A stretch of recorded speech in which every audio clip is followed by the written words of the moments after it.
Yes. Me gusta el sonidito, dice. Vamos ahí, vamos allá, vamos ahí, vamos allá. Hey, ¿para qué te digo quién soy si tú sabes que nada más y nada menos que faga, la chimaya. Detrás de ti, ya todo está por venir. Money pa' mi family, music para repartir al doble como Géminis. Si es que andamos bien chiviri, mi black y par de chiquilín, zombito como Tribilín. Sí que sí, Riquitín no me molesta. Somos tan dangerous, aquí no te metas. Tú eres un Guns N' Roses, solo aparenta. Ellos hasta el culantro y andan en pimienta. Ey, ellos me preguntaron que cómo lo hacemos. Que te voy a contar, papito, si es que estoy enfermo. Tan bajo para esta carrera, cuando rima en ritmo lo parto cualquiera. Camino tranquilo, casi sin problema, caminos al filo de la carretera. Los niños tienen que esperarnos afuera. Malandro madrugan en la madriguera. Voy desde pequeño, siguiente te sueño, lo voy a lograr de todita manguera. Ando con los malvivenses del bloque, que corre el cheque, mejor que choque. La chimemo, joder, no estaba muerto, andaba batallando un toque. Yes, yeah, oye, no estaba muerto, andaba batallando un toque. Black Cemented. Me llega la punta del nepe. Si no saben para qué se meten, vaya por la sombra que el sol está muy caliente. Ustedes no cantan ni con micro de juguete, tampoco me cansan por más que con trampa trepen. Me pondré la bata para atender a mis pacientes. De falta de flow es que usted está muy padecente. Vamos a inyectar la dosis de carácter urgente, pero ya no sirve, que pase el siguiente. Probemos la cura en la bebida que está ardiente, cumpliendo un horario a las 4:20, sacando el antídoto de la misma serpiente. En pocas palabras hago cosas sorprendentes. Esperen su área monitoreando el ambiente. Si estoy operando no deja que nadie entre. Con 2 enfermeras pa' que no me desconcentre. Me ponen los guantes, me secan la frente. Y me pasan el bisturí. Parto tu pecho como las partí. En la calle es que aprendí. Todo lo que estás pasando me tocó pasar a mí. Te voy a quitar la envidia para que vivas feliz. Yo quiero llevar mi profesión a otro país, deleitar el mundo entero con este don que nací. Que nadie me diga no, pero todas me digan sí. Que se me triplique todo el dinerito que invertí. Ey. Yeah, yeah. Rapper One, el hombre orquesta. Radical people en la casa, more vaya. Vamos a darle candela, pa' la familia candela. Traigo puro flow desde la vieja escuela, espera. Que no ha visto nada, espera. Que hay lumbrera en tu atmósfera. Digo mormo, vaya Babylon, bye bye. Firme ya adelante con la frente en high. Unos buscan fight, yo les digo why. No perdan su time, conmigo no bye bye. Me pidieron que yo entre y voy a meterle duro como antes. Voy a reventarle los parlantes. Firme ya adelante con un flow sobre extravagante. Y si hay farsante, llevo puestos los guantes pero no. Se alarmen que no son guantes de box. Son guantes de seda para tratar el corazón. Corazón son, bajo de presión son. Desesperación son, mala condición, Yo solo vine para traerte mi mensaje, Vine para decirte que se puede y soy fe. Vine para decirte no te rinda, socio no te rinda. Pon tus ojos en el que está arriba en Jesús, el caballero de la cruz, el único que está contigo cuando te apagan la luz. El verdadero sol y neto real batería. Te cuida todo el día, por si no lo sabía. Cuando llega la resaca y todos te abandonan. Cuando llega la bajada y todos te abandonan. Cuando llegan los problemas y te abandonan. No es Rexona, es Jesús el que no te abandona y te perdona. No, no te abandona. Radical people in the area, more fire.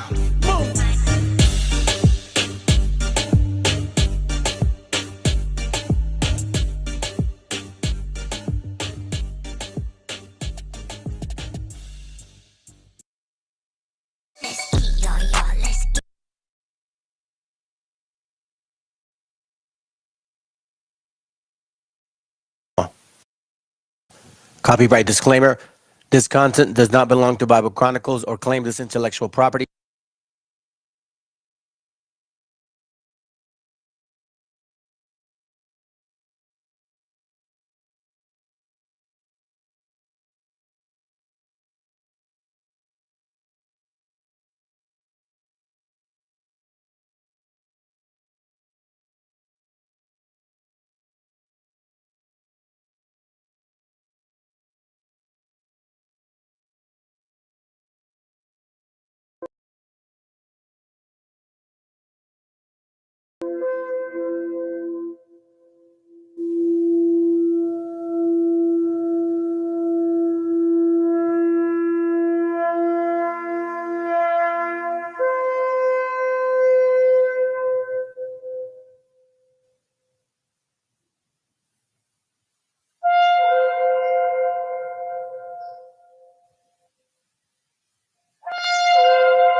de la cabeza y se pregunta si es su muerto más. Si la muerte vino por él, llevándose alegría. A su hermana la puedes ver llorando todavía. Todos se preguntan quién, pero nadie puede responder hasta que pega el fierro en la mano del muerto.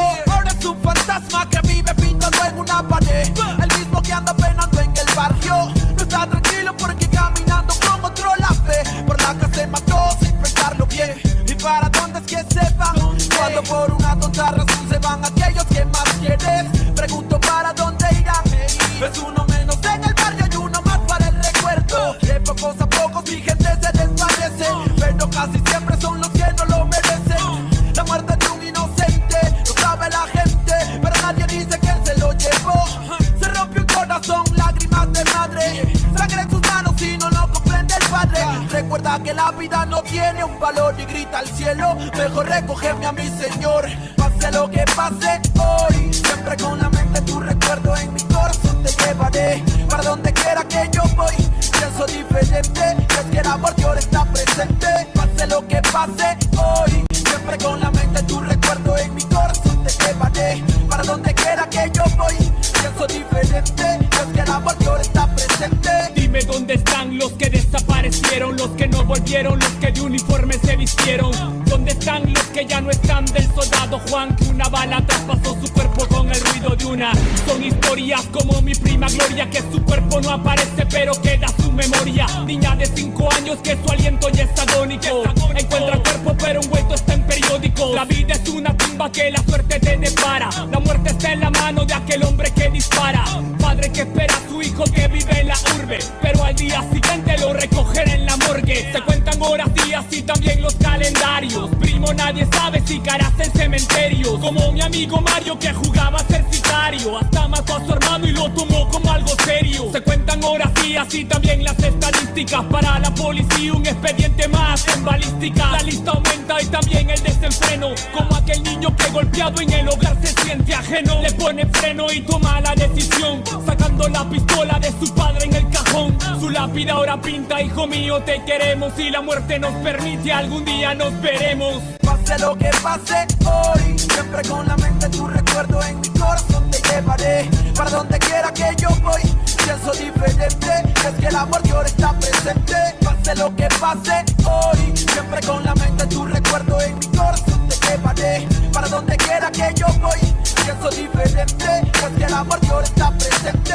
¿Dónde van? ¿Dónde? Dime dónde van las almas que se pierden en el camino de la vida. ¿Dónde van? Dime dónde van. Que detienen pulsos y otros por impulsos para el diván. Penas que se cuentan en la esquina, cuidado con la neblina que la muerte se avecina por la acera. Joven estudiante muere en una balacera. Otro lío de pandillas que en el diario aparecerá. La vida se desaparece como el humo de un cigarro, loco disparando desde un carro.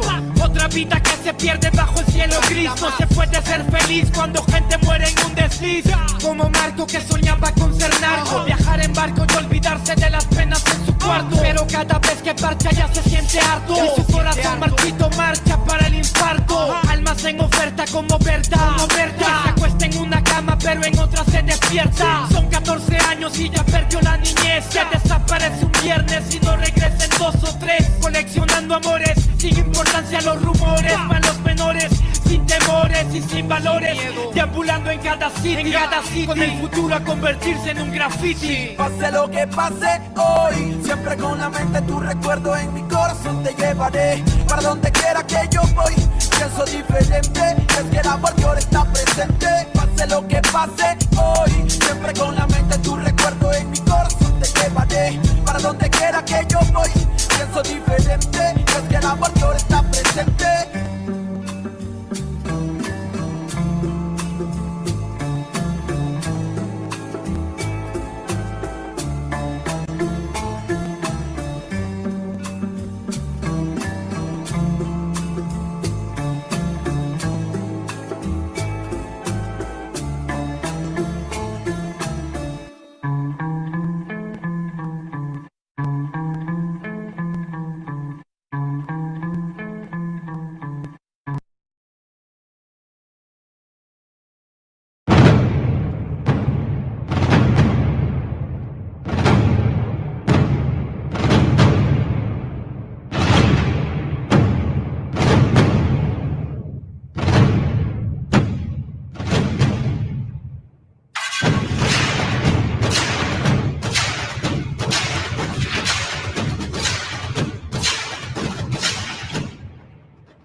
Yo.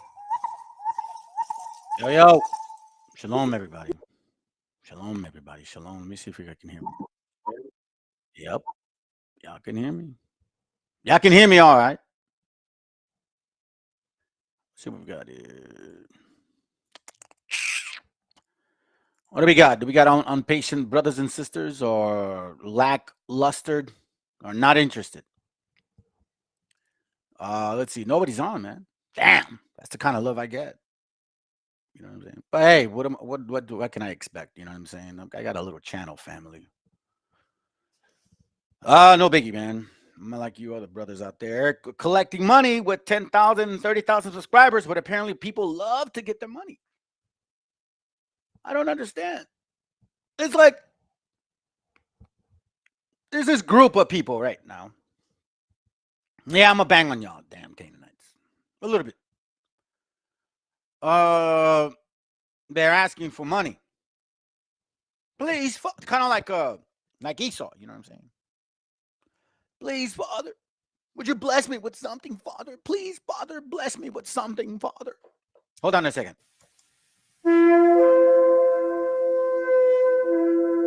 I gotta call my gente, man.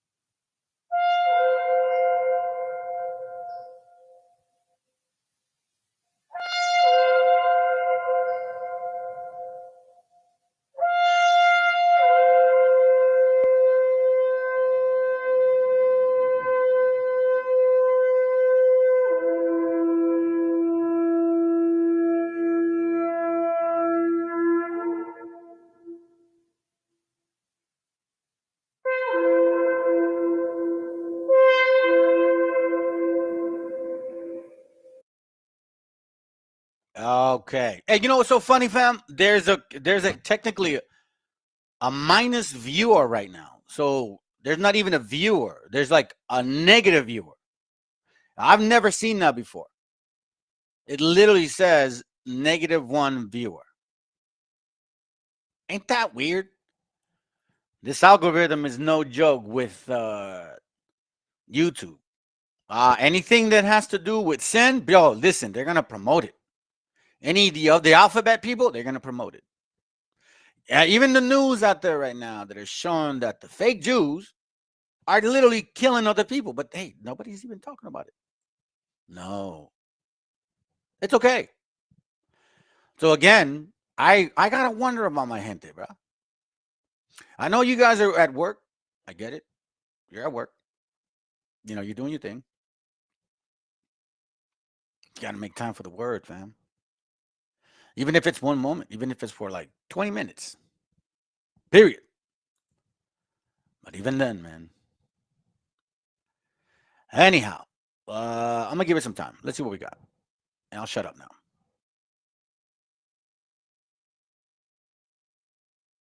Hold on a second. I'm gonna play something else for you. This is Dave.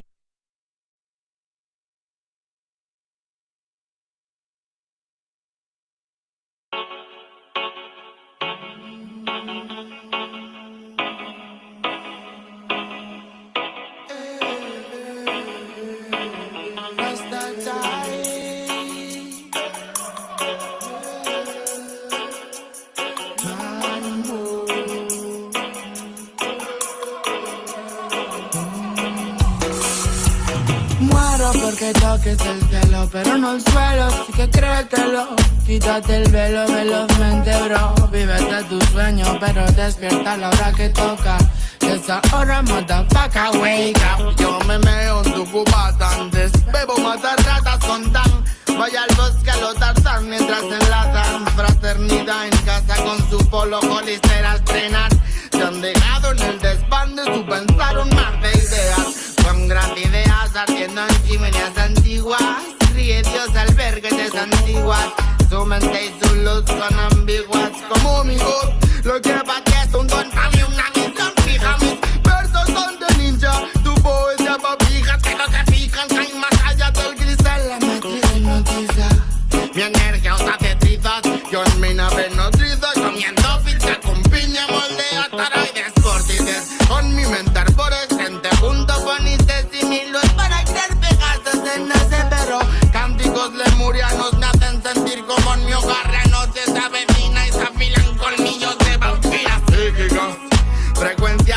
malestar. Las alimentan, nuestro deber es tenerlas raquíticas. Bazookas espaciales latadas con la función del sol central, causando desinformaciones bíblicas. Todo lo existente es relativo, o al menos la materia que te describo. Soy antipersonas como las minas y mino. La moral del que venga a negar lo que digo con la mira por tanto ombligo. Si me retiro del partido que sea como Figo, con los tíos me la pelan verdad. En mi barrio me conocen más que tú a tu enamorada. No hay payasos, solo en anémonas de gargolada. Andrómeda eres. Conserva tus células primigenias o no podrás volar. El virus se llevó a unos cuantos, pero el ego a más. Se elevó el más a la opulencia. Digo, ¿quién te ande bajo el satanás en el espejo? Jesucristo, la conciencia del flash. La tierra y su paz están vibrando. Los sentimientos son la trampa que están manejando. Los hilos de los cuales tú y tu ego estáis medio colgando. No es que yo sea un superdotado, ni tú un tonto. Solo lo que tú sabes de mierda yo sobre el cosmos. Que lo estudio y profundamente sano me lo tomo. Si no ya hubiera ido a visitar al doctor, porque no soy devoto, mucho menos un santo. Yo jamás voto, pero dale que asalto. Cuando en verdad sé que tendría que sudarme todo la polla, pero pienso que hay que vivir por algo. Que en el letargo cure lo enfermo, sabor amargo, remedio eterno. Me pregunto a toda esa gente que le he hecho y canalizo desde el cielo un verbo así hecho, bro.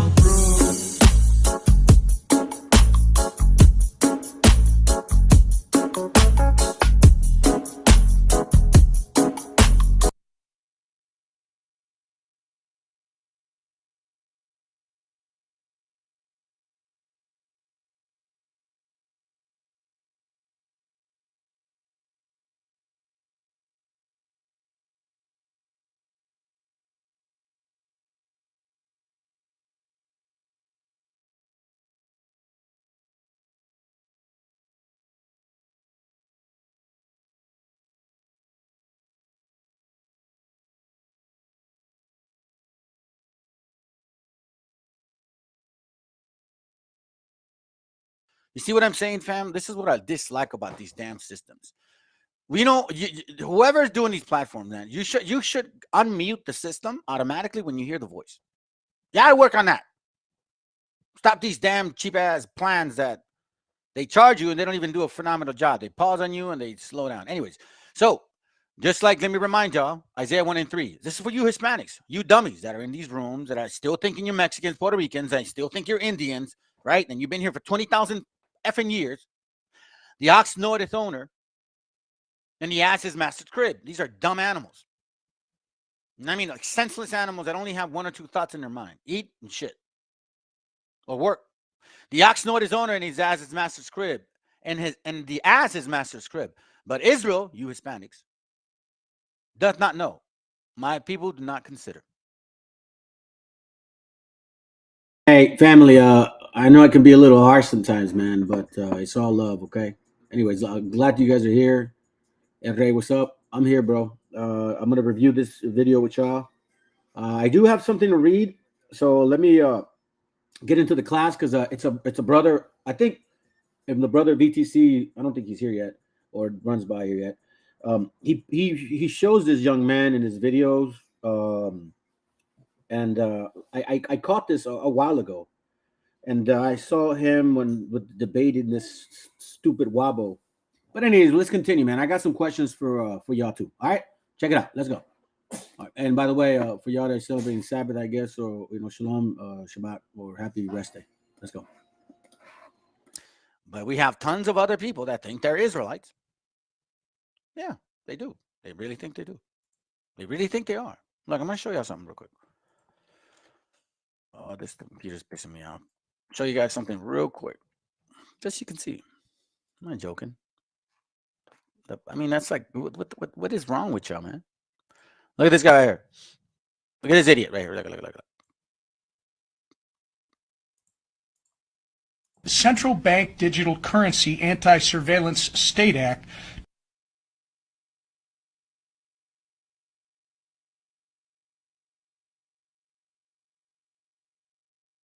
Give me a second, family. Give me a second.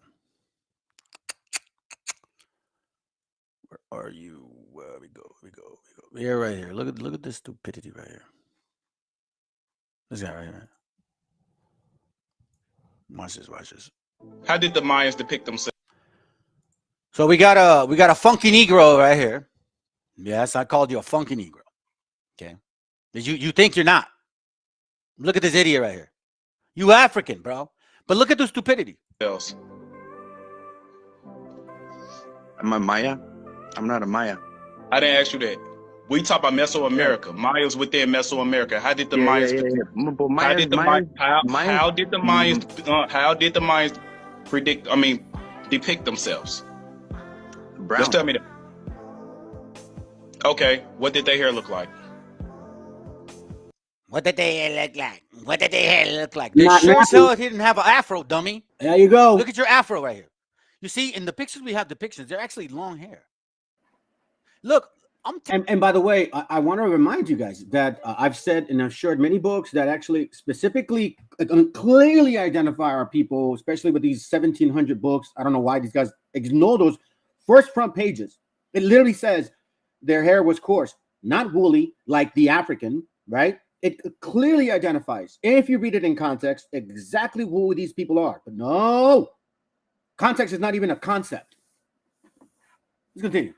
Telling you this African American, y'all need to really act right, because the Most High, and on top of the fact that there's a lot going on in this country right now that y'all gonna be stuck to the hip with those so-called white men, because that's what you are. You see, in this channel we know that for a long time white and black folks have been mixing, so that's why some of y'all don't even look full African, and I don't even know why you still think you're black. Because the African features, a lot of y'all don't even care anymore. Matter of fact, a lot of you black folks look Asians. Yes, you do. Stop talking shit about some other people looking like Moabs. And the stupidity, well, you know, we have dreads. We have dreads in these pictures. Really? You got dreads? But yet it says right here why these guys were depicting dreads. Oh my God!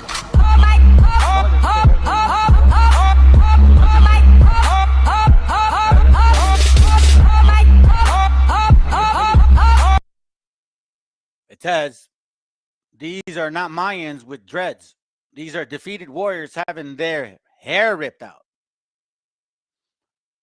Ay, negritos, brothers. We gotta sing you back to your continent, man. I don't know. Y'all really have to embrace your people. There's nothing wrong with being who you are. Be who you are. Just be who you are.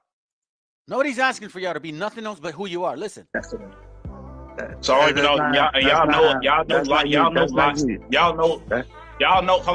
know locks is our thing, and it have always been our thing. And see, that's the biggest effing lie ever. Dreadlocks, Mr. African, damn Canaanite. Dreadlocks do not belong to the African American, dummy. They come out of the Hindus. Yes, India. That's where it comes from. Not Africa. God. But even then, let's continue. Even in old photos from the 1800s, none of y'all don't got locks. So don't even try to institute that little that little notion saying, oh, we had locks. Okay, fine. You got locks. Okay, maybe the picture's not a depiction. But let's go back to what really determines a culture. Their clothing. Their philosophy, their spirit. Wait, this is the same guy that I showed y'all the video. He was debating some dude, I guess, so-called black man that he knows he's African, and he showed the DNA of this wobble here, right here on the left with the little gay pink shirt, right?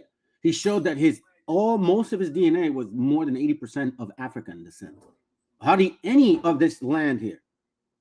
Like not even 1%, family. Make it make sense, man. Look, and you guys can go and depict all these pictures. Oh, look at these pictures. Look at these pictures, man. Shut up. Because you want to know something? Let's go to the real source. What about your diet? historically, we have particular foods that are in this continent that only a nation of people of this continent have it in their diet to eat consistently. And yet you, for whatever reason, you say you're from here, this land, and somehow you don't have that diet in you. Stop it, man. Stop it. Just stop it. Spiritual essence. They're effing food. You see, you cannot create a nation of people with the cuisine, right? All the flavors in the world, clothing, language, all of these things. You cannot create it in 200 years, dummy. You're giving the white man so much power. It just tells me that you are white, but dressed in black. Black Edomites. Oh, I'm sorry. Did I hurt somebody's feelings? We had some viewers here and then they just left. Listen, in this channel, this ain't entertainment, family. Y'all either hear it or you don't. I don't give a shit, quite frankly. You guys want to look, listen, I watch a bunch of other channels, right? Just to kind of see what the mindset is of people, our people, and then also stupidity people, right? You guys love to give money to individuals that all they do is give you entertainment. That's all you guys are about. I mean, I don't know what it is, fam. In this channel, we don't charge. We don't say, hey, you give me some money because I want to go to the liquor store. Give me some money because I want to go to a trip. Give me some money because I'm teaching y'all the Bible. Well, Hebrews, Ak. No, we don't. I don't do that. I bring truth. One of them is this: the ox knoweth his owner, and the ass his master crib. But Israel, you so-called Hispanics, do not know. My people do not consider. But yet you got a bunch of folios claiming to be us. Look, watch. How many times we asked you to provide proof that you are the real? Sorry for me being a little bit unkempt. I've been a little under the weather. But the question is, they don't have to provide proof. It's in their DNA. It's in everything that they do. It's in their diet. It's in their folklore. It's in their religious beliefs, spiritualism. It's in everything that they hold true. Where is your evidence that you claim to be Aboriginal? Where is your DNA? Where is it going to point to? Certainly not here. If any of you were brave enough to take a test, okay, you would find that it would punch you back to the west coast of Africa. And that's the reason why you should not actually ask anyone else to prove who they are when you can't prove who you are. Talking about family. Oh, I'm sorry, man. I got some viewers that come and go. They get emotional. They get upset. Hey, it is what it is. Go ahead, man. Type something. I mean, if we got some enemies here, come on board. Tell me that I'm lying.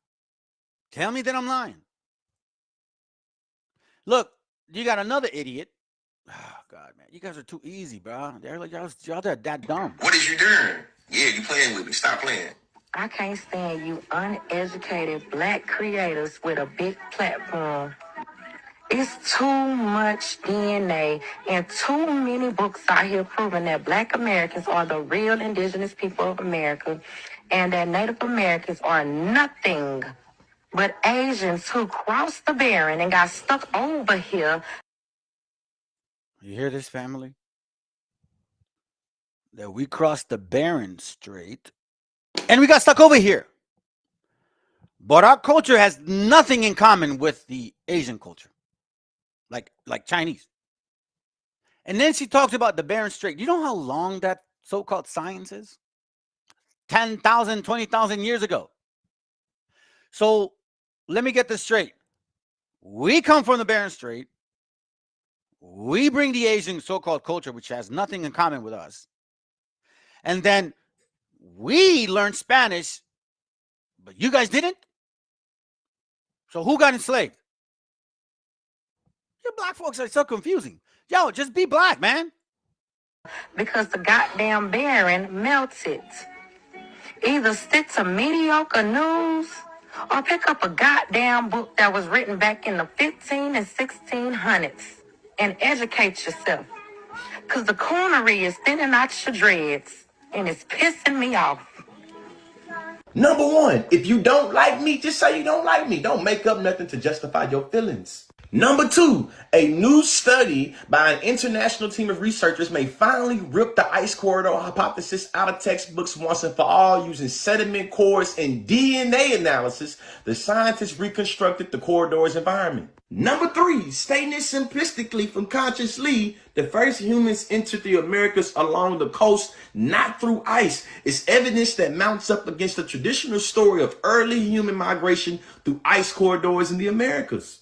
Number 4, when you read this little journal about the genetics and the skeletal biology debunking the popular theory of Native American origins here in the Americas, it says nothing about Black Americans or Black people being the original Native Americans. Number 5, oh, not another source, anthropologists debunk popular theory that Native Americans originated from Japan. Number 7, this little land straight theory I love to quote seems to be going back about 18 to 20,000 years ago. However, we saw that evidence show that there have been footprints in the glaciers of New Mexico going around 27,000 years ago. Oh, that predates y'all theory. Number 7, you can acknowledge that Black Indians exist without trying to erase all of indigenous identity and saying they Black. Number 8, did she really call me an uneducated content creator with a big platform?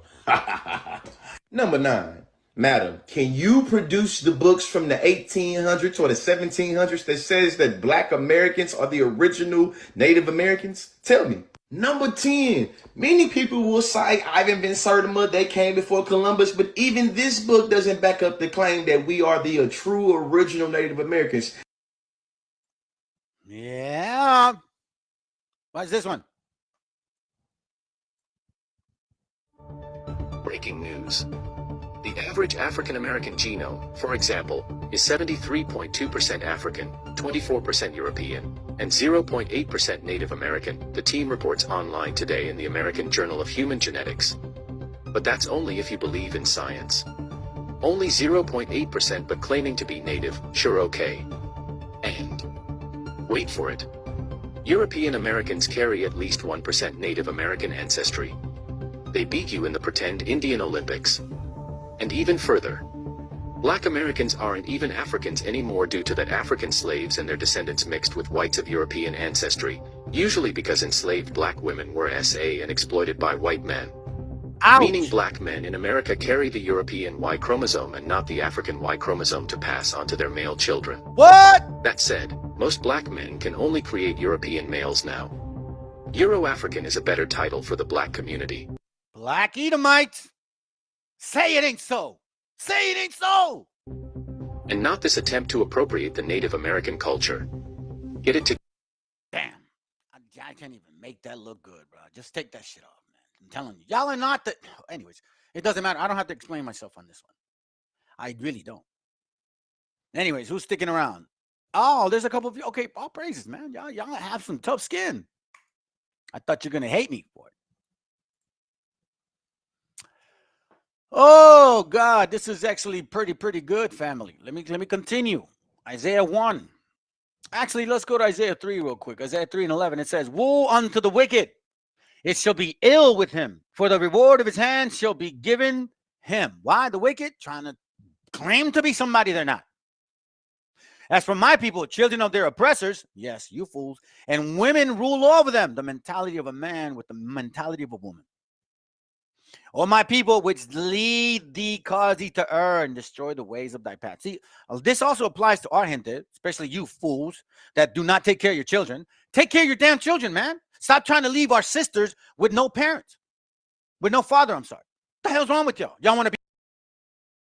I have a couple questions here that were sent over to me a while back, so now I got to ask. Brother's asking, he says, okay, this is for you so-called BHIs, all right? Or you Wabo BHIs, because now you're claiming you're a Hebrew too. Not only are you so-called native here, African native, but now you're a Hebrew as well, which is really weird. 1 Samuel 19:13, this is regarding David's goat hair. And he says, I've never seen a Negro with goat's hair, or did they use bear grease to straighten out that nappy hair? Was David a mamzer with straight hair? Question mark. Psalms 133 verse 2, Aaron's beard. The closest I've seen any priest come near to this are those Orthodox Christian priests rocking those long beards. Can Negroes grow long beards? Good question. Proverbs 27:27, milk for maiden. The majority of you Negroes are lactose intolerant, which I actually did find that out.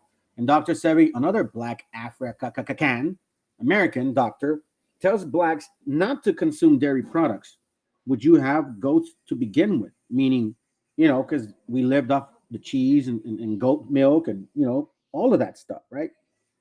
For example, in Mexico, we have crema or I forget what it's called. Hey, babe, what is that called? That it's not sour cream. It's the other one. Very sour. It's made out of milk. You know what I'm talking about? The other sour. It's not sour cream, but it's made out of milk. It sits there, ferments, and it gets real agrio. Jaqueca or something like that. No. Anyways, so that right there, even in its own, man, would be difficult for you people to eat. Now let's go another one. Mary's hair. John 12:3. Clearly, this is talking about a woman with long hair. Don't black women grow nappy afros? I'm not saying that. He's saying that. Does she have a wig, or was she a mamzer, as you like to say, or was she wearing hair from India? Maybe she was, maybe black women at that time wore fake hair too. Maybe they'll say that. I don't know. It says here, who has a flat nose? You Negroes. Okay, so that's Leviticus 21:18, because it says no one should have a flat nose. Come back when you can explain these verses. Ask all your Masonic One West or Kemetic elders, especially want to know about the goat's milk. Hell, even Esau, the white man, can eat plenty of cheese. Very true. And Dr. Savvy and others have told you, Negroes, to put those dairy products down. So why would you have goat's milk for your maiden? I'm going to put these up on the chat until one of you can answer all these verses. Very true. So now, this is from the Description of Africa, page 185. I want to read these real quick. It says, and I believe this is from the book called, A Geographical History of Africa by Leo Africanus, which was an African man. It says, ever was there any people or nation so perfectly endued with virtue? Yeah, true. But that they had a contrary fault, but that they had their contrary faults and blemishes. Now, therefore, let us consider whether the vices of the Africa or Africans do surpass their virtues and inhabitants of the city. Their virtues and good parts. Those which are named the inhabitants of the city are Barbary, are somewhat needy and covetous, being also very proud and high-minded, and wonderfully addicted to wrath, and so much that, according to the Proverbs, they will deeply engrave and marvel in any injury, be it ever so small, and will no wise blot it out of their remembrance. Now, we know that a lot of them do remember slavery. Oh, it affected us. It was you, the white man. Listen, all of us have gone through shit. And let's put it this way. Asian people, they helped build the railroads. They were in slavery too, so-called. I mean, they work hard. Their kids are doing good in school. So I don't know what you're talking about. Anyways, but you don't forget these things, right? No, not at all. You make a big deal about these small little issues. So rustical they are and void of good manners, that scarcely can any stranger obtain their familiarity and friendship. Now, remember, this is Leo Africanus, an African man saying this about his people. Their wits are but mean, and they are so credulous that they will believe matters impossible, like that the Messiah, Mashiach, is going to come back and turn them into flying Afro men. And you so-called Hispanics too, that supposedly you were mixed. And it's funny because they even say themselves in one of the scriptures, what they go to, that your sons and daughter, or you marry a wife and another man would lay with her. They even claim that that's why you so-called Hispanics look like that, because white man raped the woman. But I thought it was of the seed. Dummies, bro. And you guys are still in those rooms? Wow. It says here, their wits are but mean and are so credulous that they will believe matters impossible, which are told to them. Like, for example, no, Africans are originally from America. You guys are that ridiculous in your mind that you believe the impossible matters. So ignorant are they of natural philosophy that they imagine all the effects and operations of nature to be extraordinary and divine. They observe no certain order of living nor of laws, abounding exceedingly with choler. They speak always. They speak always with an angry and loud voice. Huh. Sounds like somebody to me. They neither show you walk in the daytime in any of their streets, but you shall see commonly 2 or 3 of them together by the ears, meaning in groups. It says, by nature they are a vile and base people, being no better accounted by their governors. Then the governors than if they were dogs. Damn.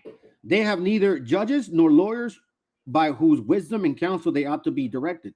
They are utterly unskillful in trade of merchandise, being destitute of bankers and money changers. Wherefore a merchant can do nothing among them in his absence, but he is himself constrained to go in person whithersoever his wares are carried.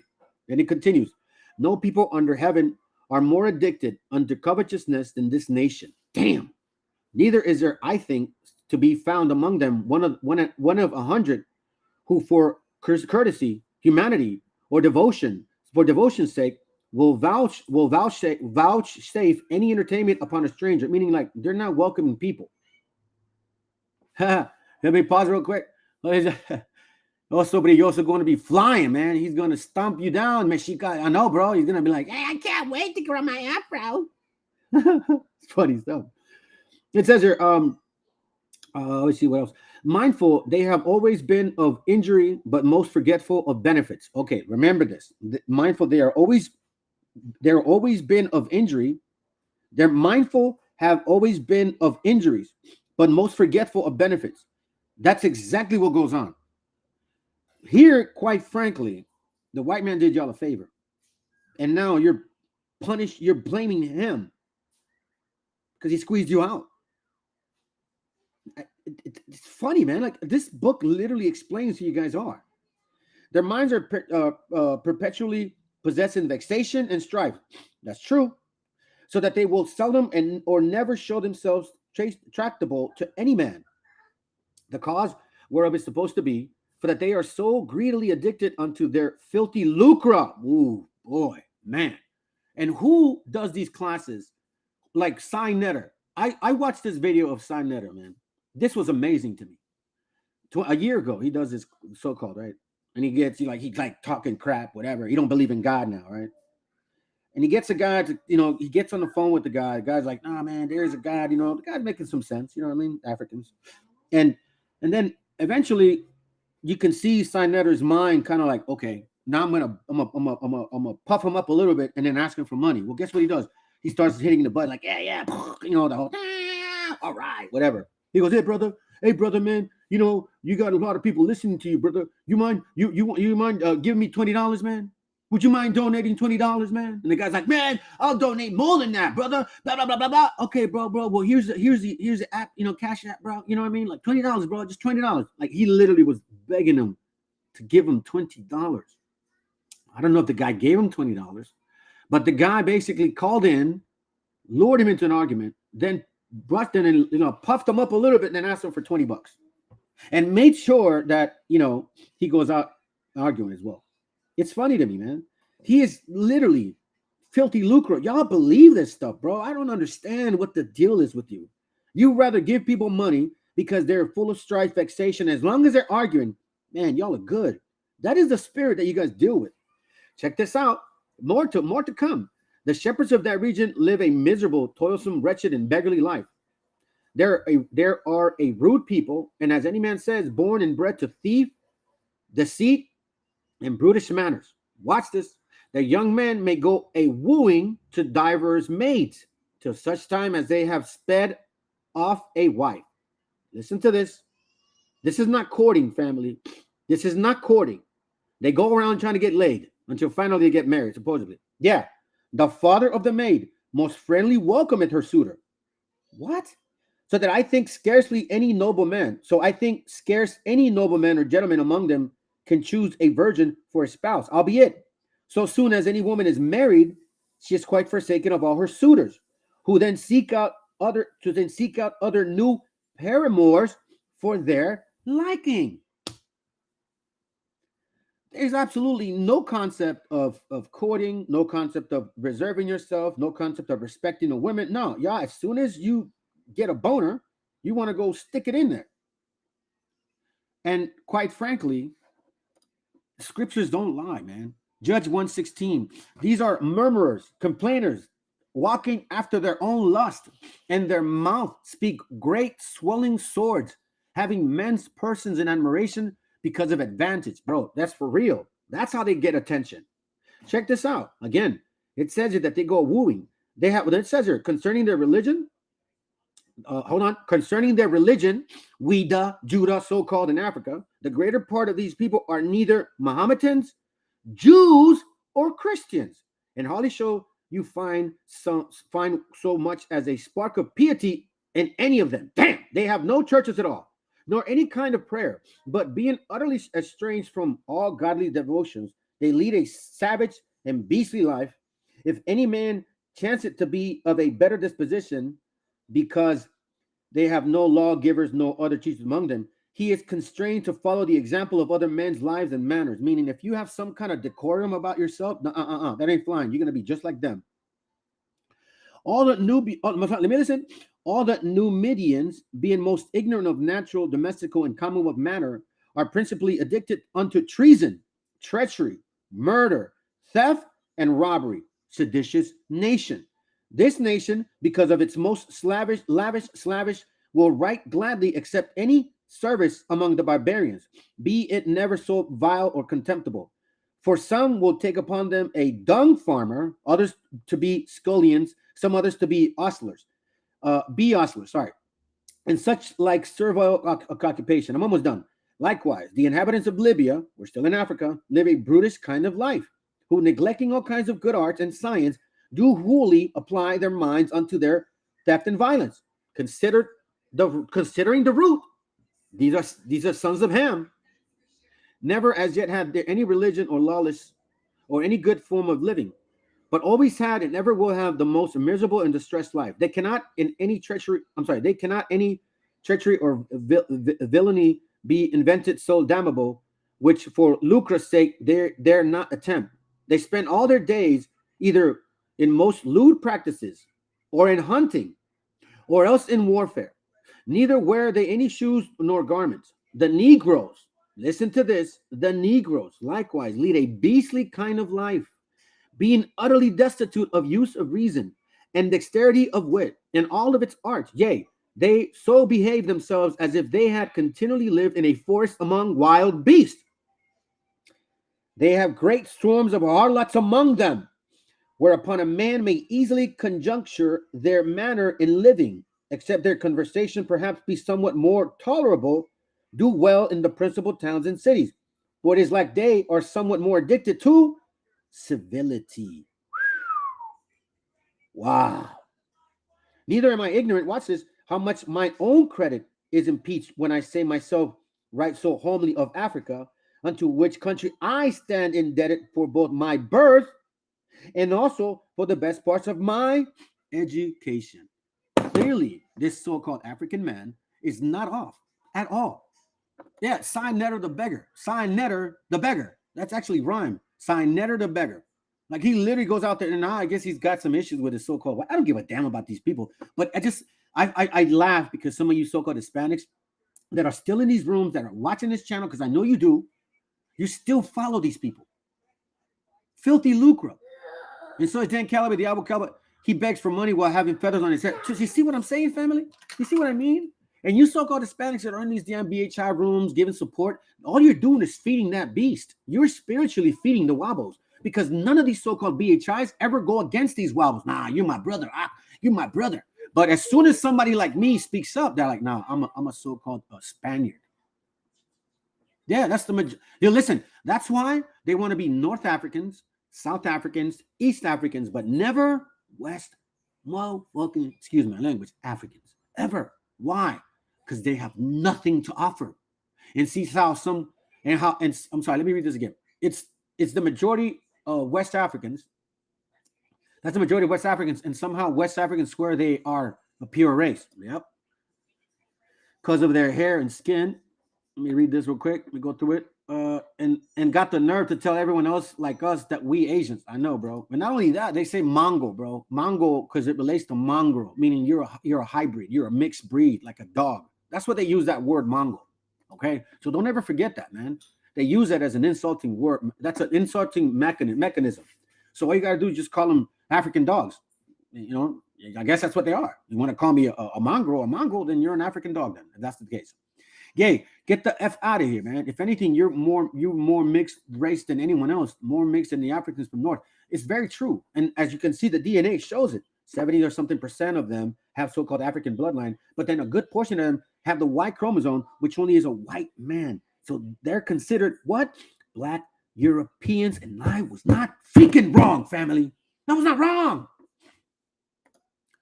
Yo, I'm so glad, bro. I'm so glad I checked in the Discord, man. You should send a link, bro, and have some of these brothers join in, because I know you filter them. That was written by a black man. I know, bro. They even say we are Neanderthals. Oh. Yeah, Neanderthals, huh? Sure. Sure. Their favorite insult is quote, his Hispanic white supremacists. I still don't know what that. Oh, really? They call me Hispanic white supremacist? Well, I mean, we weren't all brown here in America. We were also like light skinned. You know what I'm saying? Never heard of that. Let me see. Laughing out loud. That's good, dude. They tell Ethiopians that they're going into slavery. Yeah, I know. And you know what's so funny? Look, I got this book and I did a class, the first migration class, which I'm gonna play it after this class, okay? Because we're gonna finish off the sundown. I got about 2 hours left of sundown, and I'm gonna end it, okay? But I wanted to play this. So, anyways, in that migration, in that class, I actually show a book, Anacalypsis, something like that, and it talks about how there was two Indias at one point, a West India and East India, and then that the people of the West India, which is East Africa, came from the East India, which is in India, or East Ethiopia, because they came from India. That's why you have Ethiopians, excuse my brothers, from the East African section, because I do believe some of them are people. That's why they look different than them. And I used to live next to Ethiopians, bro, and they're different people. They're not like these so-called West Africans. So let's make sure that we also separate that too. Let me read it real quick. Yes, brother, the actual Africans who are not whitewashed are not North Africans, because you can see that they got their tribes and their customs, and they have no claims of any Hebrew ancestry.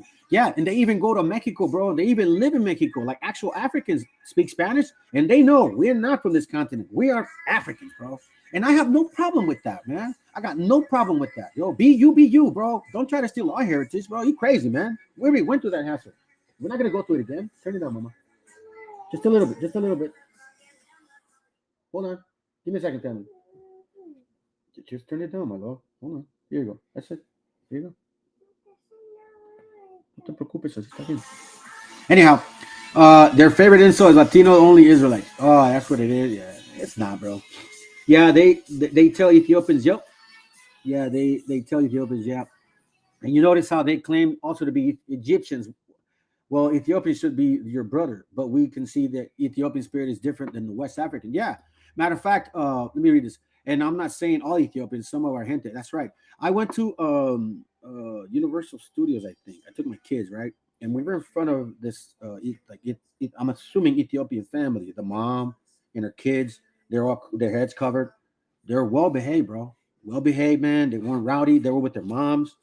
You know, they were with their family. And I was like, bro, that's good right there. And again, it's a spiritual understanding. Y'all think this is about color. It's not. Now, I'm not saying that so-called African Americans cannot be Israelites. I'm not saying that, but I'm saying that a majority of you are not. And just fucking live with it, bro. Just live with it. Be like the other nations. Let's go. We don't practice those things, okay? We don't practice the what do you call it? Promiscuousness. We've always had this idea before these Anglos and these Africans came. You see, they have that in their spirit. They don't give a shit about courting or getting married properly. They don't. That's just the Anglo-African way, or the European white and European black, or Euro-African, whatever y'all want to call yourselves. I don't give a shit. You're not from this continent. And it's very clear that we need to start stepping up to our people and saying, look, y'all need to watch your ass.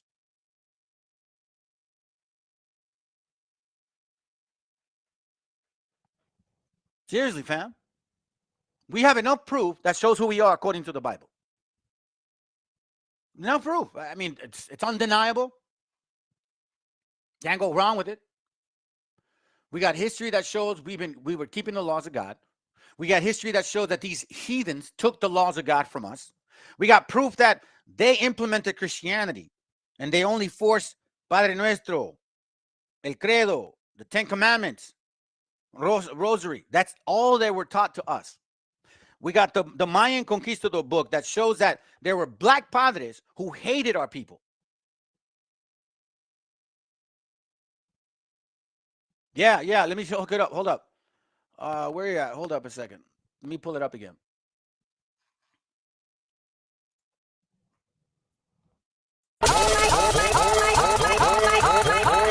Oh my God!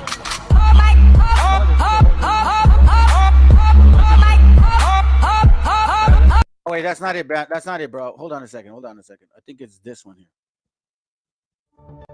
Breaking news. Yeah, it's this one. The average African American genome, for example, is 73.2% African. I don't really know too much about this, honestly, but you know, it's interesting as they go further into 24. All right, here's the link right there. Hit it up real quick, man. I don't know if they'll take it off. Just hit it up real quick. Hit the link. All right. So if you guys want to get to know some of us brothers, I'm really trying to follow you guys on Discord, man, family, man. It's just I've been real busy, man. I'm trying to put some stuff together. You know, I'm trying to build something for my family, and I got some brothers that are working with me, and I just been busy, man. So don't think I'm not looking in. It's just sometimes, man, I get so many notifications from work and messages, clients. Yeah, I'm trying to get this business rolling, family. All right, so don't think. But anyways, listen in, follow through, man. This Discord is pretty fat, man. I do look around, man. Some stuff is. And anyway, let's go, man. % European and 0.8% Native American, the team reports online today in the American Journal of Human Genetics. But that's only if you believe in science. Only 0.8% but claiming to be native, sure okay. And wait for it. European Americans carry at least 1% Native American ancestry. They beat you in the pretend Indian Olympics. Oh, white people got a little more native blood than black folks do. This is funny, dude. Anyway, let's get going. And even further, black Americans aren't even Africans anymore due to that African slaves and their descendants mixed with whites of European ancestry. Thank you. I've been saying it. I've said it in my since last year. See, the Moors want to say, yeah, we Africans, we conquered the white. What I'm saying is the white man and the black man have been mixing together for centuries. By the way, you know what? That reminds me. I was thinking about this the other day. All right, so BHIs, which means Black Hebrew Israelites, not only, but Black Hebrew Israelites, these guys that are supposedly teaching they're going to, fly in the sky and, conquer the white man and us too. Apparently, that's what they say. It says they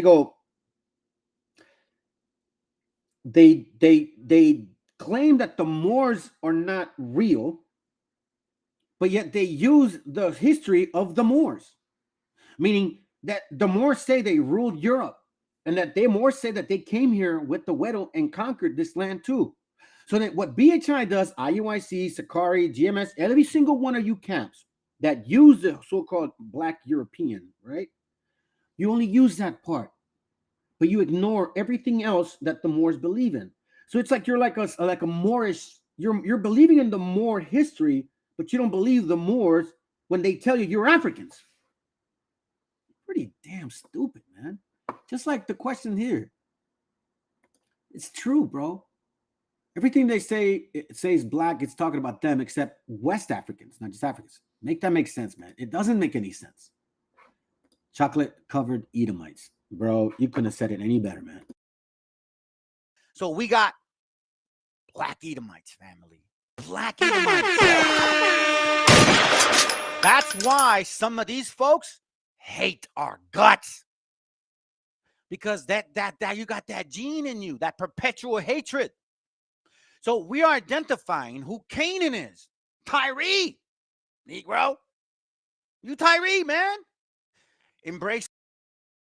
By the way, to me, it amazes me, family. It really amazes me that these camps are super blind. And I don't think they're blind.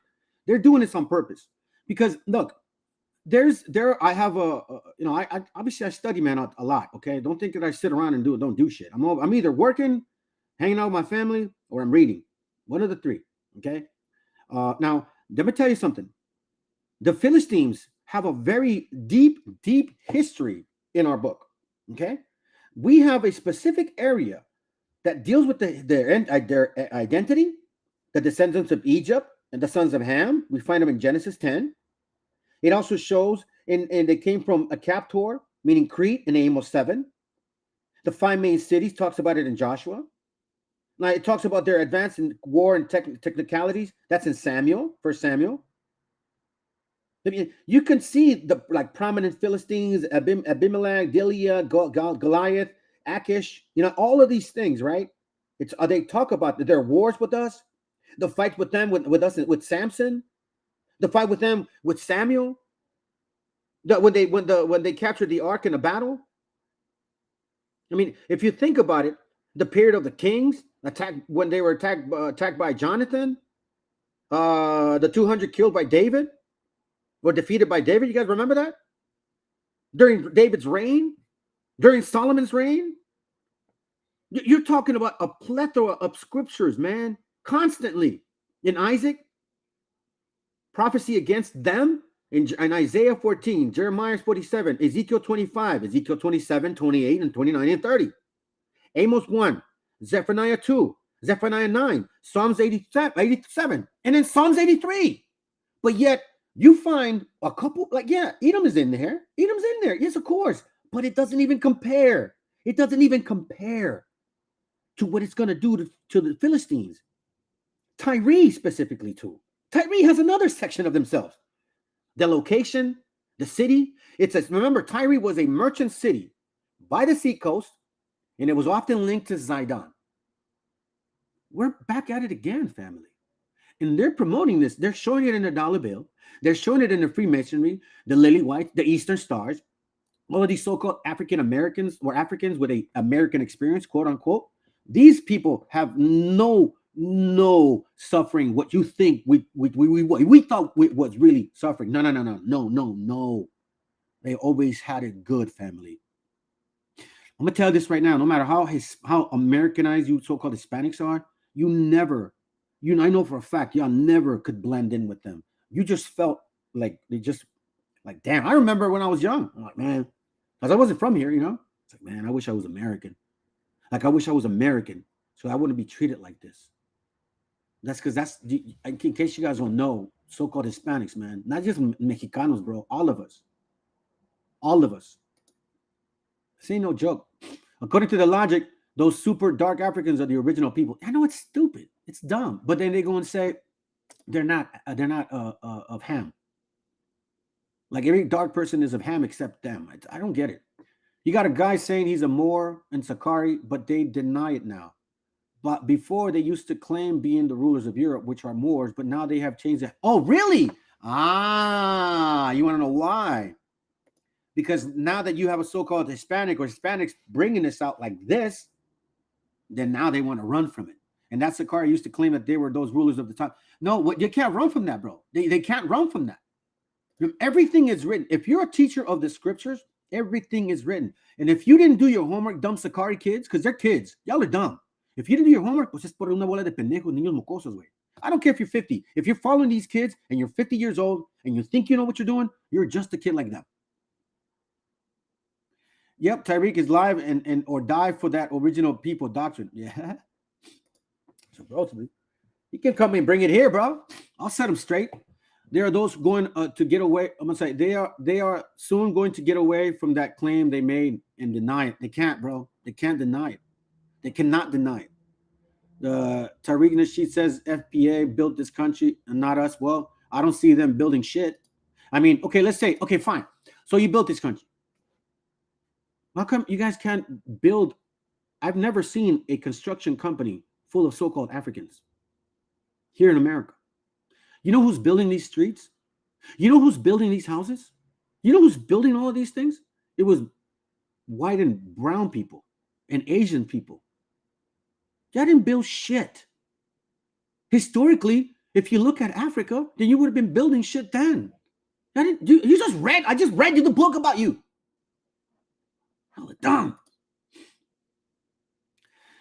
He is also a super racist towards his African callers that disagree with him. him. Yeah, that's what it. Yeah, he's Canaan, bro. He calls African quotes fetters. He calls African quote fetters. Those are chains, I believe, because it was a beat out of them. Because it was beat out of them. Anyway, let's continue, man. Let's go. You see, every nation has had their opportunity to conquer. You guys had your opportunity to conquer. Africans, yes, you ruled Europe for 800 years, maybe more. Can't you had your chance. Sorry. It's over. You're done. You're no longer going to be in kingship anymore. That's it. It's over for y'all. Accept it. It is life. It's the way it is. When we found out who we were, before we found out who we were, this was life. This was just the way it was. We were just Mexicans, beaners, and wetbacks, and that was it. We didn't have no other hope. Man, it is what it is. But I'm going to do my best out of what I got. Yes, you see, the real Hebrews, that's how we roll. We work hella hard, regardless of. And we don't ask for damn reparations or beg for crumbs. Reparations, my ass. You guys are damn slaves, slave masters. The freaking nerve of you to be asking for money. Yo, it's like the white man asking us for money. Hey, man, you know, we need reparations because when we came here, we enslaved you guys. But now that, we're running out. Yeah, there is a lot of nations that are not multiplying. That includes the so-called black person as well. You guys need to do your homework on your people. Because the white man ain't making it no more. The Asian man ain't making it no more. They're actually forcing their people to multiply. And guess what? Well, I don't know why, but your statistics are shrinking. Call it abortion, whatever. And by the way, abortion is not a curse. That is a choice that you guys want to make. Let me play it, bro. Thank you. I got it here. Let me play it real quick.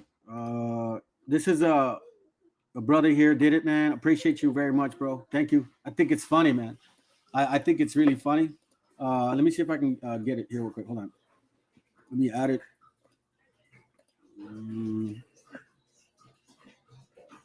No, here it goes right here. All right. So check it out, family. This brother, already revealed. He did this, dude. It's pretty good, bro. I like it, bro. Oh, my bad. Let me play it real quick here. Hold on. Here it goes right there. Oh, no, not that way. Here it goes right there. Hold on, family. All right, ready, set, and let's.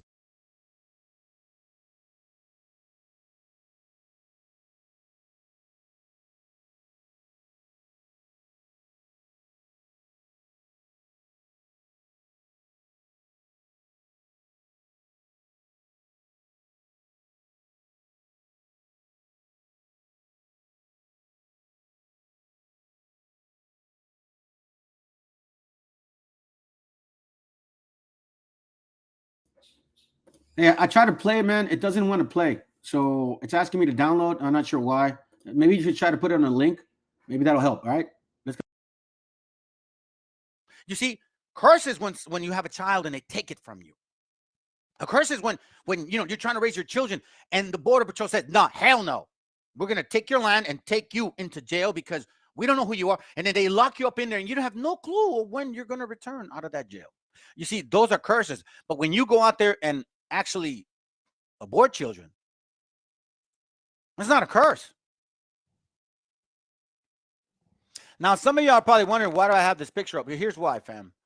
Because I want to read this to you guys real quick. Hold on. Give me a second.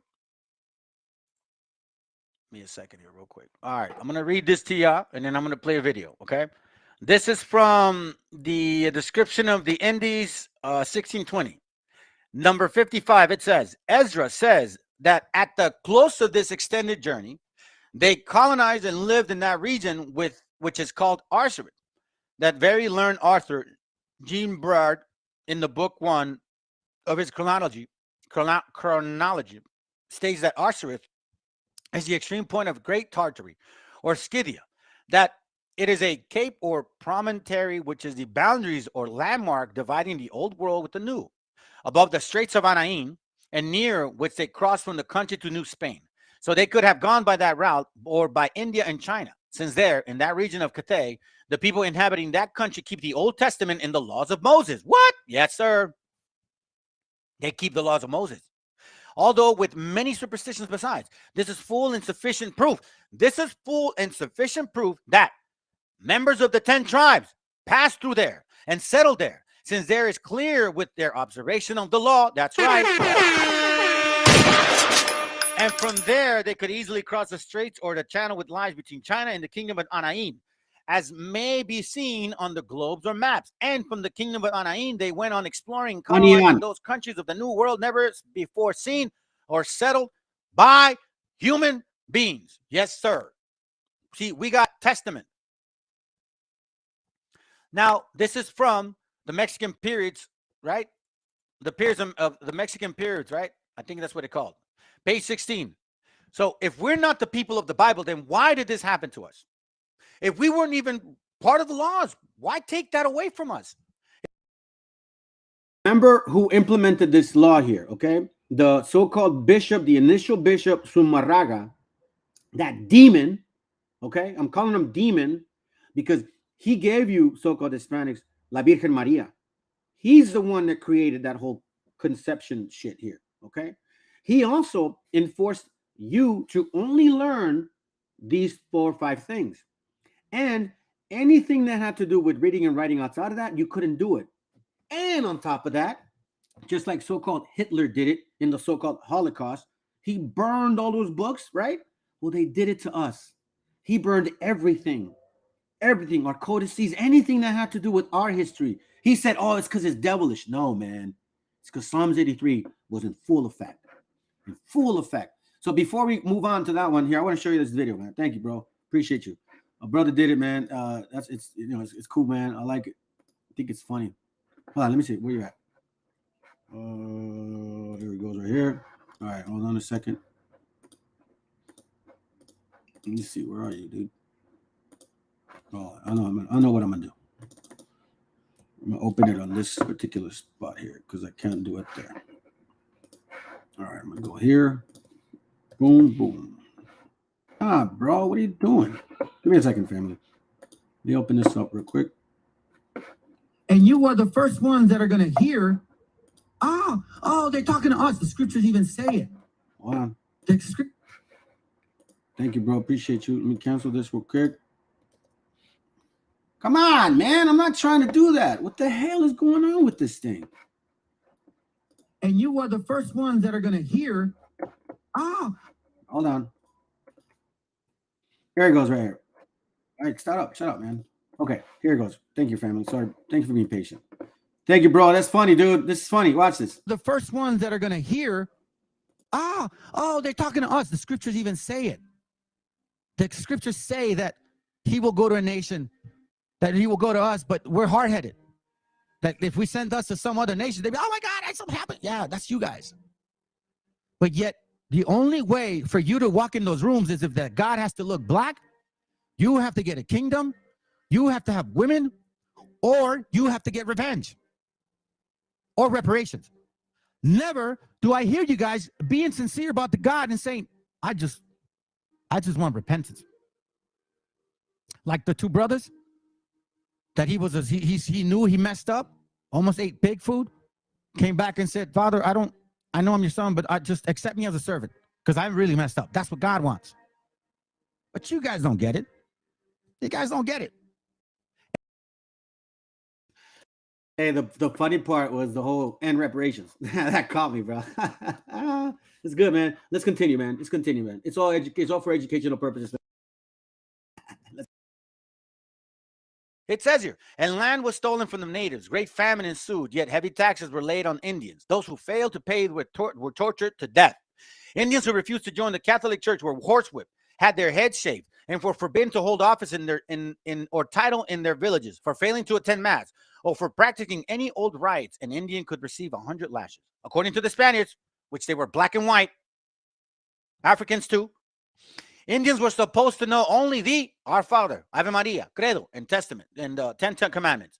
Reading and writing were considered as dangerous as the devil.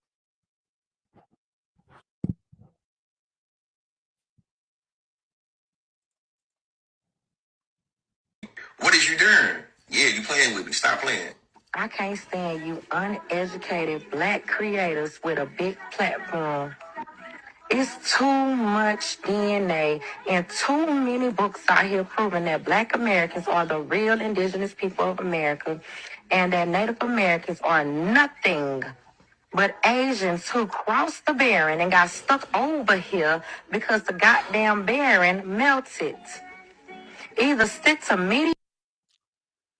I wonder if she's listening to that channel because she's got kids from like a bunch of fathers, because that's your typical way. Sorry to tell you. It's stereotypical, but hey, y'all call yourselves that. It is what it is, man. I'm sorry. Hey, listen, in this channel, we're not going to be sensitive to your emotions. You guys are real quick to call the white man out as a nation of people. Well, guess what? You're going to be getting your own dosage today, because we've had it. You know why? Here, right here. This is for you black folks right here. You need to read this book. Virginia, the Old Dominion. You know what that says about y'all? It says this about you guys. That you guys were indentured servants.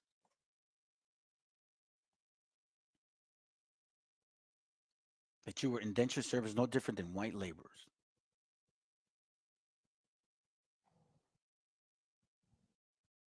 What now? What are you going to say to that? Why do we speak Spanish and have culture and food, tradition, and you guys don't? You still eat pork. You still eat the food that were given to you in your slave days. You see, there's a lot of material that shows that you guys did not come here through a slave trade. You guys came with the white man. And you gave it away by showing us this shit here. Once you started boasting about who you are, that's when we started finding out you guys are not our gente. You guys are wicked ass people who brought your culture, your wicked ass culture from over there. And that's why we got body counts, abortions, promiscuousness, sodomy. Yeah, that's an African trait. Oh, here. There you go, Ezekiel. You see your Pan-Africanist? Sorry, fam, I'm just showing you. This is Nathaniel. Bishop Nathaniel from IUIC. He's a award-winning author, sure. A missionary, bullshit. Pan-Africanist. That is true. Where you at, One West? So Israelites are now Pan-Africanists? Yeah, man, you can't make this stuff up. But anyhow, let's begin. Here we go. Hey, shalom, Israel. Shalom, it's your brother Manny. Check it, family. I got something to share with you here real quick. Let me show you this, so you can see the seriousness of these doctrines, indoctrinations. Okay, this is from a book. It's in Spanish. You guys see the title, right? You see it right there. Okay, so if you actually pay attention. I wish I could make it much bigger, but that picture right there. Look at this picture right there. That's the Virgin Mary, okay? With the cactuses. You see that? And you see the two eagles, the two-headed eagles right there? La imagen de la Virgen María. The two-headed eagle right there. So if you guys are not mindful of what you're worshiping, then you are going to be blinded with lies, considering them as truth. They call that alternative facts. Okay. Hey, that's good, bro. I was in there right now. Thank you, by the way. I think I saw that too. It's crazy because they all believe different things. I know, bro. It's to me, it's just tremendous, man. You know, some are Hebrews, some are Moors, some are Egyptians, some are so-called Aboriginals. Some are Pan-Africanists, 100% Africanists, but you want to know something? They're not. They're never West Africans. That's one thing they never want to be, West Africans. So, you know, the way I see it, the way I'm looking at this, it's, how can I say this? Here you go. Matter of fact, let me play it now. It's actually here too. Remember I showed you I was going to play the whole migration, right? About maybe the East and the West. I think it's in this one. It talks about that. Let me continue with this. This is a good topic, actually. Don't stick around. Let's stick around. We got about another hour and change. About an hour and a half, all right? Before sundown. Let's go.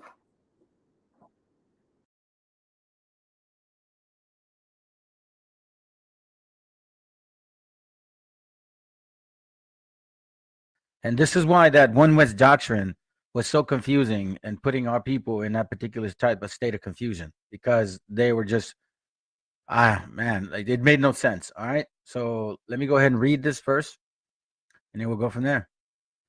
All right. 2nd Ezra chapter 13, verse 40. It says, "Those are the 10 tribes which were carried away prisoners out of their own land in the time of Hosea the king, whom Salmanassar the king of Assyria led away captive.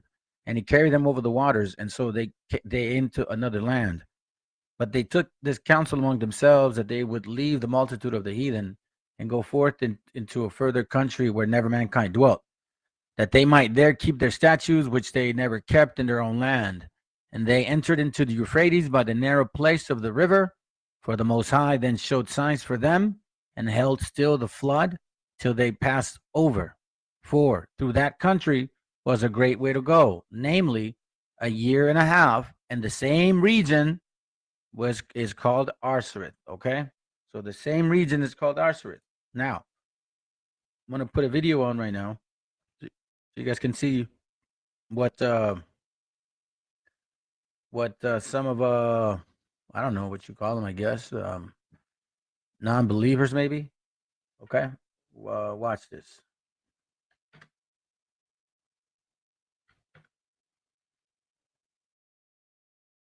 What's so funny? How come BHI never touches on the fact that we find maps that say Arsarit? They never explain that.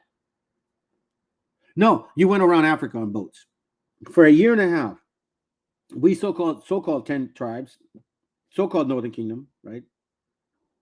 That we went around Africa on ships all the way to America, in South America. Like I said it before, you have women, children, men, young and old, women on their menstrual cycles, some of them pregnant.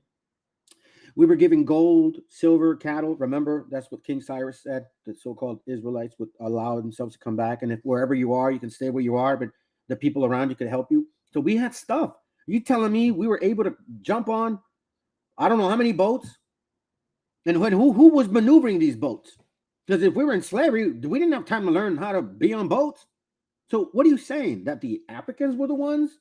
It absolutely makes no sense.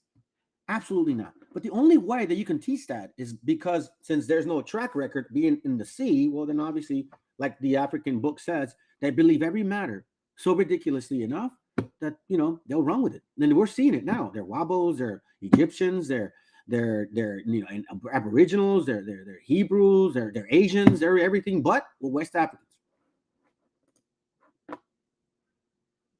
They need to come down to that cloud, that's for sure, bro. They are in a la-la land dreaming of all this stuff, and it just fits the spirit of Zidon and Tyre and all the Canaanite tribes. Exactly, bro. Check this out, Proverbs 27:2. Let another praise you and not your own mouth, a stranger and not your own lips, bro. And guess what? They're always praising each other, bro. How great they are. Nah, man, I don't do that. I'm not worthy to praise myself, bro. After everything I've done, the Most High would just spit me out. Yeah, man, that's this crazy spirit. Let's continue. Let's get our heritage down. Oh, that's right. I need to read the disclaimer.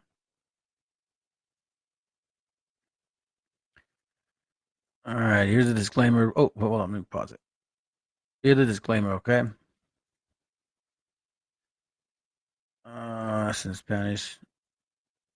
Here's the English one. Okay, perfect. All right, here we go. It says here, the content, copyright disclaimer, this content does not belong to Bible Chronicles, nor does Bible Chronicles claim this intellectual property. The content provided today has and always will belong to the content owner. Bible Chronicles does not have any affiliation with the owner of this property. As mentioned, Bible Chronicles does not intend to make use of any material for the purpose of harvesting gain.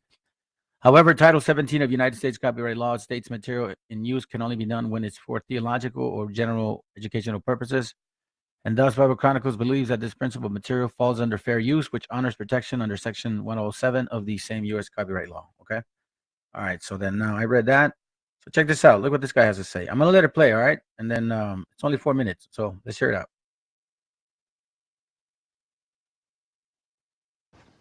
Shalom, coming back with another video. I just want to touch on these subjects that the Israelites like to go over to try to prove Native Americans and Hispanics, our people. I'm going to the scriptures where they go to. 2nd Israel 13 and 40. Those are the 10 tribes which were carried away prisoner out of their own land in the time of Hosea the king, who Salmonelsa, the king of Assyria, led away captive. And he carried them over the waters, and so they came into a lot of land. So they try to prove this and make it seem like they came to America, which they didn't. They still in Africa. These people don't read, man. I mean, it's just simple and plain, man. If people don't get this stuff, man, the Most High just ain't showing you. But they took this counsel among themselves that they would lead the multitude of the heathen and go forth into a far country where never mankind dwelt, which is still in Africa. Y'all know how big it is in Africa. It's a lot of places that ain't nobody been to in Africa yet, man. There's a lot of places still over there ain't never mankind dwelt over there. That's how big the land is. That they may keep their statues, but they never kept in their own land. And they enter into the Euphrates by the narrow places of the river. For the Most High then showed signs for them, and hell stood the flood till they were passed over. See, that's an error right there, because in the 600 BC, right before we migrated out of that region, the Nubians, these Africans below Egypt, or Tyranians, I guess, they were already fee-sharing men that had gone around Africa.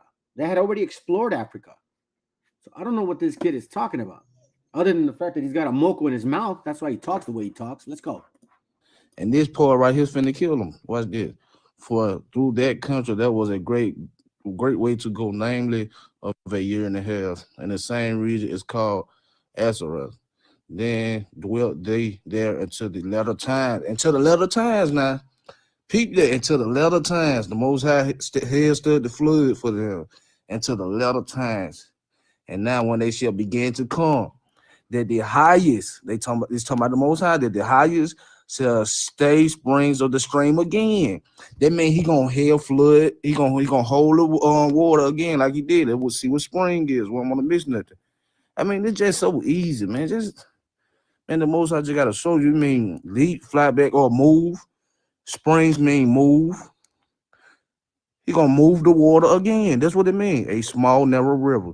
He gonna move the small narrow river again that they may go through. So by the Israelites' logic, that means the Native Americans and the Hispanics got to get back on the boat and go back to Africa.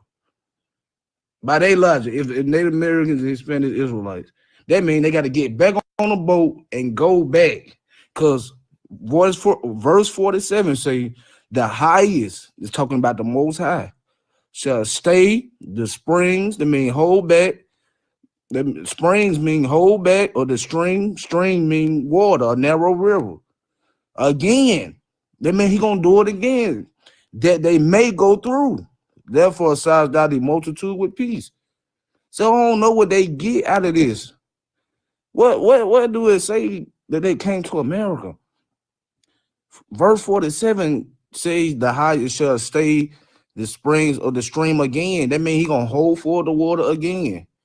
That they may go through, that they gonna go through. That's in Africa. And I don't know how these people miss over this, man. What verse in this said came to the to America? Verse 47, it debunked all that, man.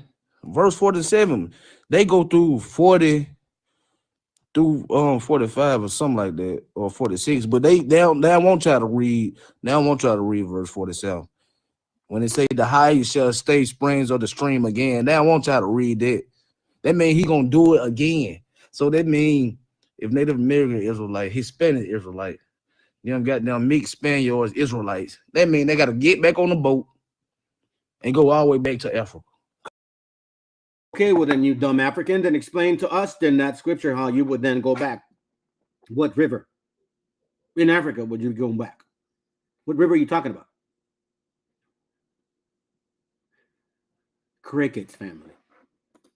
And I don't expect an answer, but that's real stuff. Your heart became proud on an account of your beauty, and you corrupted your wisdom because of your splendor. So I throw you to the earth. I made a spectacle of you before kings. I think that's Ezekiel 30 or 29, no? If I'm not mistaken. Sounds very similar. It's what the nations do with these Canaanites. Make a spectacle of them. Yes, for sure. Singing, dancing, basketball, all those things. Yep. These idiots don't realize that the land of Canaan has already been dwelt. And the verses say where no mankind dwelt. Exactly. Mundo. Right there, man. I wish I had my button. You know that whole thing? For real, bro. That's actually a good way to put it, man. That's a good way to put it. Did these idiots don't realize that the land of Canaan has already been dwelt? And that verse says where no mankind dwelt, bro. That's fire right there, bro. That's fire right there. That's a good point. Is he dumb? I think he is. I think he is, honestly. At this point, so one land wasn't dwelt according to him. Hey, shalom, bro. Good to have you here, man. Good to have you here. Yeah, hey, for real. And by the way, this is a perfect topic. I'm gonna use your name for a second. Scattered Israelite, right? So scattered. In Ezekiel 29 or 30, I believe, it talks about Egypt, Ethiopia being scattered as well and being sent to all nations in captivity. Explain that to me then. BHIs, who the hell is scattered at that point? And so-called Christians. Why are you guys saying that the laws are done away with or that God loves everybody? Really? You expect that? Bro, you guys are even worse. Because the Most High said he's going to bring them through there again. Shalom, I'm out, man. I just wanted to put that out there. That people, they just jump right over 47. Like the Most High said he ain't going to bring them through the water again. That same water the northern tribe ran through the first time, he going to bring them back again the second time. Just saying the same thing, man. Shalom. Okay, so you guys heard him. Oh shoot, my bad. You guys heard him, okay? And because of One West, that's pretty much where we stand, right? Just based on that, maybe he makes sense, maybe not, right? I don't know how some people feel about it. Exactly, bro. But hey, man, that's a great point, bro. That's a great point. What moral compass are you living by if the laws are done away with? That's a very important question. Moral compass. Because moral has something to do with morality, your ethics. What are you using, Mr. Christian, to stop you from sinning?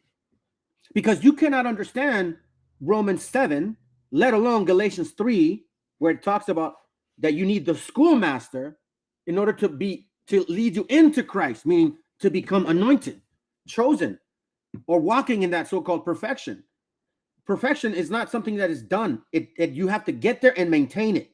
That's why it's creativity, growing within yourself, understanding who you are. That is the moral compass that you need. And if you don't have no laws to govern your mind with, meaning like kind of like the Matrix, if you close your eyes and you are lawless, like, hey, I could be gay, I can sleep with kids, I can sleep with animals, I can do all kinds of drugs and I could cheat on my wife and nobody cares because God's gonna forgive me at the end. Yeah.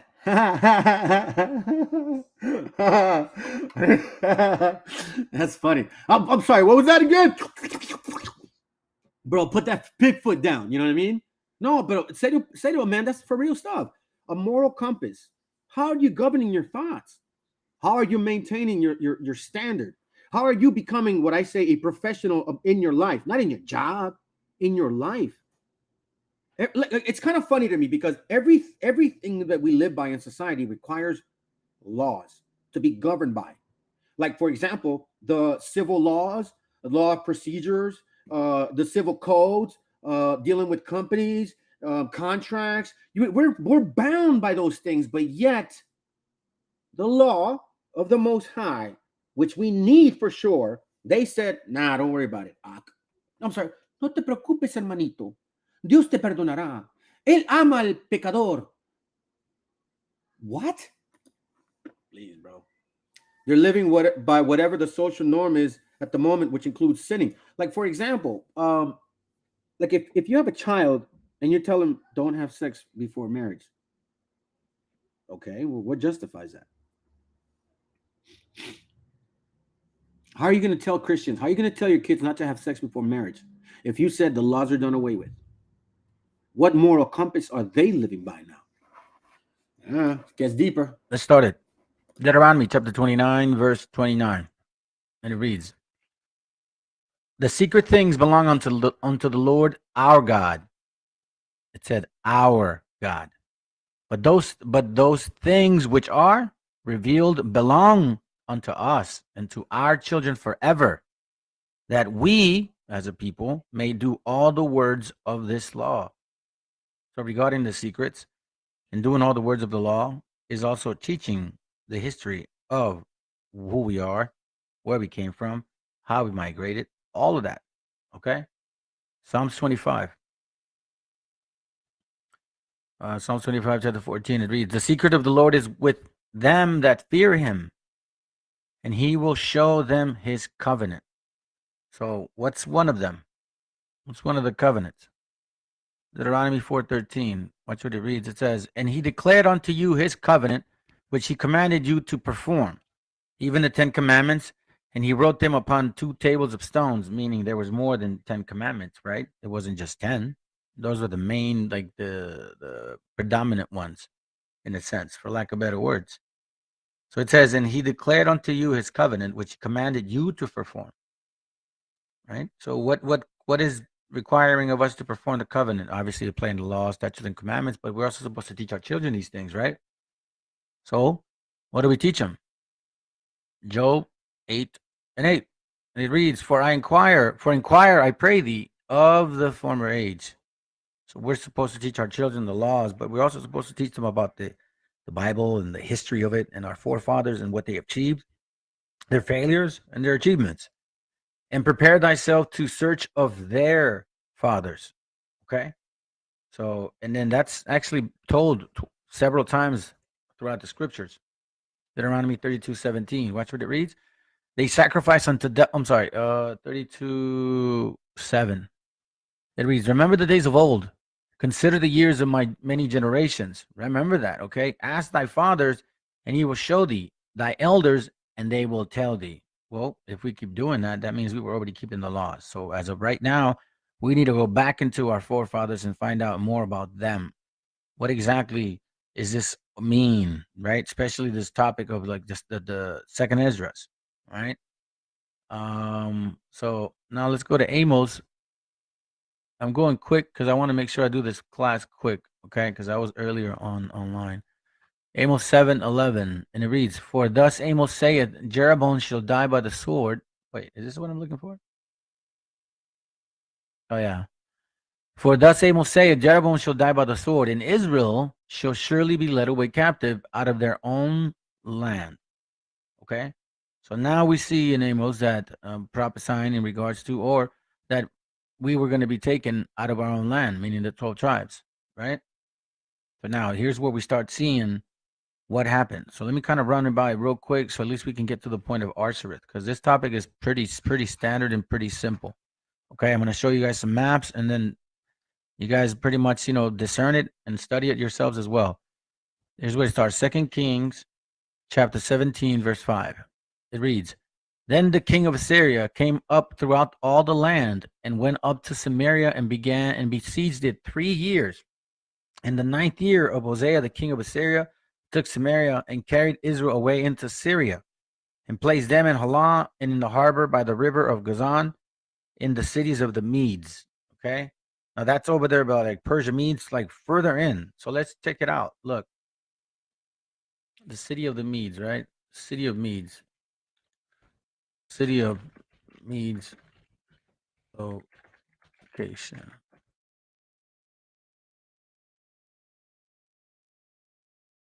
City of Medes.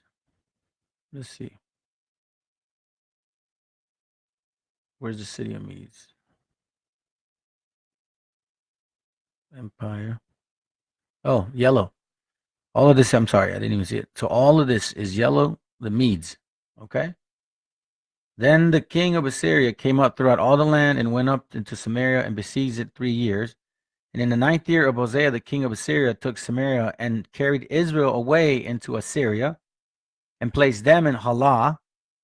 Okay, well, we don't see Halah here. Let's see what we can. Where is Halah in the Bible?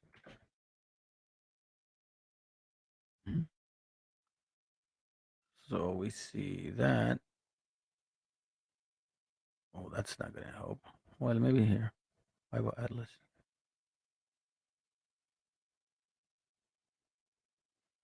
Halah.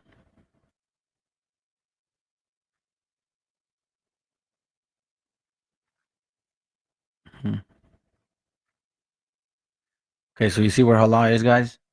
Right there, okay? So they took us right around that area. All right? All right, so let keep in mind that in around 550, 600 BC, the Egyptians weren't at war with the Nubians, okay? All this eastern part right there in East Africa. So I want you to be mindful of it, because if that was the case, if you know that, for example, right now they got war going on in Palestine, right? And let's say we are in Egypt. Now we need to go around them, like go up north, or like let's say we're free to go from Egypt. Are you going to go through them because they're at war, or are you going to avoid them at all costs? And we're going to avoid them at all costs. So if you see the narrow passage to Egypt from Jerusalem, or at least Palestine area, right? There's no way that we would have gone west towards Africa. We would have gone either north or east. That makes more sense, considering the fact that Egyptians and Nubians were at war at that time, between 600 BC. You guys can look it up. Look it up. 600 BC war between Egypt and Nubia. You'll find out. I'm not lying. Okay. So then, how in the world? And it's just, to me, it just makes no sense. Like, for example, if they're free to go, family, why go from the Euphrates, go all around there, then all around Africa? You know what I'm saying? Why do that? Why not just go back to Jerusalem and then take off from there all across through that land, that sea right there to Gibraltar, all across? You see, it makes no sense. So we would rather make it more difficult, get on boats, go around the whole freaking continent to a line where never mankind dwelt. That's pretty stupid, yo. Pretty stupid, yo. 2 Timothy 2:19. I read that earlier, bro. But God's truth stands firm like a foundation stone with this inscription: the Lord knows those who are His, and all who belong to the Lord must turn away from evil. That is a very important factor here to determine if you are, because a lot of people say they are, family. They'll put fringes on. You know what I'm saying? They'll show up every Saturday, but at the end of the day, man, if you have hatred, like sincere hatred, and you cannot live without having hate for somebody, like if you listen, man, the fruit doesn't fall far from the tree. And we see the actions that are taking place among these so-called communities here. So, another question I got is this: from 2 Ezra 13, the Israelites coming from the east, right? So how it takes them a year and a half to get to Africa, according to that guy, but isn't Africa close by? Yeah, dude, it's true. It's like skipping a hop. Hey, it's no different than what these BHIs say, that they ruled Europe, okay?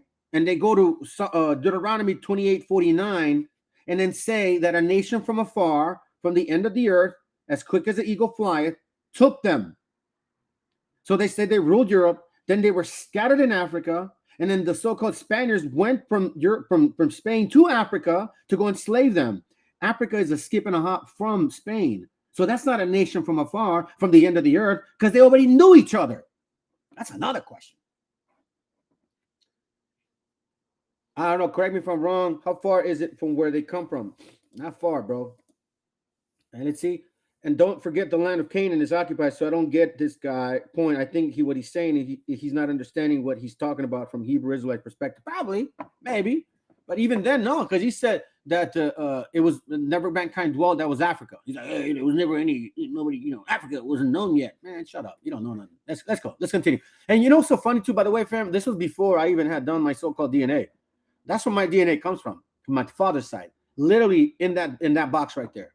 Man. It's amazing how the Most High works. Do I put 100%, belief in the DNA? No, that's not my doctrine.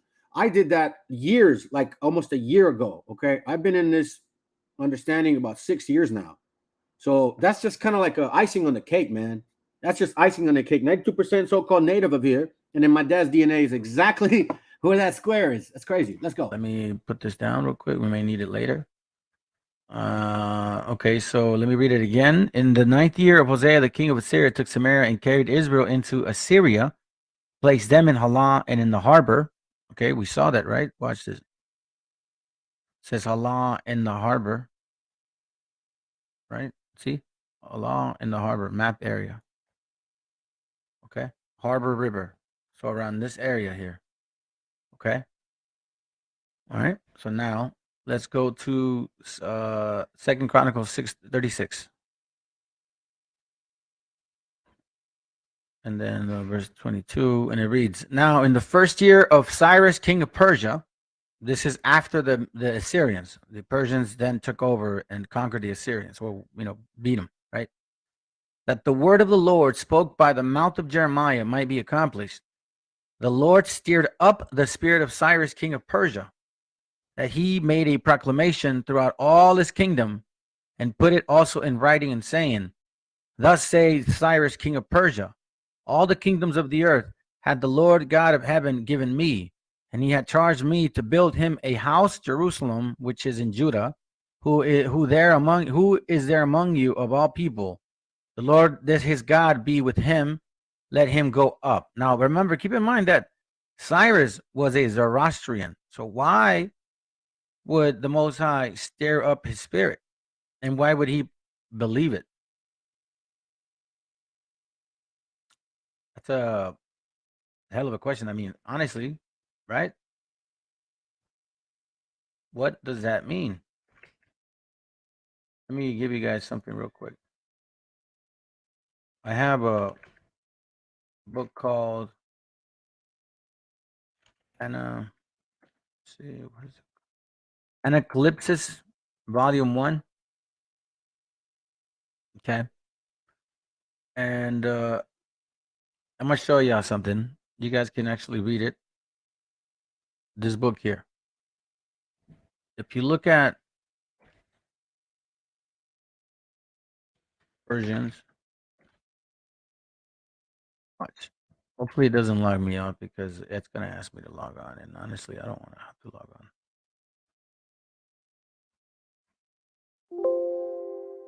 All right. So anyhow, in this book, you guys can read it. Okay. It shows and shares that Cyrus was a relative of Abraham. So let me see if I can get the book. Hold on.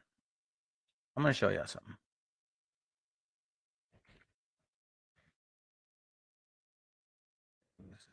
Real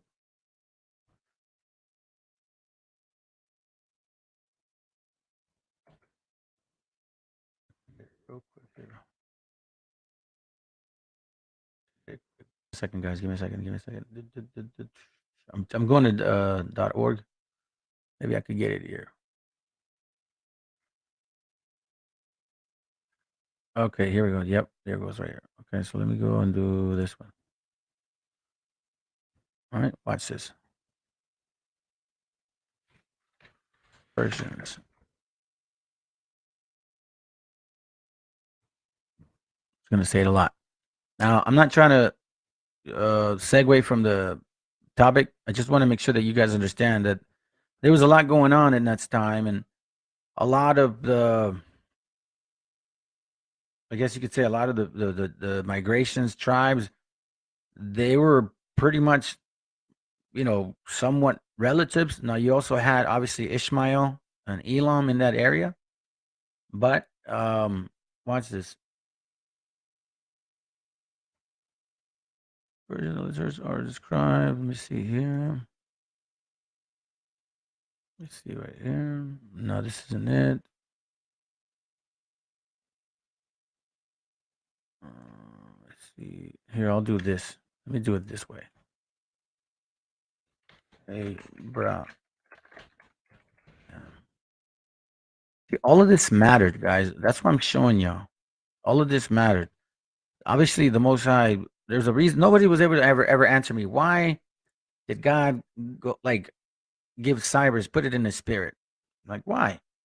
If he wasn't an Israelite, okay? But no one was able to answer me that question. So obviously, I had to, answer my questions, because there was really nobody available to answer them, and even if there was, they weren't able to. And this is what I found.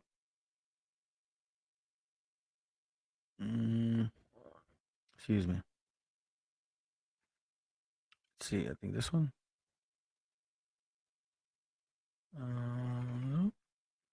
This is a great book, by the way. You guys should consider reading it. Earliest story with Abraham, Sarah. Let me see. Maybe it's here.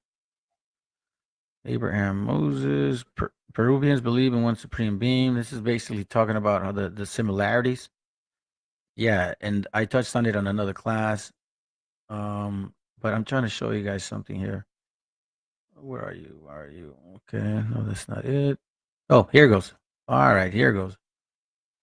We know that the religion of the Magi did become corrupted, and it was reformed before the time of Cyrus and Daniel by a man called Zoroaster or Abraham Zoroaster. Okay, so now what these guys are saying is that the Persians, look, there seems no doubt that this king and priest was the religion of the Persians, of Brahma, of Mithra, and of Abram, as professed at this time. Okay, now it says here, let me see this one. Where are you? Still calling it Ishka was the name of both Sarah and his wife. Jesus. No. Well, Jubilees, the book of Jubilees actually shares what went on when the lands were divided. Canaan, Mizraim, Put, Cush, they all knew where they were supposed to go. Mizraim was in the east, Put was next to him, Cush was under, I believe, and Canaan was supposed to be in the far east, meaning the West Africa. But they did not do that. They chose to stay in the land that didn't belong to them. They preferred it, even though their brothers told them specifically, don't stay there, or by sedition, through sedition, you're going to die. And we see a bunch of seditious people. It explains themselves to the T. Anyways, look, guys, honestly, if you guys can really look through this book, and it's going to show you, it's going to say that these guys, the Persians, they know that they come from Abraham. Okay, so I'm trying to look for the page, and it's going to be a while because honestly, it's a lot of pages, and I wasn't thinking of showing this. Let's see, maybe here.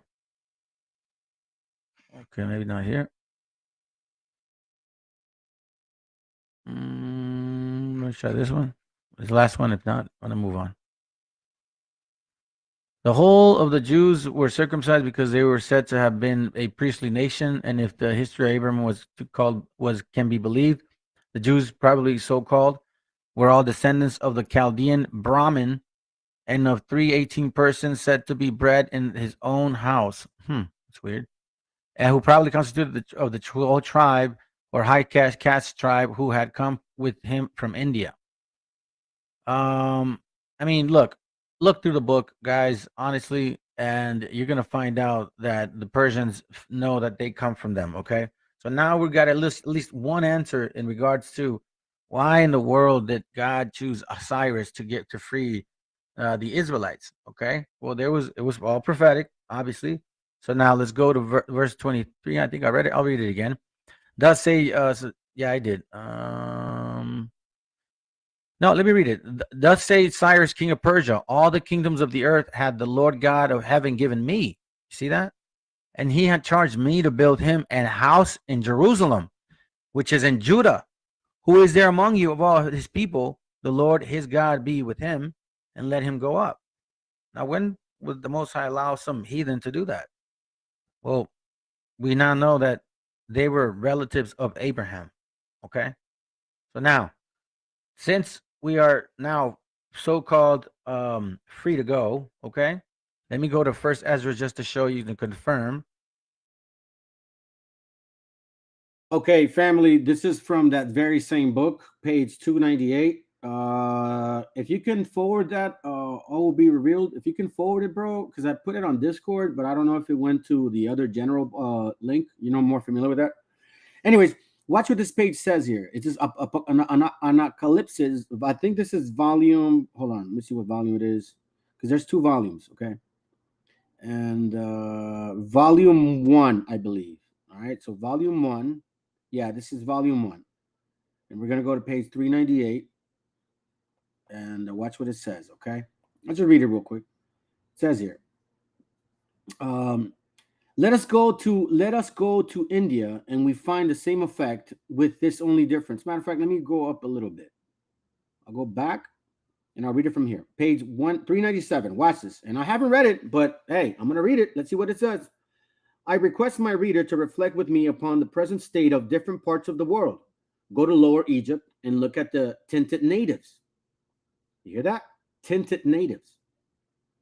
And ascend to the torrid zone, and we shall find to grow darker as we approach the sun, always when humanized describes as black. The straight hair grows woolly as we approach. You hear this? The straight hair grows woolly as we approach, okay? As we approach the scorched, sterile regions of Nubia. Generally, the parched sands of Africa where no corn grows. Oh, gosh darn. Where no corn grows. Don't we have corn consistently being brought about in the scriptures, family? Where there's no corn where the tree of the sun, the everlasting, phoenix or palm tree is perhaps the only plant on which man depends on for certain productions of scanty substance. The only fruit-bearing tree which raises its head, a majestic head, around the few solitary springs of the parched desert. Let us go. Now, this is another part. Okay, now, following sentence. Let us go to India. We find the same effect with this only difference, that in this grain-growing country, this land of ease and luxury, the persons are more handsome, and their hair straight and long. Let me continue. And above all, let us contemplate the Jewish character. Oh shit, excuse my language. The jet black hair, the peculiar complexion, virgin to the Oriental among the white European followers of Abraham. Wow, family. Wow. Let's go. It says here, now is the first year of Cyrus, king of Persia, that the word of the Lord by the mouth of Jeremiah might be fulfilled. The Lord stirred up the spirit of Cyrus, king of Persia, that he made a proclamation throughout all his kingdom, and put it also in writing, saying, thus said Cyrus, king of Persia, the Lord God of heaven had given me all the kingdoms of the earth, and he had charged me to build him a house at Jerusalem, which is in Judah. Okay? So now it says, who is there among you of all his people? His God be with him, and let him go up to Jerusalem, which is in Judah, and build house of the Lord, go to the Lord of Israel. He is the God. Wow. Which is in Jerusalem. Remember, this guy was a Zoroastrian, right? And whosoever remaineth in any place where he sojourned, let the men of his place help him with silver and with gold and with goods and with beasts, besides the free will offerings for the house of the God that is in Jerusalem. Okay? So now we see that Cyrus allowed them to go. Something moved Cyrus' spirit, but it seems like Cyrus was related to Abraham. Okay? So now let's go to 2nd Ezra, chapter 13. Okay, verse 40. And it reads, those of the 10 tribes who were carried away prisoners out of their own land in the time of Hosea the king, whom Salmanassar, king of Assyria, led away captive, and he carried them over the waters, and so they came into another land. Okay, so now let me show you a map real quick. Show you the map. Where is it? The world. I think it's this one.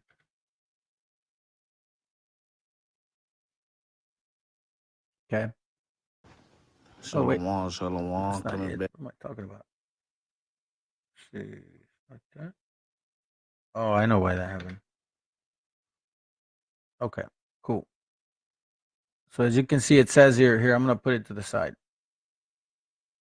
It says, verse 41, verse 40, those are the 10 tribes which were carried away prisoners out of their own land in the time of Hosea the king, whom Salmanassar the king of Assyria led away captive, and he carried them over the waters, and so they came into another land. Okay, now let's stop right there, because it says, but they took his counsel. So he took them into another land where?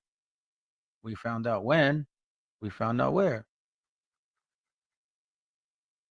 He took them somewhere around there, right? This is an old map, and I'm going to show you. I'm going to use this map too. Oh, please don't tell me you're going to freeze on me. Okay, cool. Sorry, guys. It's a little tricky map. I got to move very slow. Okay.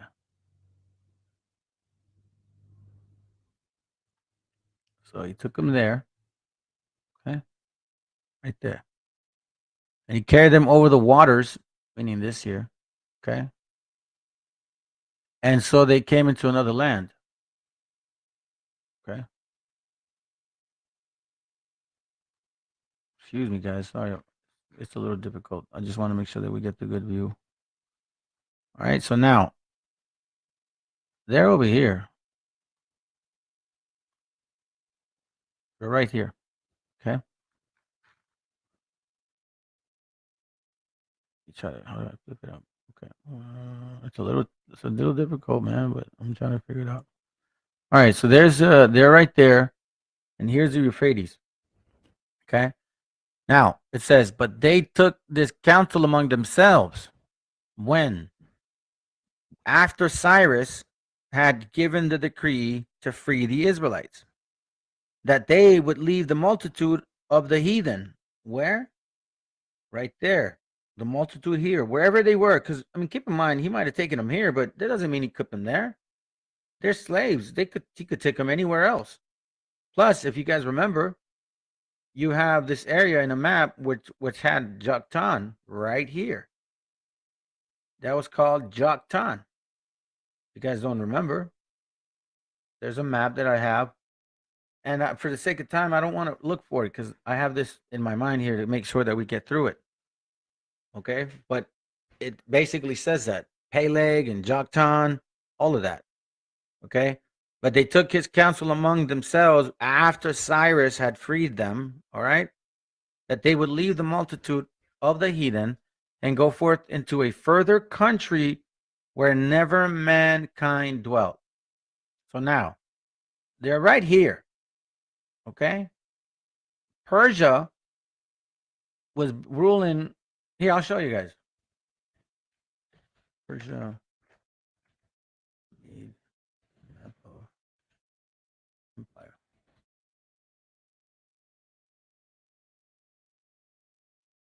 Look, Persia literally covered all of this. Okay? And the 12 tribes are, well, the 10 tribes are right there. You see what I'm saying? They were right here.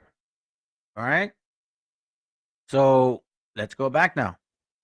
It says, but they took his counsel among themselves that they would leave the multitude. Which multitude? This multitude. Wherever it would have been here. Remember, it's all under Cyrus's territory, okay?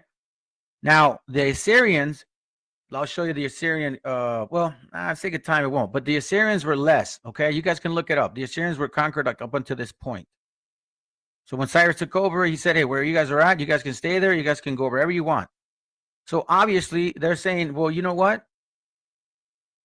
They took their counsel among themselves. That doesn't overnight. That took years. It had to take years because the Bible is like that. You know, one verse can go to another verse, and all of a sudden, it's like a couple, like 100 years maybe at times, or maybe more. So, you know, you got to be mindful that what were they sojourning? They took but they took this counsel among themselves. That means they had time to think about what they wanted to do. So if they were already free, they obviously weren't just staying here. They were maybe migrating somewhere around in this area of the Persian power, because this is where it gets really sick and sickening and ignorant, is when they say, the One West says, oh yeah, they took the Euphrates and went through Africa all the way around, like all the way this way. You're telling me that they would, why would you do that? Why would you go all the way around? Euphrates River goes this way, and then you're gonna go around that way on boats? Come on, man. It makes no sense. But what does make sense is this right here. Hold on. Let me get a different map, because this is really hold on, guys. Let me see. Where you at? Let me try this map. Maybe this map will work a little bit. And check out the website. Oh no, that's not the map. I'm gonna show you that one in a little bit. Let's see this one.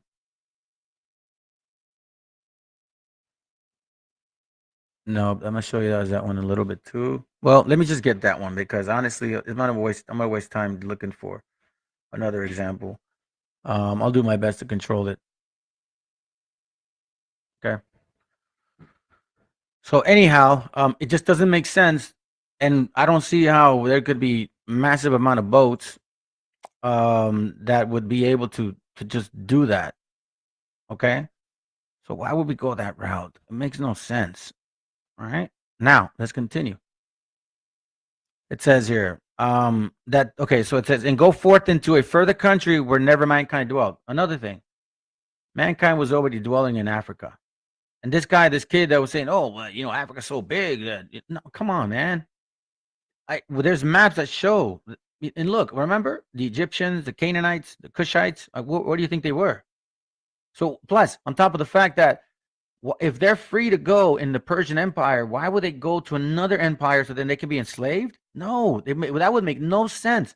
So the only way that this would make more sense would be a further country where never mankind dwelt. Well, at that time, there wasn't really not many people traveling through these areas. I mean, there were some kingdoms, but not many.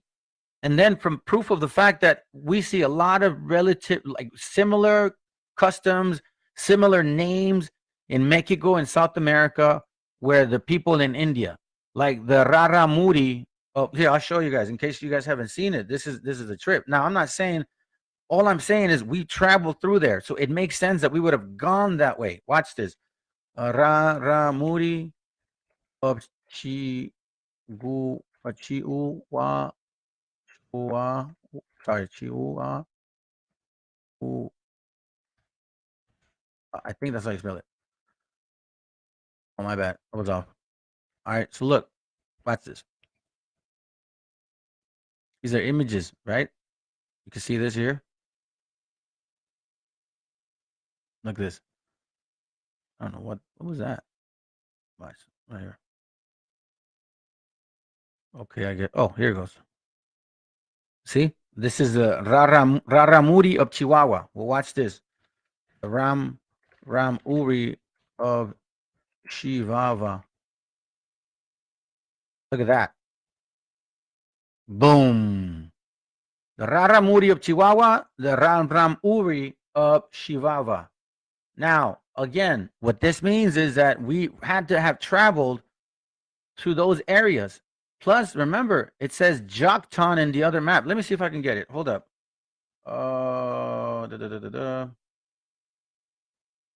Map.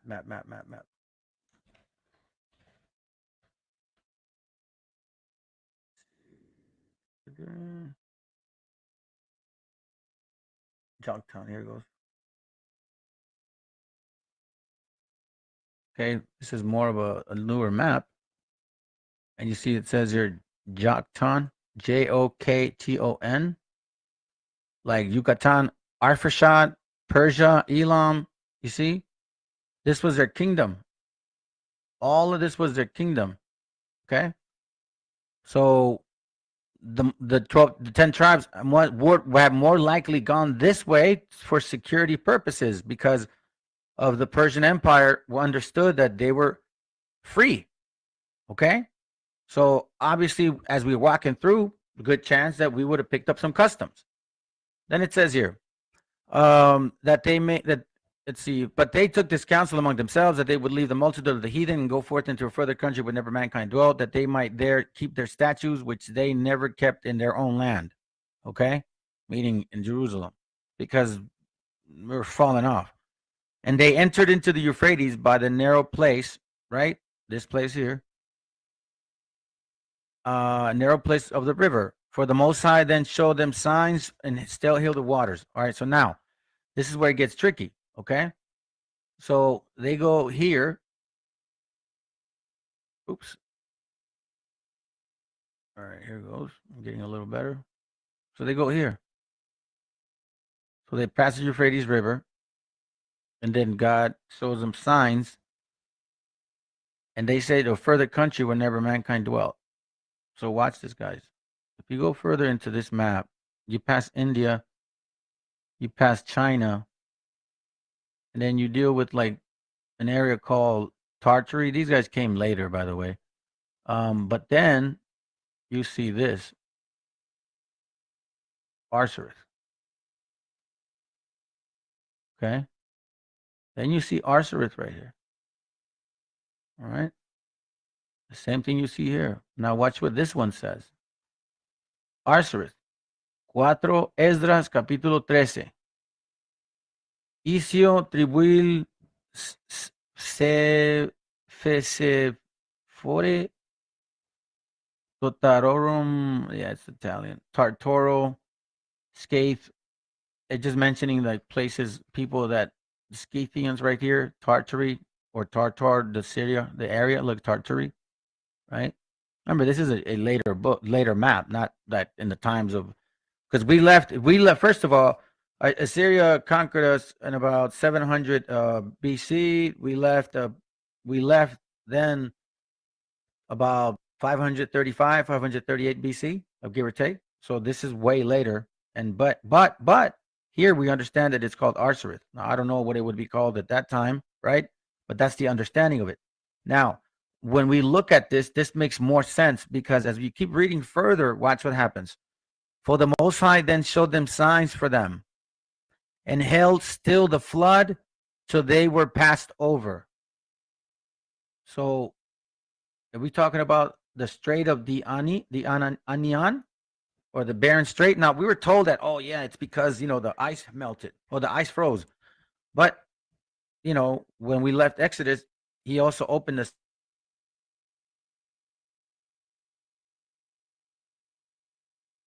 namely a year and a half, and the same region was called Arsareth, same region. So what's a region? Okay, so watch this. I'm going to get my Webster's Dictionary 1828 book. Watch what it says. Region. Region means a tract of land or space of indefinite extent, usually a tract or considerable extent. It is sometimes nearly synonymous with country, sometimes with country. It says the inhabitants. Let me see that real quick. Isaiah 18:1. It's an interesting chapter. The nations of shadowing wings. Move to the land of shattering wings. Oh, okay. I'm gonna check it out. I'll check it right now. All right. We got another 20 minutes on this, and then I'm gonna move on to the next class before. Sun's going down in about an hour, so in case you guys want to stick around, obviously. Let's go. Inhabitants of a region or district, right? A part of the body. So it says here, for through that country was a great way to war. I'm sorry, for the Most High then showed them signs for them, and still held the flood till they were passed over. For through that country was a great way to go, namely a year and a half, and the same region, meaning the same section, right, is called Arsareth. So if the entrance of Arsareth is here, and he held the floods for us, then it would only make sense that he would hold the flood for us there. It's about a 50-mile walk. I mean, excuse me, not a 50-mile walk, but it's 50 miles. Okay, now watch what this says. This is another map, more colorful. Look, it's the same one. 4 Esdras capítulo 13. Tribus Sephirah, I guess. Oh, Zephyrat, or I don't know what it says, something like that. Totaroru, I don't know what. But look, Strito di Anian. So again, for through that country was a great way to go. Which way? All the way this way. All the way this way. So now he holds the water for us. For through the Most High showed him signs and held still the waters, right? So here he held the waters out. When we were walking, he's showing us the signs. And then it goes, for through that country was a great way to go. Namely, a year and a half in the same region is called Arsareth, because there's a great space to walk through. Right? If Arsareth is here, give me a second.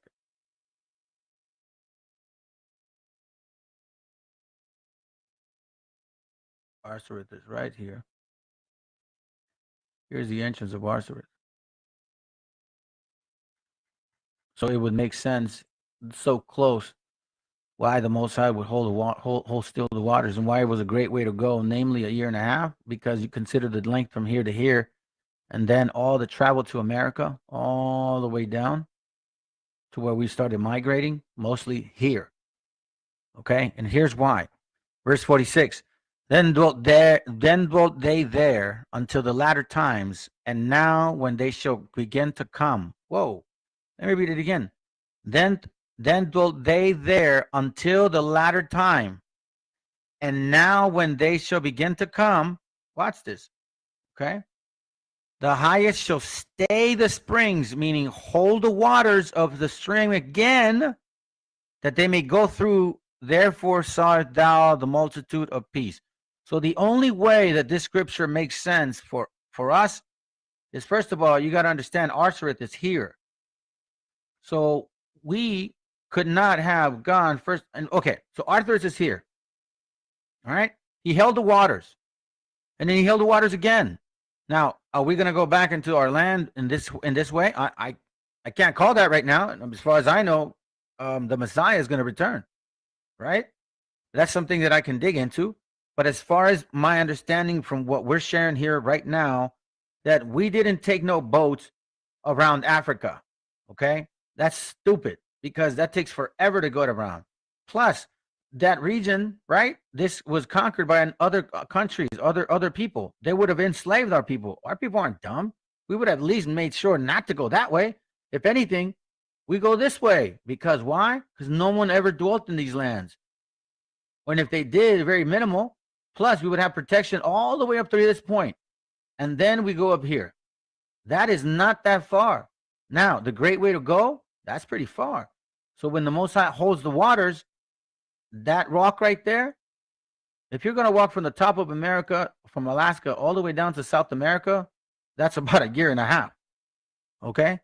And then on 47, it says, the highest shall stay the springs of the stream again, that they may go through. And you know that it's not, this is not a stream, but it's a river. It's pretty big. It's part of a sea.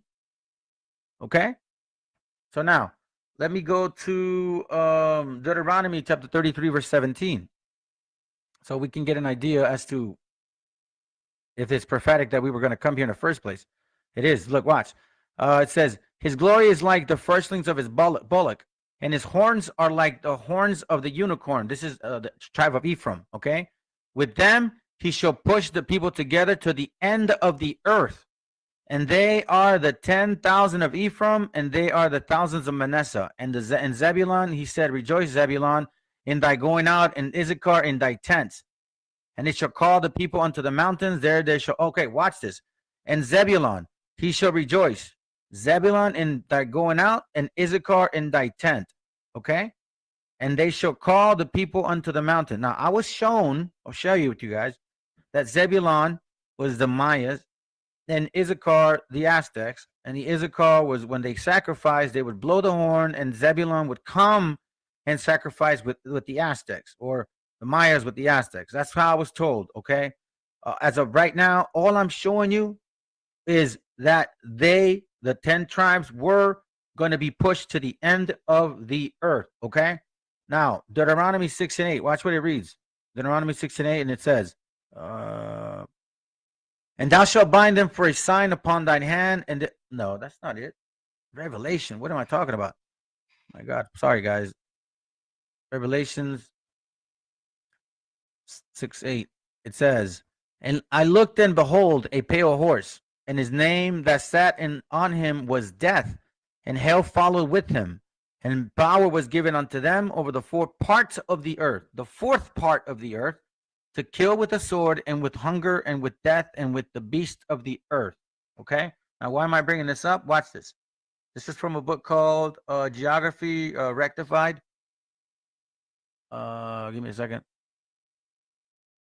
Watch what he reads right here.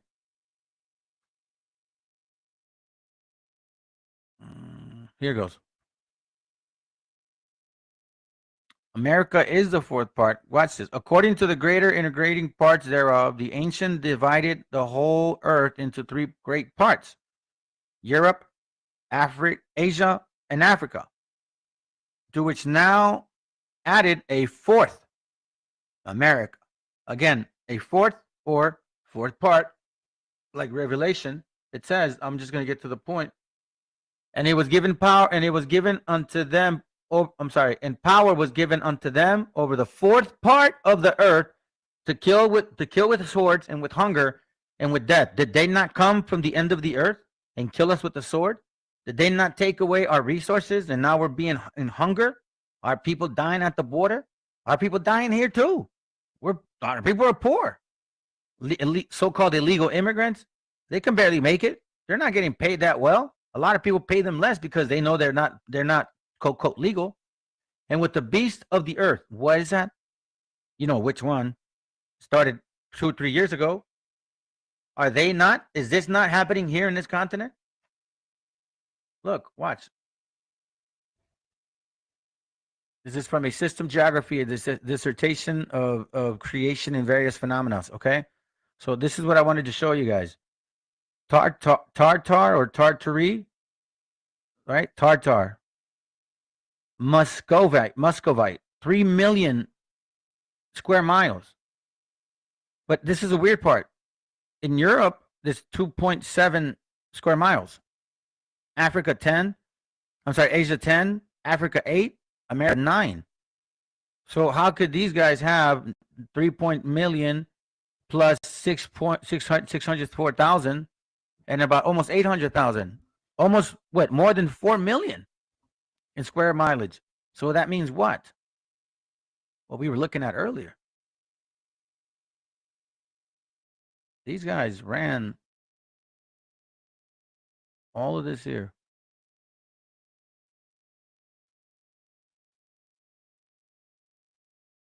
Tartary.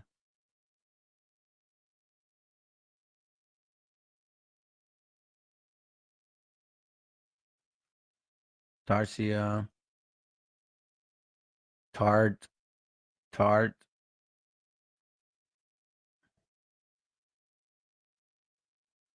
You see Tartary, I think it's in the other map.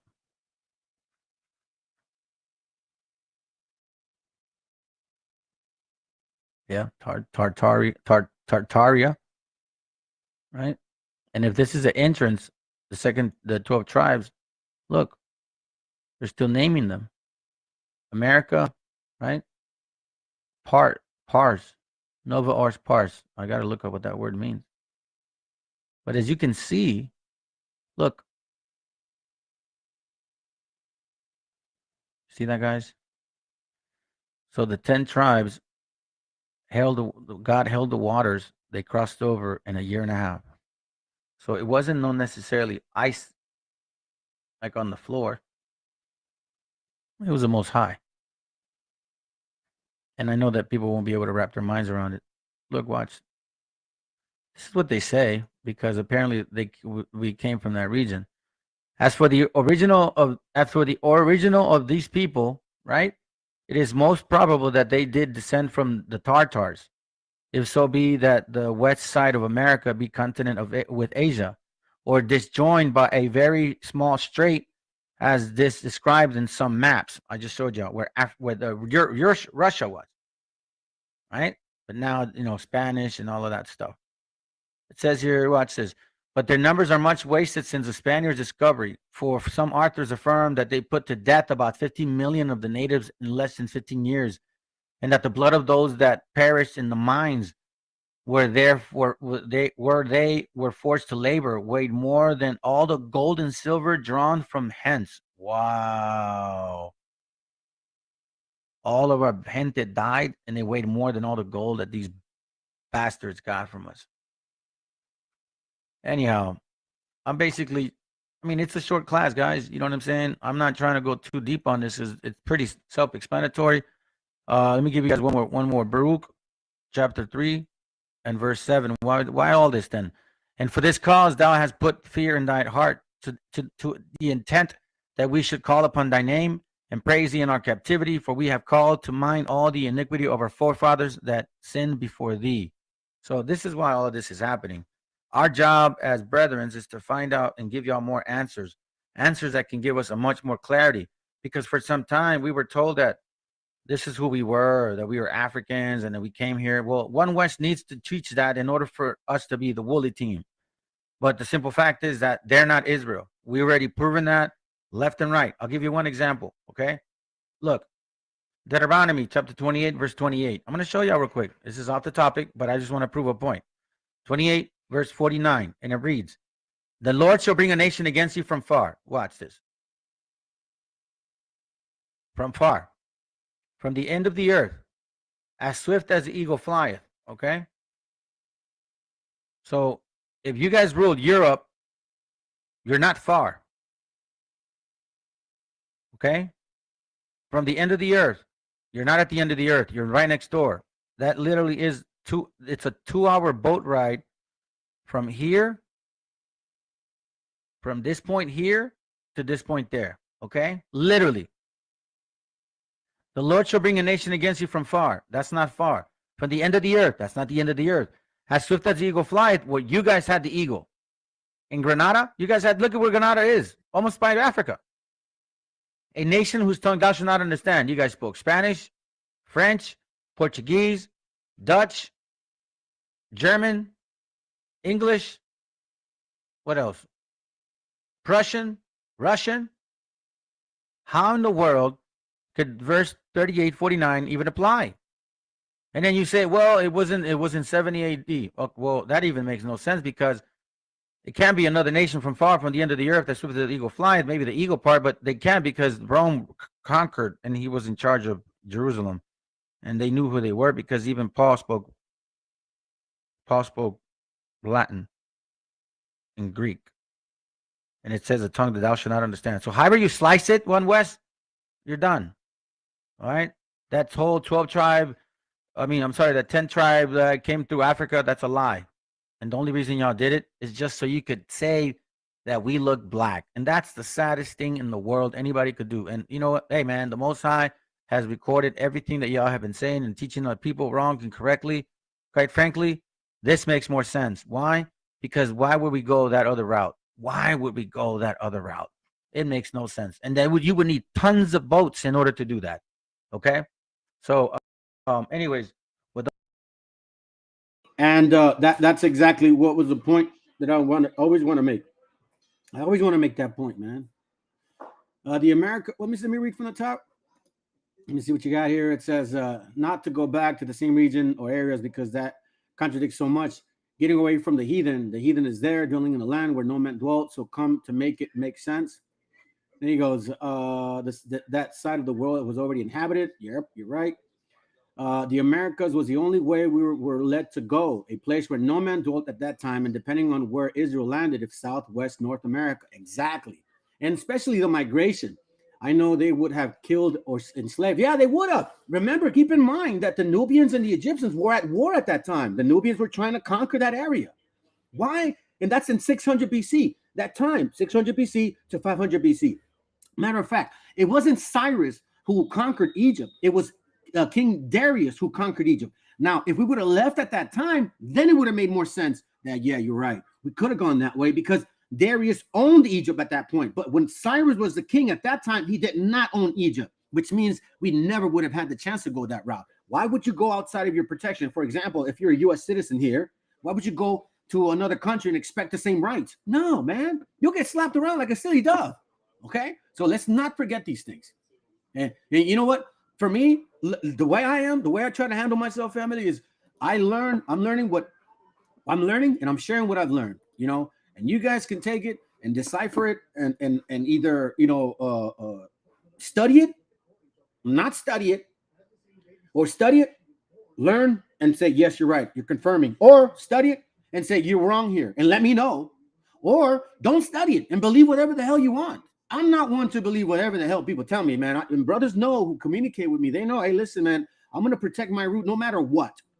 No matter what, I'm going to protect my root, because if I fail, my whole family falls. You guys got to be that. Remember, we are the hedge of our family. We are the hedge of our household. Us men, we got to get our mind right first before we go expect things from them. That's why it's taught so much about repenting. Sincere repentance requires a lot of work. It's not simple. It's not a simpleton step. All right. Anyways, we're going to finish it out with this one. This is a 2:25. So it'll run all the way to 7 p.m. That'll be around 9 o'clock, you know, Central, 10 o'clock, you know, Eastern. So, brother, stick around, man. This is a good one. All right. Are we here?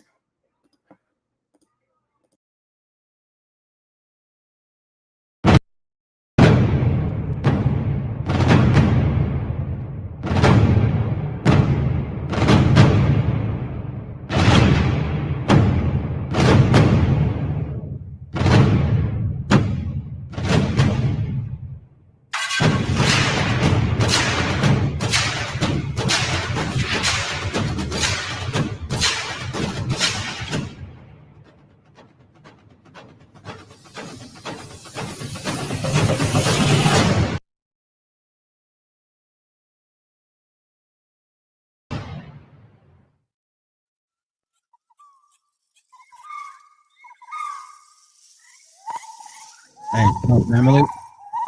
Whoa. Messing with y'all, man. I hope y'all are doing good this evening.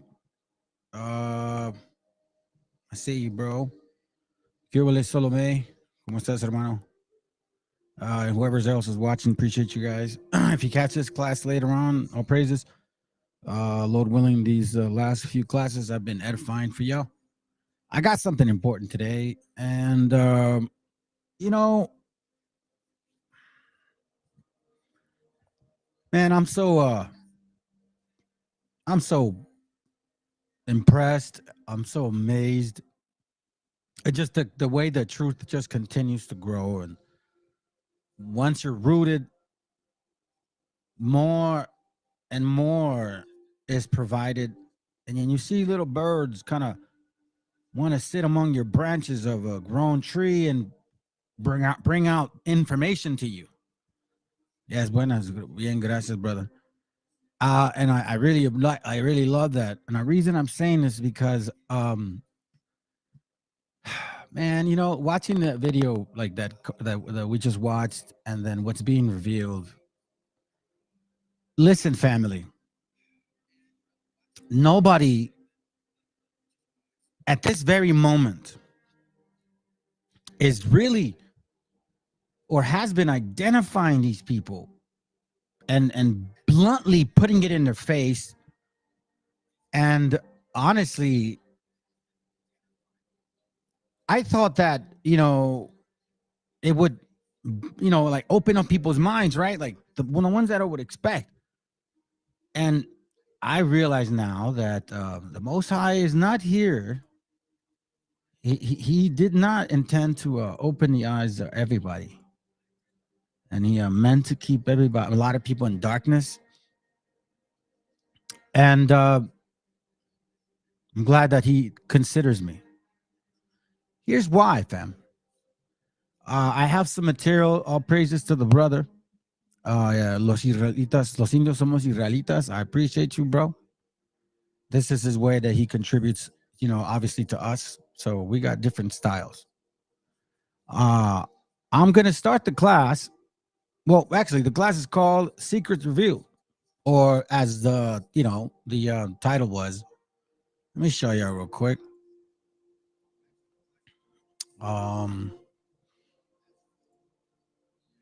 are you? This right here.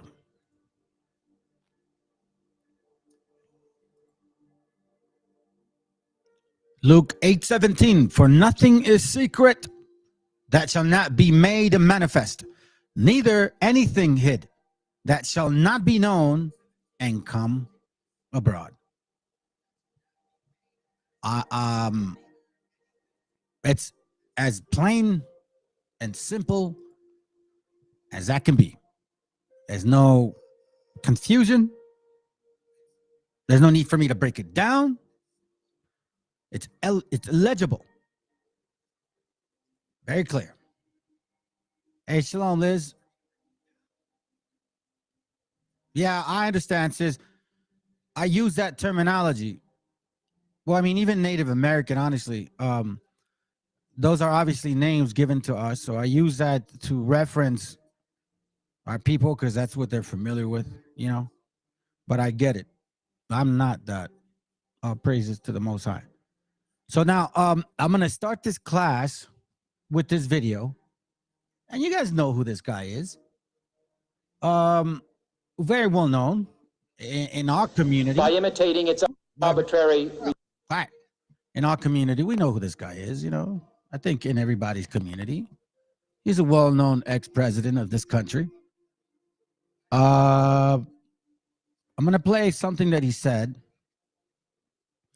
that relates to what I'm going to bring out to y'all, okay? Because I have, oh, by the way, so this channel is a Spanglish channel. And, you know, I speak Spanish. So the material that I'm going to read, not the majority of it, but the books that I'm going to read to y'all in reference to you are in Spanish because they are very hard to find in English. A brother of mine or ours provided it, which is why I'm going to bring it out. Now, I hope that many of you understand Spanish. If you're new to this channel, please get someone that can translate it, okay? Because it's going to really bring out secrets, things that you and I have not known since we were born. We were taught things in school that only allowed us to focus our attention to a particular type of people. And through that secrecy, and through that veil, or with that veil, we never were exposed to the puppeteer, I guess, the people controlling all of this. And I'm going to show you guys why. Because unlike what we are being taught here, never was I even aware that these books were written in Spanish for us to read. Shalom, Julio. All right, so let's begin. Again, this is John F. Kennedy regarding the secret society speech. All right, I'm going to show you this video, and then I'm going to provide you one later on to explain a little bit more of these things, because I am really going to have you guys with a lot of this information now, directing us to who these people are. It's getting, like I said before, family, this rabbit hole is deep. Let's go. All right. In every sphere of human activity. This deadly challenge imposes upon our society two requirements of direct concern, both to the press and to the president. Two requirements that may seem almost contradictory in tone, but which must be reconciled and fulfilled if we are to meet this national peril.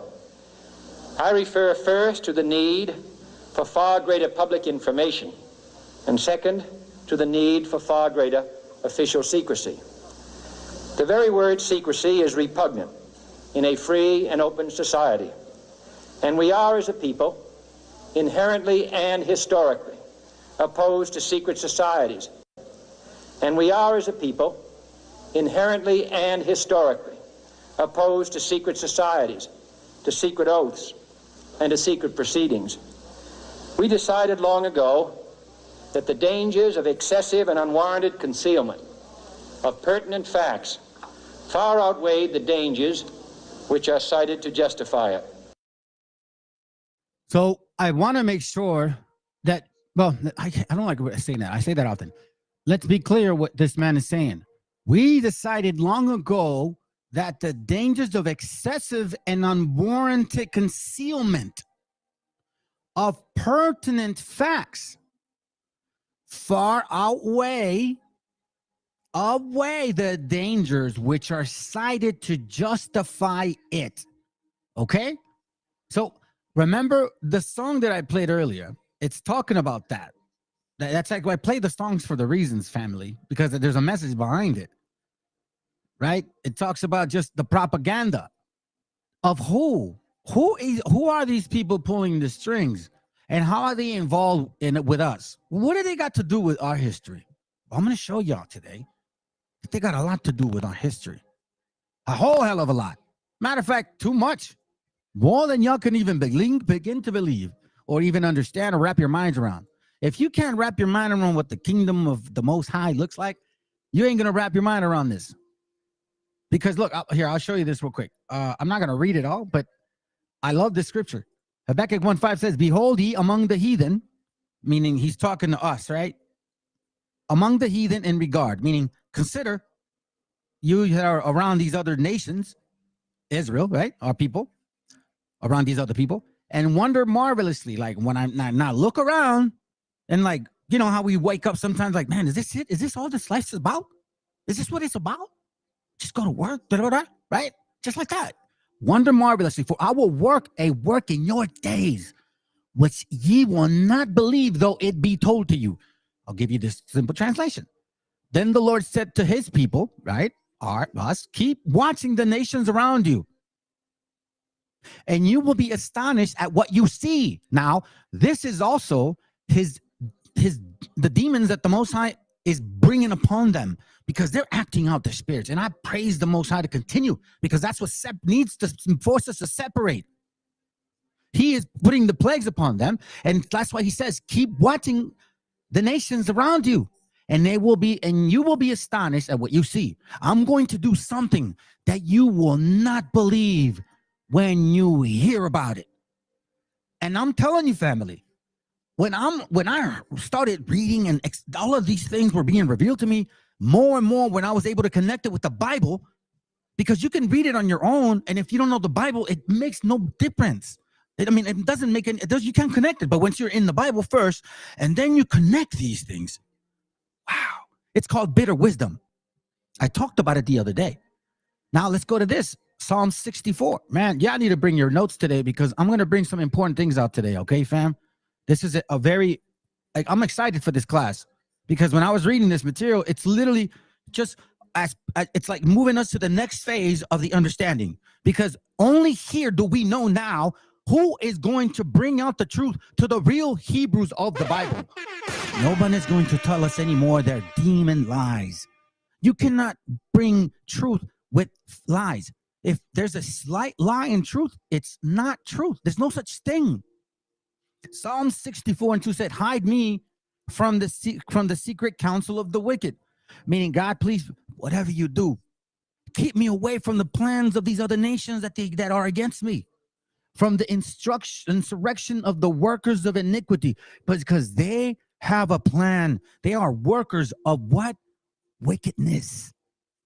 They're workers of wickedness who whet their tongues like a sword, meaning they use the way to speak in their mind in a destructive manner.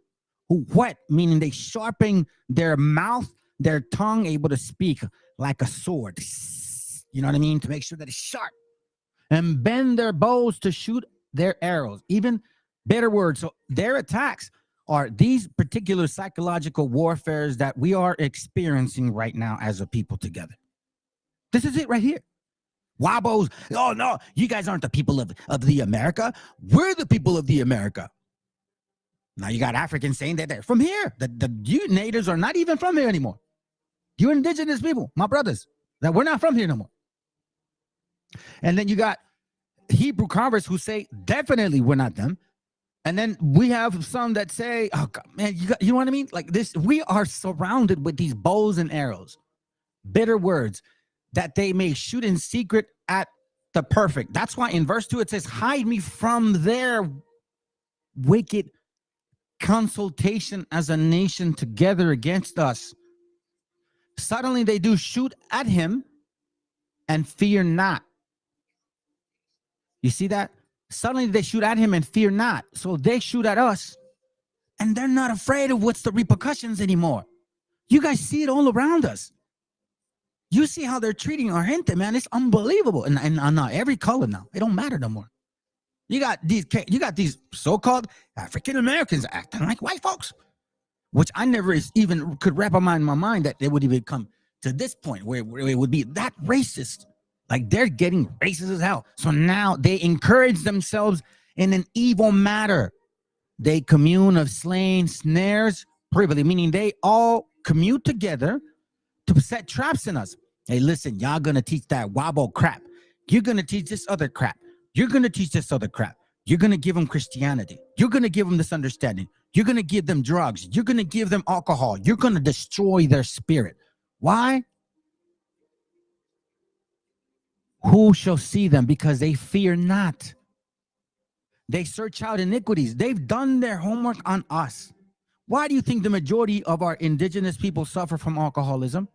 Because those are called spirits. They accomplish a diligent search, both the inward thought of every one of them and the heart is deep. Don't think that this is just one nation of people, family. This is commuting together like a think tank. That's what that is. It's not. Stop believing that those damn stupid camps that are pointing the finger at only one set of people. Because this set of people does involve several. It's not just one. We've heard of the Boulets. We've heard of the Masons. We've heard of secret systems. And guess what? Those are not just Caucasians. They're not. Let's switch it. Let's listen to this. On October 9th, 1701, Yale University was founded with the mission to prepare youth for public employment both in church and civil state. But Yale's earliest origins begin in the 1640s with a group of ministers who simply wanted to establish the theocracy in a college to educate its leaders. Family, I implore you, do not fall by the skin tone. It was not just them, okay? Keep that in mind. Here we go. For a university with such humble, churchly beginnings, it's shocking then that one of their oldest secret societies' initiation rituals historically was rumored to include sharing the intimate details of one's full sexual history. Shrouded in secrecy, this is everything we've dug up on Skull and Bones.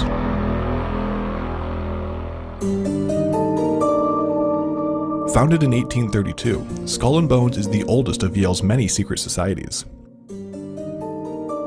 Historically, admission is reserved for senior Yale undergraduates.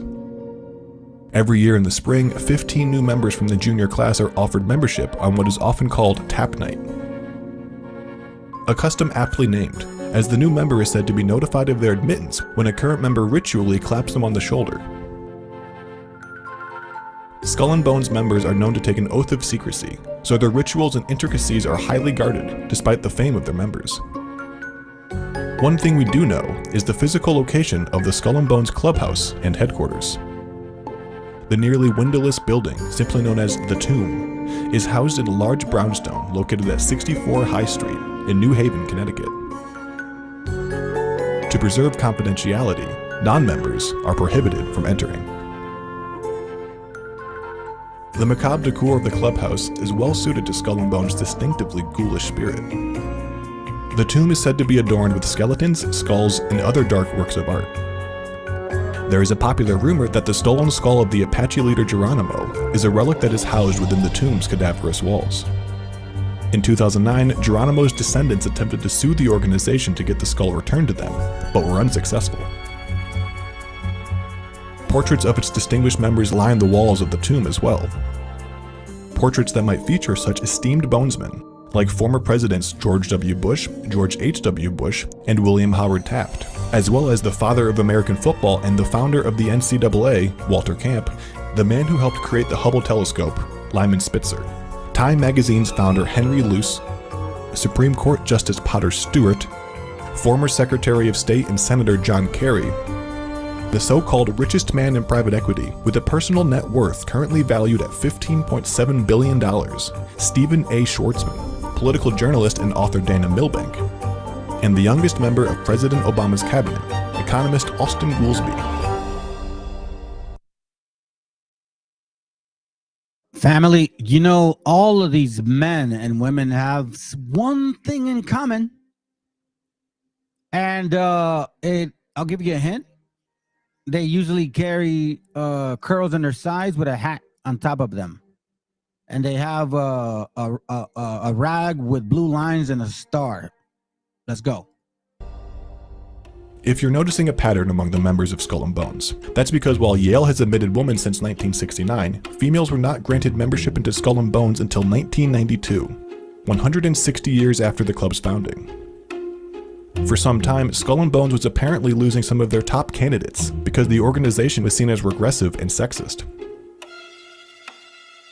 As more women, people of color, and LGBTQ+ members joined the organization, the old boys club rituals had to adapt. However, the intricacies of how Skull and Bones has evolved to become a more inclusive space for new members remains largely as secretive as the very rituals themselves. One's membership into Skull and Bones even reaches beyond the grave, as new initiates reportedly agree to leave a part of their estate to the club. However, in return, it is said that the club ensures a policy and a promise of their lifelong financial stability. And with such an affluent list of members, it's hard to find a bone to pick with such a guarantee.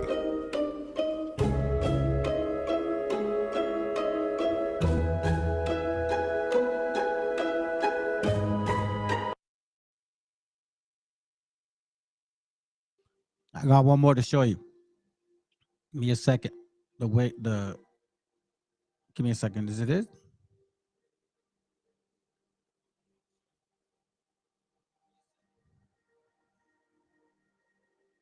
Hold on. I had it once. Here, maybe I'll get it here. Give me a second, fam. Oh, I thought I had it.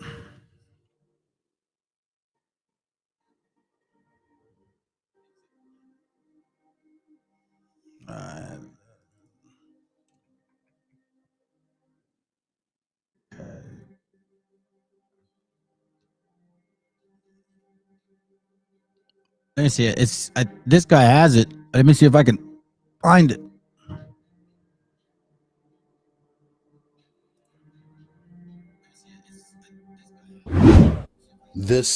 Yeah, check it out. All right, I'm gonna give him a couple minutes. Again, this is not my material, but again, this is what we found out on these guys, and this dude is helping us out. That's how I see it. Let's go.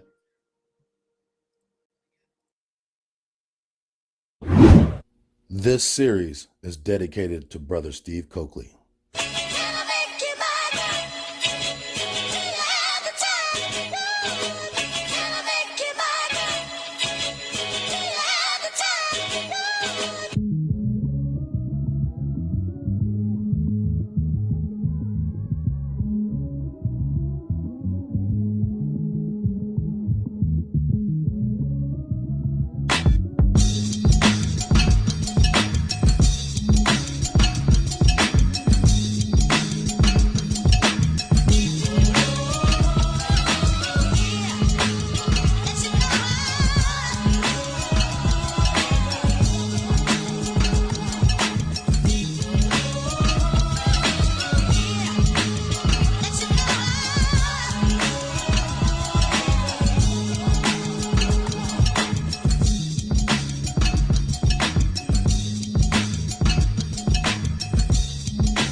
The mysterious society of elite Negroes. Defining this group has evaded us all. Who are they? And what exactly is their purpose? Who are you? Hey, that's what I'm saying, bro. Like, you know what I mean? Like, look. Wait a minute. Who are you? Who the hell are y'all? Right? You got to start wondering. Listen, this is getting deep. Ain't no one else exposing these suckers, man. I don't know who. It's like, come. Okay. I'm not saying it for any credit.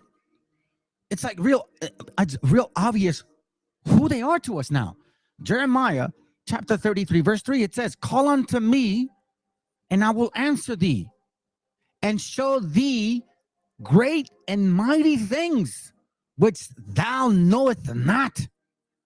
Why do you think when Habakkuk 1 says, booyah, I'm going to show you something that's going to surprise you. When you see it, you ain't going to believe it. MLK surrounded himself with Freemason pastors as well. All of these guys, Freemasons, Boulets, what do you call those other guys? Secret Society, Skull and Bone. All of these people here are literally what they call principalities and powers.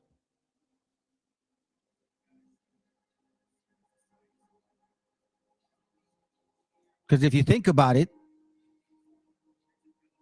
call on. Oh shit. My bad. That's why we call on the Lord, fam. Because without his understanding, we would never find this. Without his understanding, we would never.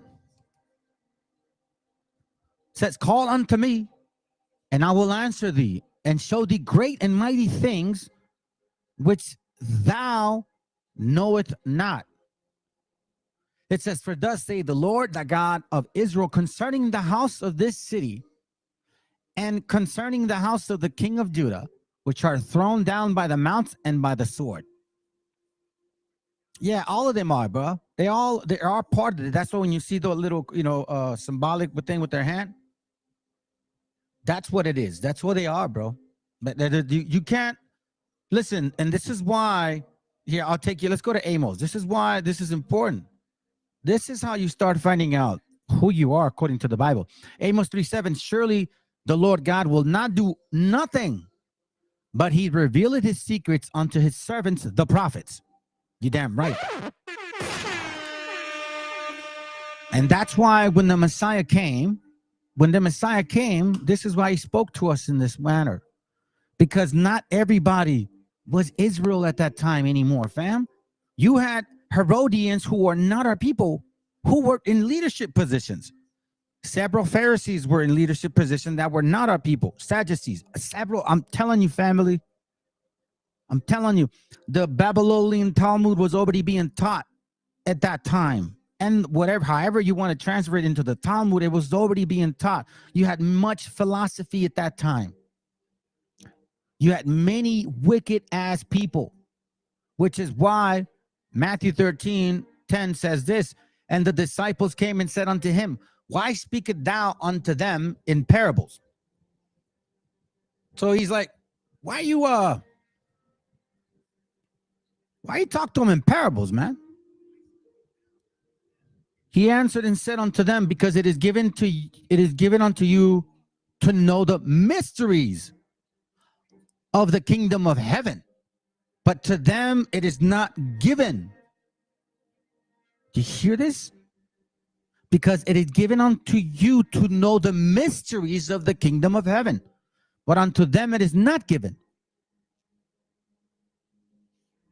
This is why he spoke to us in parables. Verse 16, blessed are your eyes, for they see, and your ears, for they hear. That's straight up. That's it. You guys get it. You getting it, bro. All praises to the Most High. That's exactly where I'm going with. That's exactly, and they did it then. They did it now. They're doing it again, all over again.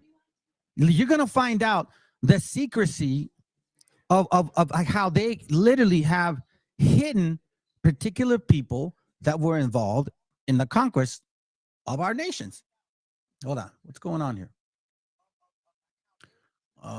See, seriously, you would think that they would share this information. And see, this is where this whole parable of the sower is explained, okay? Why it is important for you, family, do not be deceived by what you see or what people post, or if you're on Facebook and then they say, well, we don't see you guys in these camps waking up. Don't be deceived, family. Check this out, Matthew 13:18, hear ye therefore the parable of the sower. When anyone heareth the word of the kingdom and understandeth it not, then cometh the wicked one and catcheth away that which is sown in his heart. This is he which received the seed by the wayside, meaning it was never meant for them. But he that received the seed in the stony place, the same as he that heareth the word and anon with joy and receive it. Right? Like, oh, shoot, yeah. Yet he had not rooted himself, meaning he's not patient. He wants everything now. He doesn't realize what it's being asked of him. You're a Hebrew of the Hebrews, brother. It's not a, let me blink and I'll be, no. You need to be rooted, because the deeper the roots get, the more the tree gets attacked. Yet hath he not root in himself, but dureth for a while, meaning he hangs in there for a while. And when tribulation or persecution arises because of the word, and by he is offended and he's gone. Like, for example, those times when they tell you, you guys aren't Israelites. And then, oh, man, F with the book, bro. I'm out of here. You're emotional being. You got offended. You didn't endure. You're not waiting till the end. Moses didn't see the promised land. Abraham didn't either. Yet he had not rooted himself, but, verse 22. He also that receiveth seed among the thorns is he that heareth the word, and the cares of this world, and the deceitfulness of riches, meaning, yeah, you wake up, you actually start helping your people, but then you make it about not the Most High. Then money comes in. Then women come in. Then lust kicks in. Then attention kicks in. And vanity eats you in half. Choke the word and become it unfruitful. But he that receiveth the seed into the ground is he that heareth the word, meaning I heard it, and understand it, meaning I took my time. I looked up words. I learned how to read. Right? I became a babe. I yearned for the milk. Bring it forth, some 100-fold, some 30, and some 60, and some 30, meaning the Most High is allowing me to manifest what he's asking me to do. Because at the end of the day, it's up to him. Ephesians 5:11. All right. And have, yes, here it goes. And have no fellowship with the unfruitful works of darkness, but rather reprove them. So this is what I'm doing, family. I want nothing to do with them. I walked in those rooms, all praises to the Most High, and that's the tool that he wanted me to I guess, learn from. Because had I not gone in there, guess what? I would have not really been this far. And now with this understanding, we start seeing the secret societies, the secret information, the hidden truth. And why are we getting attacked from all kinds of angles? Why all this info war? Because of this. Psalms 83. For lo, you see, and another thing, a lot of these camps, they love running to Psalms 83. Check it out. I'm going to show you something. This is how silly they are. Now, you guys that are on Facebook, and don't go on Facebook if you don't want to show your stupidities. Because I'm about to show you some stupidities right now. Where you at right here? Where you at? Here it goes right here. So this person in here, Christianity interrogated by Hebrew Israelites, right? You know who they are. Free, black, blah, blah, blah. So this Esau Edom, which is, I'm assuming, a Canaanite, he posted this picture here.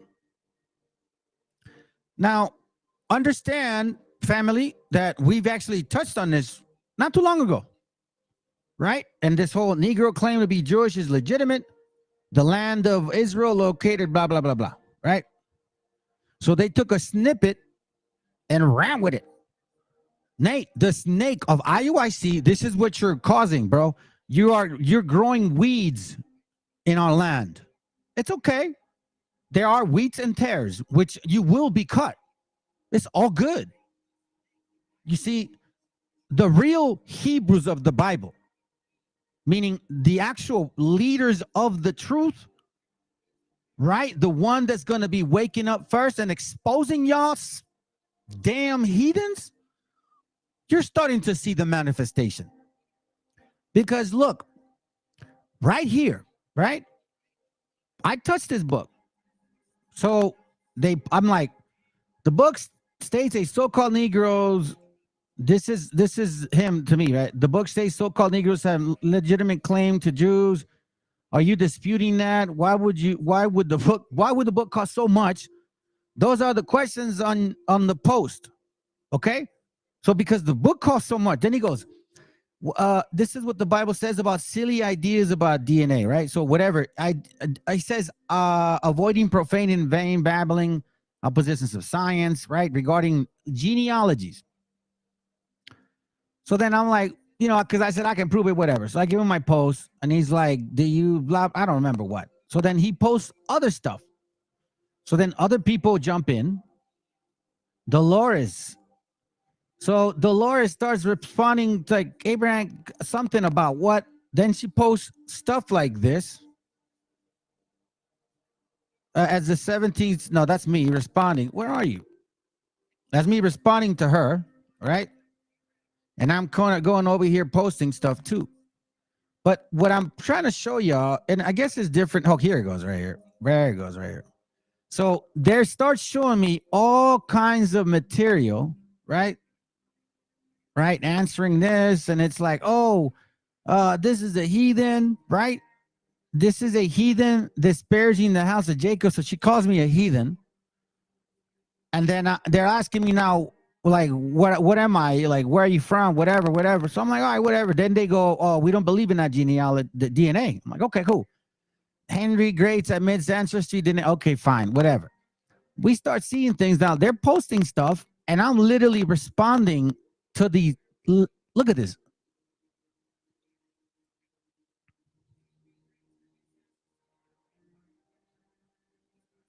You see what I mean?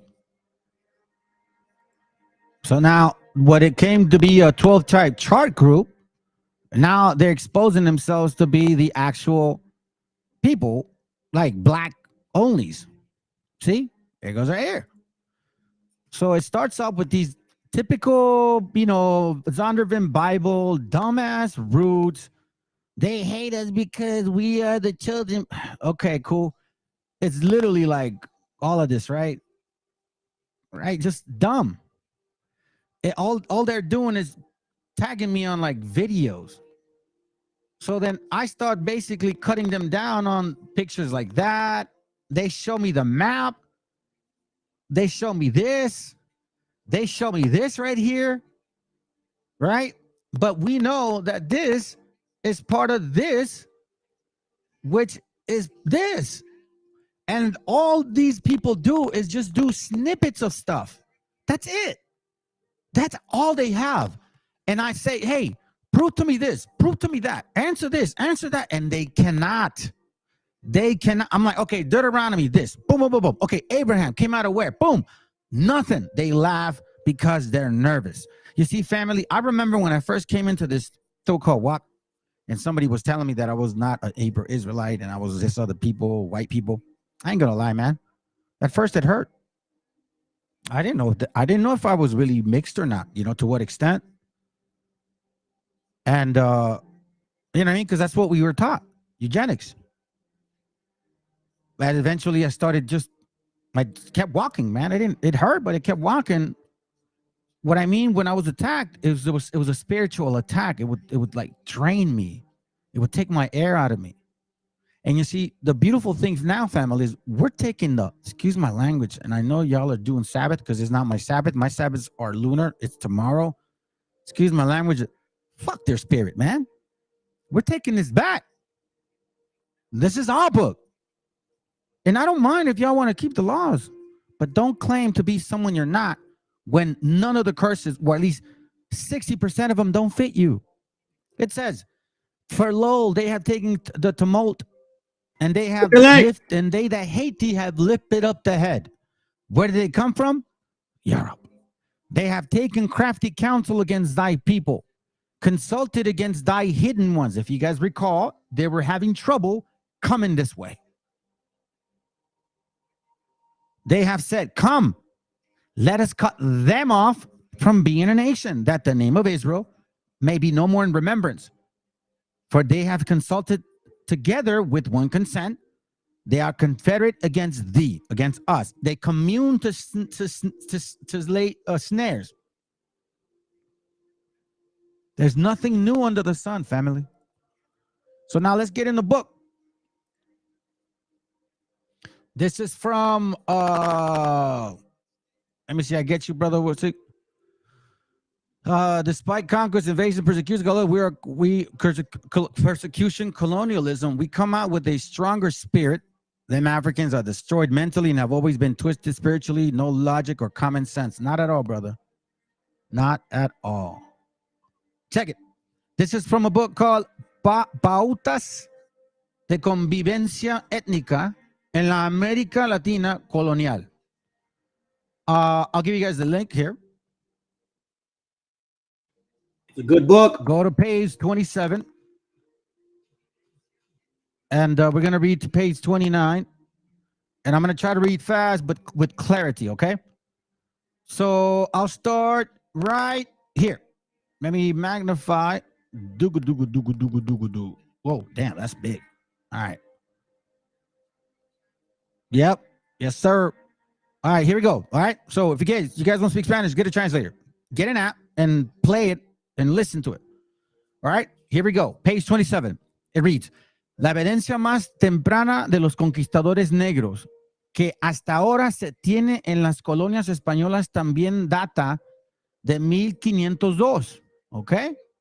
Año en que el nuevo gobernador de la Española, Nicolás de Obando, trajo consigo desde España un grupo de esclavos negros ibéricos, no solo para trabajar, sino para controlar a la población indígena. You guys. All right, you guys read that? Let me translate it, okay? Let me translate it a little bit. Because see that? I want you guys to particular part right here. So it says evidence, more recent evidence of the black conquistadors, all right, regarding the colonial Spaniards around 1502. That year, the new governor of Española, Nicolás de Obando, brought with him from Spain, all right, slaves, black slaves, Iberic black slaves, not only to work, but also to control the indigenous population. To control the indigenous population. What don't you West Africans understand? You are the right-hand man of the white man. And yet, because you were voted out, diplomatically shunned to the side during 1865, then it became an issue. Because before it wasn't a problem. There was so-called equality between you two. And a few little scrumbles where were followers. They were just broken poor. They had no job. That's different. But you guys were in cahoots the whole entire time. And here we clearly see you didn't come here only as, oh, pobrecito slaves. You came here and you had superiority over us. That's why the book that I have, which I brought out before, family, regarding the Maya conquistadors, it talks about those black men, those black padres, those 21 of them. Their padres really hated us. That's what our gente said. What are you going to do? Just ignore all of that? Is that all of a sudden not relevant? So apparently, only the history that you find here in the States that have a narrative matters to you. But the history that you see down south that we know about, no, that you don't even want to consider that. Why is that? Because it's not convenient. The truth is not convenient. That you guys are no longer in power because the white man outdid y'all in politics. That's why. And you're trying to win power back through politics. That's exactly the game, family, right now. You guys need to watch that Antebellum movie. Antebellum is a great example of how two women are talking about themselves. Watch the movie, Antebellum. This girl is supposedly this famous, I don't know what, but she comes from a wealthy family. It gives it away initially with the portraits. It shows portraits of France, okay? Now, check this out. There's a meeting between her and a so-called, a reporter. But it's interesting how they're having a conversation between each other. If you use your discernment and use spiritual discernment, you're going to find out that these two women are not actually women. They're two nations talking about how one is going to overcome the other. That one ruled with separation and the other one's going to want to rule with inclusion. Pay attention, family. Let's go. No solo para trabajar, sino para controlar a la población indígena. Did you guys see that? It wasn't just enslaved or to work. They were here also for what? To control us. Controlar a la población indígena. Now, remember, this says 1503. So it says here, as we continue to read, that these Spaniards are not alone. Okay? Sin embargo, estos siervos hicieron todo lo contrario, pues un par de meses más tarde, Obando prohibió la introducción de negros debido a que habían incitado a los indígenas a una rebelión nativa. You see, basically saying they were in charge at one point, but they're like, stop it, because they're inciting the natives, just like today.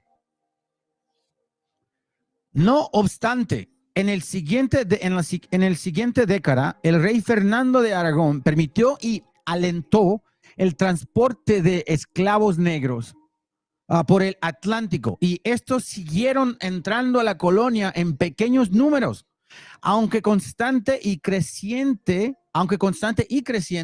y participando en la expansión hispánica de la región. So it was small but consistent and slowly increasing, okay? En el 1508, Ponce de León llevó africanos armados para ayudar a conquistar a Puerto Rico. Yeah. So they weren't alone, okay? My Boricua brothers, they were not alone. Ponce de León came with Africans, armed, helping them conquer Puerto Rico. Mientras que, de manera similar, Diego Velázquez utilizó auxiliarios negros en su conquista de Cuba en 1511-1512. Now, remember, family, remember the books that we read from Bartolomé de las Casas. The destruction of our people, the slicing, the dicing, the chopping, the feeding to children, the cutting off their heads, the burning at stake, the hawking by meats, right? Remember the stomping with horses, the releasing of dogs against us. It wasn't just who? Gotcha, bitch. The Spanish white folks. It was you too, Africans. It was you too. You damn Africans, you West Africans. Y'all had something to do with this shit. And you see, your emoji, whatever, your little laughs, that's called doubt. That means I'm destroying your spirit. You see, I don't care if it's not visible to the audience. I know that the spirit works in a mysterious way. And what I'm doing is I'm shredding that spirit. And I want you to know that I'm coming. I'm coming after you. That's one thing I read, family, in several books. Canaan hates Joshua. I mean, I'm just, I'm not saying I'm Joshua, the Joshua. I'm just saying. All right, don't think I am. Anyways, it says here, it goes, en 1508, Ponce de León llevó africanos armados para ayudar a la conquista de Puerto Rico. Mientras que, de manera similar, Diego Velázquez utilizó auxiliarios negros en su conquista de Cuba en 1511 a 1512. Juan Garrido afirmó más tarde haber participado en ambas expediciones. Juan Garrido is a black man. He affirms that he participated in both expeditions. En 1515, Velázquez escribió el rey que muchos esclavos negros habían sido llevados a la conquista de Cuba, pero ninguno había sobrevivido después de la pacificación por falta de la real autorización y porque eso no hubiera convenido a su majestad. En otras palabras, Velázquez probablemente tenía dudas sobre la lealtad de los esclavos y vio mayor beneficio en su participación en las siguientes conquistas. Continues. Los primeros negros en América tenían la categoría de auxiliarios. Auxiliaries. What does that mean? Hold on.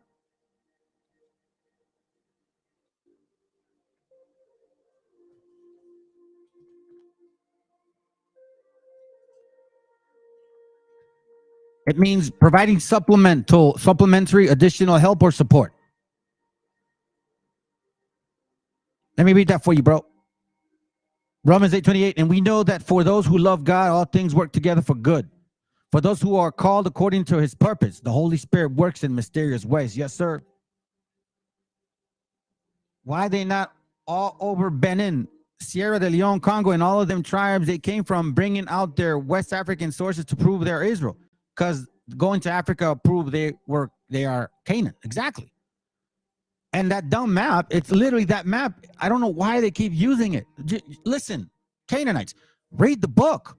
It'll tell the page before. Okay, matter of fact, look. Anyways, the page before, it's literally saying the point. It's saying these are converts. Let's continue. Los primeros negros en América tenían la categoría de auxiliarios, meaning the supplement, the help. Kind of like you got the Marines and then you send the army. First send the Marines and you send the army. Solo algunos estaban armados, ¿sí? Some were armed, aunque la mayoría desarmados, the majority were not, okay. Probablemente sumaron en los viajes de exploración en la década de 1990 varias docenas, tal vez hasta 100. Meaning several dozen, even 100 dozen, meaning 1,200 people? Is that what you're saying? Between 1502 and 1510, fueron utilizados como agentes mercantiles, meaning mercantile agents, supervisores de grupos mineros indígenas. They were in charge of the mines. We know how our gente died in the mines. They were being overworked and not enough feeding.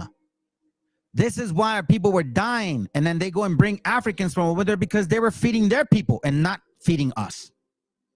You see, family, when you look at the atrocity of those type of people, you look at the people today and you think, okay, with the white man or the black man, who looks more like they would do something like this, like feed us to dogs, chop us to bellies and stuff? Who's acting out right now more of that animalistic attitude? Y'all be the judge. It says here, all right, supervisores de grupos mineros y indígenas o sirvientes personales. Después de 1510, mientras crecía a grandes pasos el flujo de negros, while the flow of Negroes was coming here from the old world to the new world, right? También el sirviente negro le volvía omnipresente en las empresas españolas y en las viviendas de Américas. See, he was omnipresent here the whole entire time. It's like he was the shadow of the Spaniard. Wherever he went, they went. The right-hand man of the white man. Watch this. It says here, los burócratas españoles en las colonias rápidamente escribían sobre los esclavos negros que resultaban indispensables para el imperio por su fuerza y vigor. You see that? They were indispensable because of their valor and their strength. A pesar de que parece que hubo algunos conquistadores negros desde antes de 1510, entre ellos Garrido. Y después de esta fecha, los sirvientes negros armados y los esclavos comenzaban a tener su papel militar importante en las empresas de conquista española. You see this? We are now being very clear of the secret. Why was it not taught for us? Why did we not know this even then? When they say who conquered America, the white man never says black people helped them. But we're seeing that they were literally right there with them. They were the right leg of the left leg. It says, la demanda de esclavos negros y sirvientes aumentaba en la medida que los españoles avanzaban hacia tierra firme en la década 1510. So these Africans, you guys, right? You black Americans, right? You guys weren't brought here because just for slavery. You were being brought here by your own people because they were killing us, feeding you guys in order to replace us. But you see, this bloodline, you can't replace it.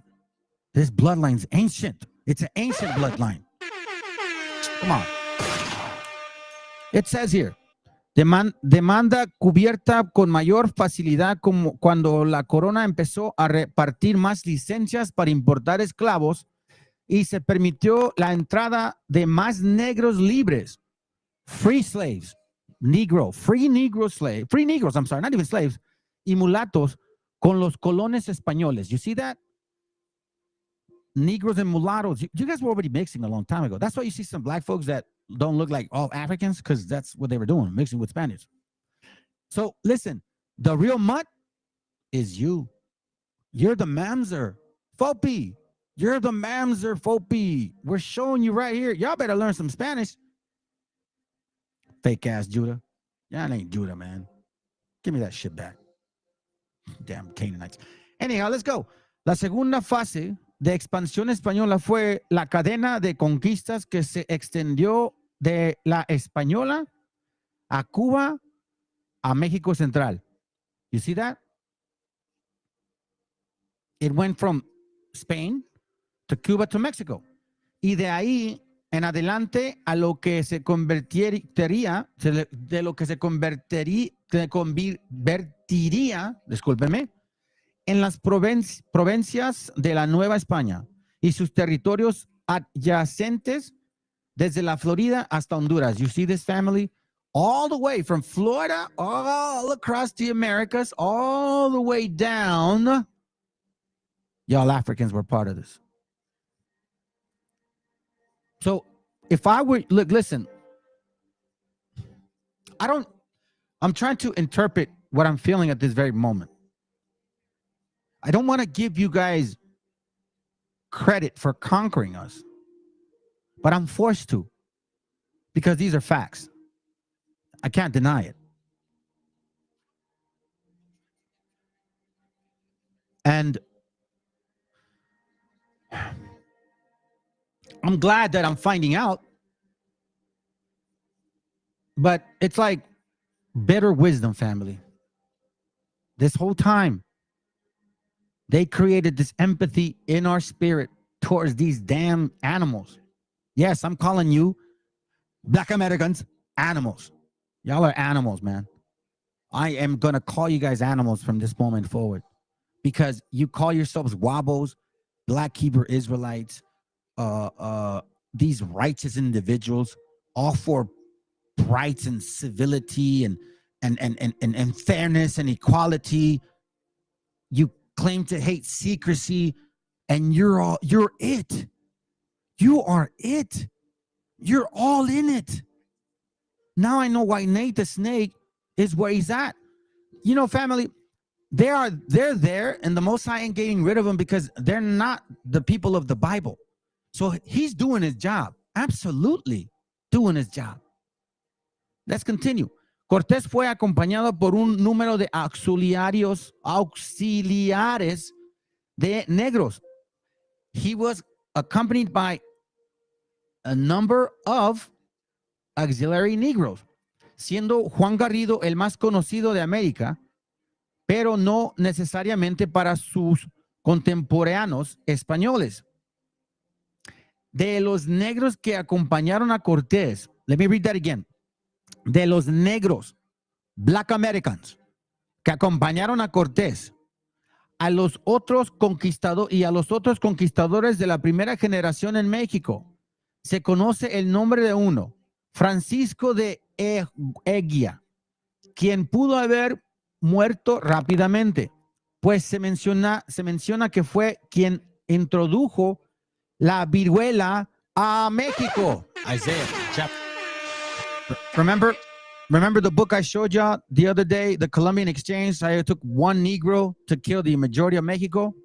Here, I'll show you guys real quick. You see? Mysteries, the secrets are revealed only to who? Israel, baby. Give me a second here.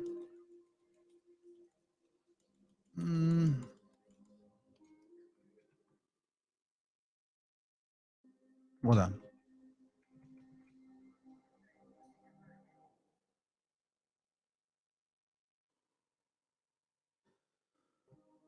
Okay. The Colombian exchange. I'm going to show you this real quick.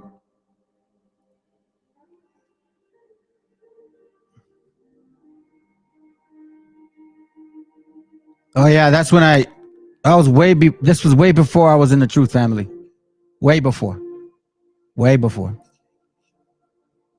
I was about 34 there. Where are you at? Here it goes right here. Here it goes right here. Here it goes right here. Check it out. Actually, no, I lie. It is in the book called The Indigenous People of the Caribbean. Okay? Damn, I'm glad I looked it up. It says here on the bottom. Here I go. With the man of Narvaez had come a black man suffering from smallpox, and he had infected the house of in Sempoala, where he was quartered. And it spread from one Indian to another, and they, being so numerous and eating and sleeping, right? Okay, right here.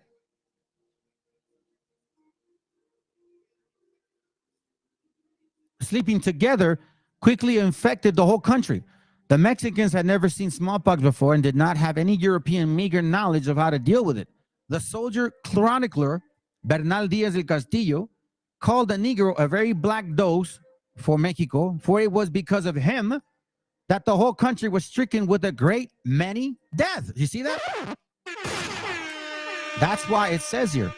That's why it says here, de los negros que acompañaron a Cortés y a los otros conquistadores de la primera generación en México se le conoce el nombre de uno, Francisco de Eguía, quien pudo haber muerto rápidamente, pues se menciona que fue quien introdujo la viruela a México. Now we have a name with that damn heathen that was quartered among our people.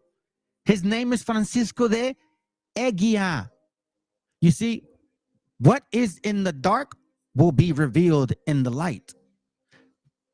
And you know, it's funny. We had people watching, fam, and we got like 3 of them that left. I'm sorry if I hurt your feelings, bros. Oh, I guess you guys were fopies. I guess fopies were watching us, and as soon as I said what I said, it hurt their feelings. It hurt their feelings. Yeah, he is for sure, bro. He's getting paid. He's getting paid. You see what it says here? That is why Adonis Glad Al-Azhar Ben Laia praise prayer con, but both are open. Oh, Freemasons, brothers of their craft, which white and black heathens. Yep. Yeah, that's for sure. Let's continue. It says here, otro pudo haber sido un esclavo negro del conquistador llamado Juan Cortés. Ah, that's it. Es posible que Garrido haya sido uno de los sirvientes de Cortés que aparentaba. Hold on, no, that's not what it said. Que aparenta, I guess. I'm almost done here. Cuando los colonizadores dependían más de crédito. Wait, did I read far enough? Let's see. Yeah, I think this is it. All right, so we know now that even in the 1500s, early 1500s, late 1500s, I'm sorry. they were coming with them. Okay. Now, here's else what I got for you too. Page 82, 83, 84. All right. So this is from Los Siete Mitos de la Conquista Española. Okay. And hopefully we can magnify this very clearly. Man, it sucks. Well, I'm going to read it from my book. Hold on. You know what? Hold on a second. Give me a second, fam. Where's my phone? I think I know what I'm going to do. Hold on. Give me a second. I'm going to find it here real quick. Oops. Siete mitos de la con. Maybe here. Give me a second. There it goes right here. Let me give you guys a link. It says here, Los Siete Mitos de la Conquista Española. Whoa, even better. We're going to go to page, let's go to page 82 first. We're going to go to page 82. All right. This is in Spanish too. All right, here we go. Page 82. We're going to be on this left side over here. All right. It says here, okay, we'll start right over. Hold on. Here it goes right here. Let's start right here. Okay. Page 82 on the top. It says, esta imagen dice. Now, here's where we talk about the secret will be revealed. Okay. The secret will be revealed. Hey, you know what? Hold on a second. Yeah, man. You know what, family? I really did hurt somebody's feelings. There was like 8 or 9 people watching.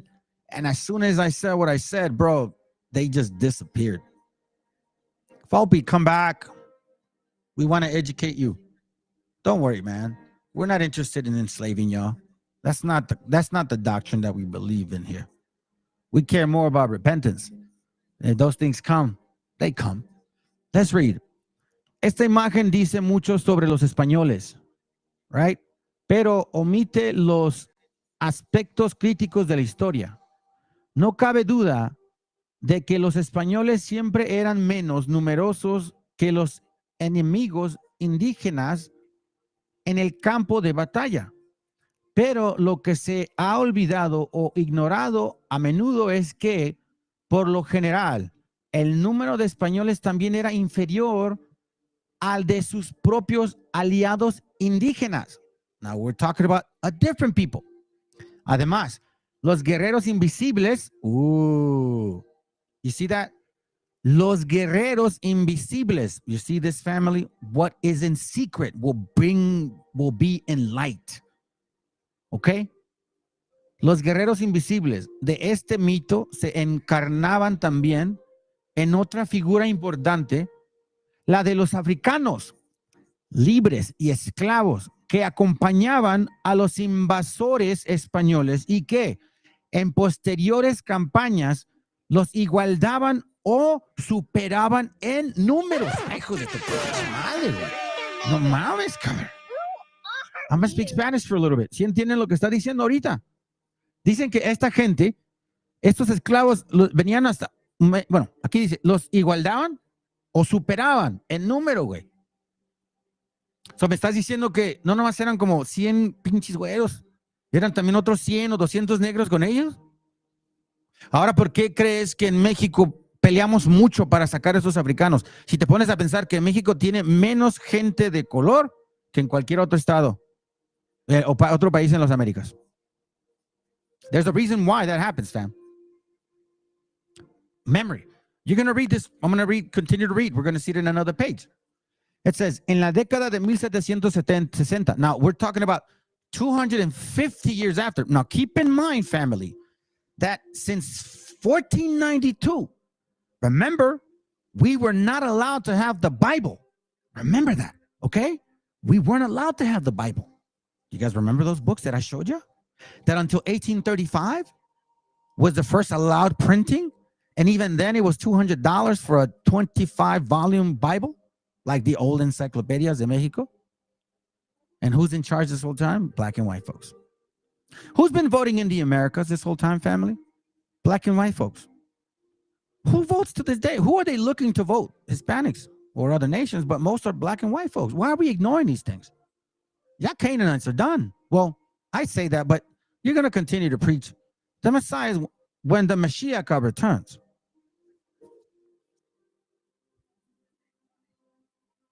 We look forward to that day. Lord willing, we make it and we get to see it. En la década de 1760, un fraile italiano de la orden de los capuchinos, llamado Hilarione de Bergamo, realizó un viaje por México y posteriormente redactó una crónica. Las breves alusiones de Alinari a las conquistas basada en sus conversaciones con españoles en México, así como en su lectura de los relatos populares de la época, indican el estado de los mitos de las conquistas finales del siglo XVIII, 1800. La idea de Hilarino es que los conquistadores, dado que sus fuerzas eran sensiblemente inferiores a las de los indígenas en términos numéricos, solo podrían lograr sus hazañas gracias a sus armamentos superiores, las dañinas supersticiones de los desdichados indios. Okay? Then it says here, I'm going to go down here real quick. Tan numerosos eran los indios que nos atacaban que solo con un milagroso dominio de la espada lográbamos replegarlos y hacer nuestras filas. Okay? Let's see if it's here. I had to read that for a reason. Give me a second. Here it goes.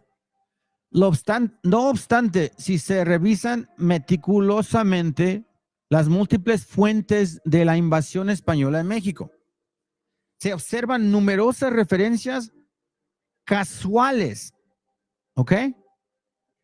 Casual, a las participaciones de aliados indígenas. Por ejemplo, durante su invasión de las tierras altas guatemaltecas en 1524, remember that they were saying that supposedly slavery started in 1619? Yeah, Negroes have been here with these Spaniards for some time. Por ejemplo, durante la invasión de las tierras altas guatemaltecas en 1524, Alvarado escribió 2 cartas a Cortés. En la primera no hace referencia a los aliados indígenas, pero en la segunda apunta en una ocasión, entre paréntesis, que las tropas estaban formadas por 250 españoles y unos 5,000 o 6,000 aliados indígenas.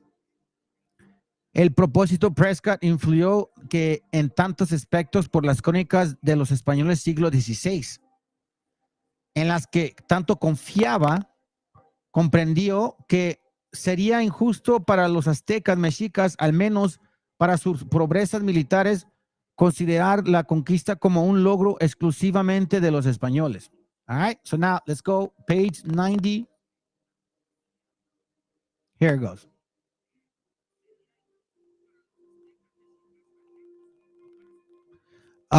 Second paragraph. Los pueblos indígenas proliferaban por doquier en las expediciones de conquista, junto con los españoles, ya fuera como grupos de guerreros huesotz, I can't say that, huesingos, que ayudaron a derrotar al imperio mexica, ya como de Nahua de Azcapotzalco, que conquistó con sus hombres un pueblo maya.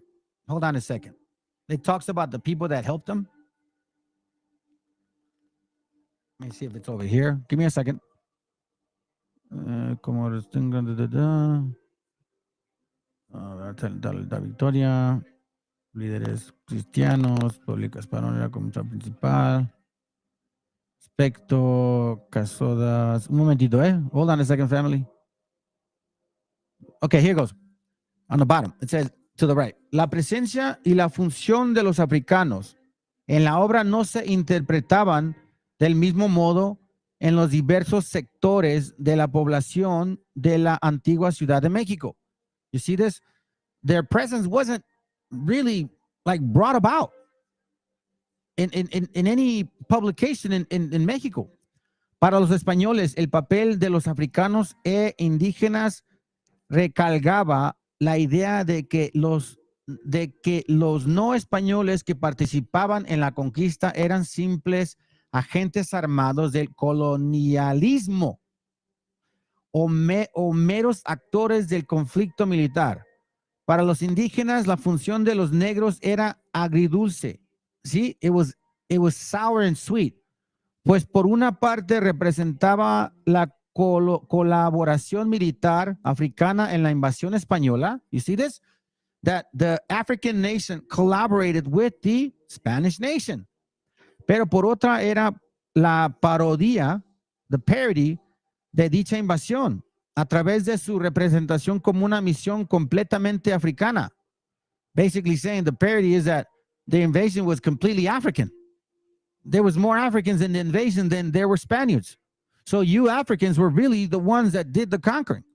Extensiva incluso a la propia monarquía. Para los africanos, su entrada en escena a caballo era tal vez una afuna celebración de su proeza militar.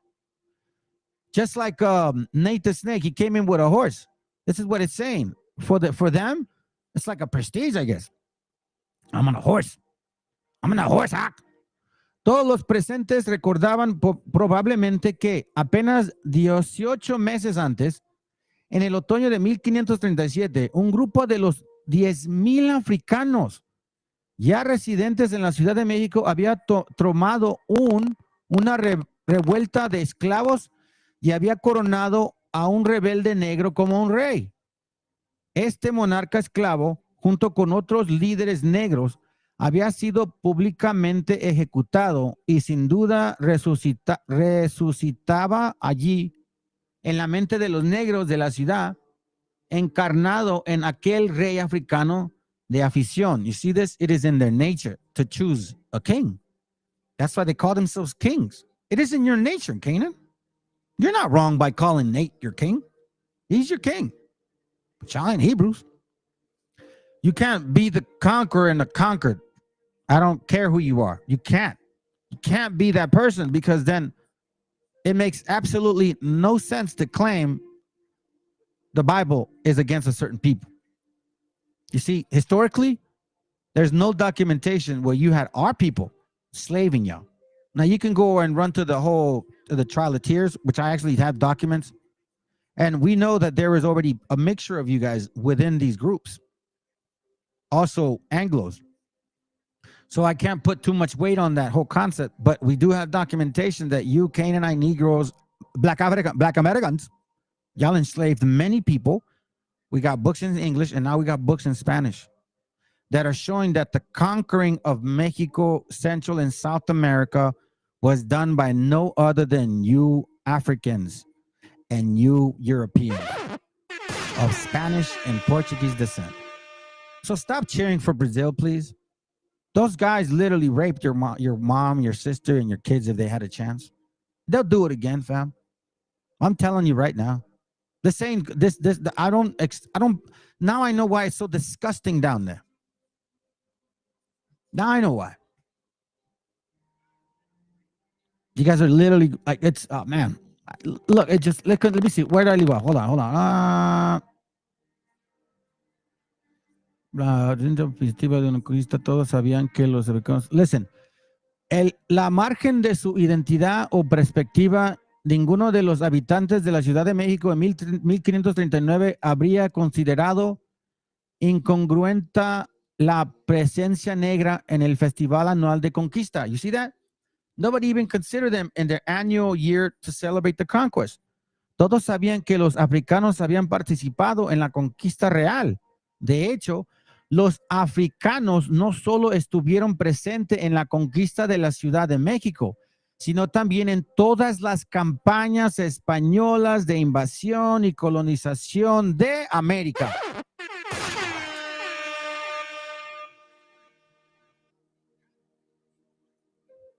See, you Africans were not just part of the conquest in Mexico. You were part of every campaign that the Spaniard came in. You invaded us with them and colonized us with them. And now these books that I read, and remember, family, the dogs, the conquest, remember that class? Who released those animals on our people? The very same people that claim to need reparations. Now I know why when it comes to, I'll be carnal now. When it comes to jail time, we deal with the white man first. Because at least with them, we know that how they are. They'll tell you they hate you. They'll tell you they don't like you. They're racist as hell. They'll tell you in their face. But you guys are deceiving bastards. I cannot believe yet it takes a Mexicano, so-called, to teach you guys your truth. Your truth. Where are you, Black American scholars? Where are you guys? Your people need you tremendously. And now I know that you Boulets, right? You guys have everything to do with this. So now I know why you are so proud of this. Now I know why you guys are really going to the extent of proud. When addressing this group, the most essential element to grasp about identity is understanding the society known as Boule is a predominantly black fraternity. But unlike most fraternities, is non-collegiate. Becoming a member of this fraternity is contingent upon several qualifications. Among the most paramount is excellence of performance in one's field. There are only 5,000 members of Sigma Pi Phi, otherwise known as the Boule. Since the inception of this fraternity in 19... As you can see, family, that's what we're dealing with. Let's continue. Debido a que la mayoría de los africanos llegaban con mano de obra esclava y a que se les atribuía un estatuto subordinado en la visión del mundo castellano. Cada vez más etnocéntrico, el papel central de los negros era sistemáticamente ignorado por los españoles que escribían sobre la conquista. You see, what is in the dark will be brought to light. You see how they weren't writing about them in their conquest? Yes, they weren't including you guys in this conquest because there was obviously a plan, a psychological plan on their part too. But you can't get away. Remember the scriptures, Jeremiah 17:5 says, woe unto you that make an arms of flesh. Meaning if you do a deal with a man. Now we know what Joel 3 is actually saying. Hold on, matter of fact, let's go here. Let's go here before I go there. Let's go here because I'm going to try to finish soon. I want y'all to enjoy the rest of your night, okay? Luke 8:17. It says here, for nothing is secret that shall not be made manifest, neither anything hid that shall not be known and come abroad.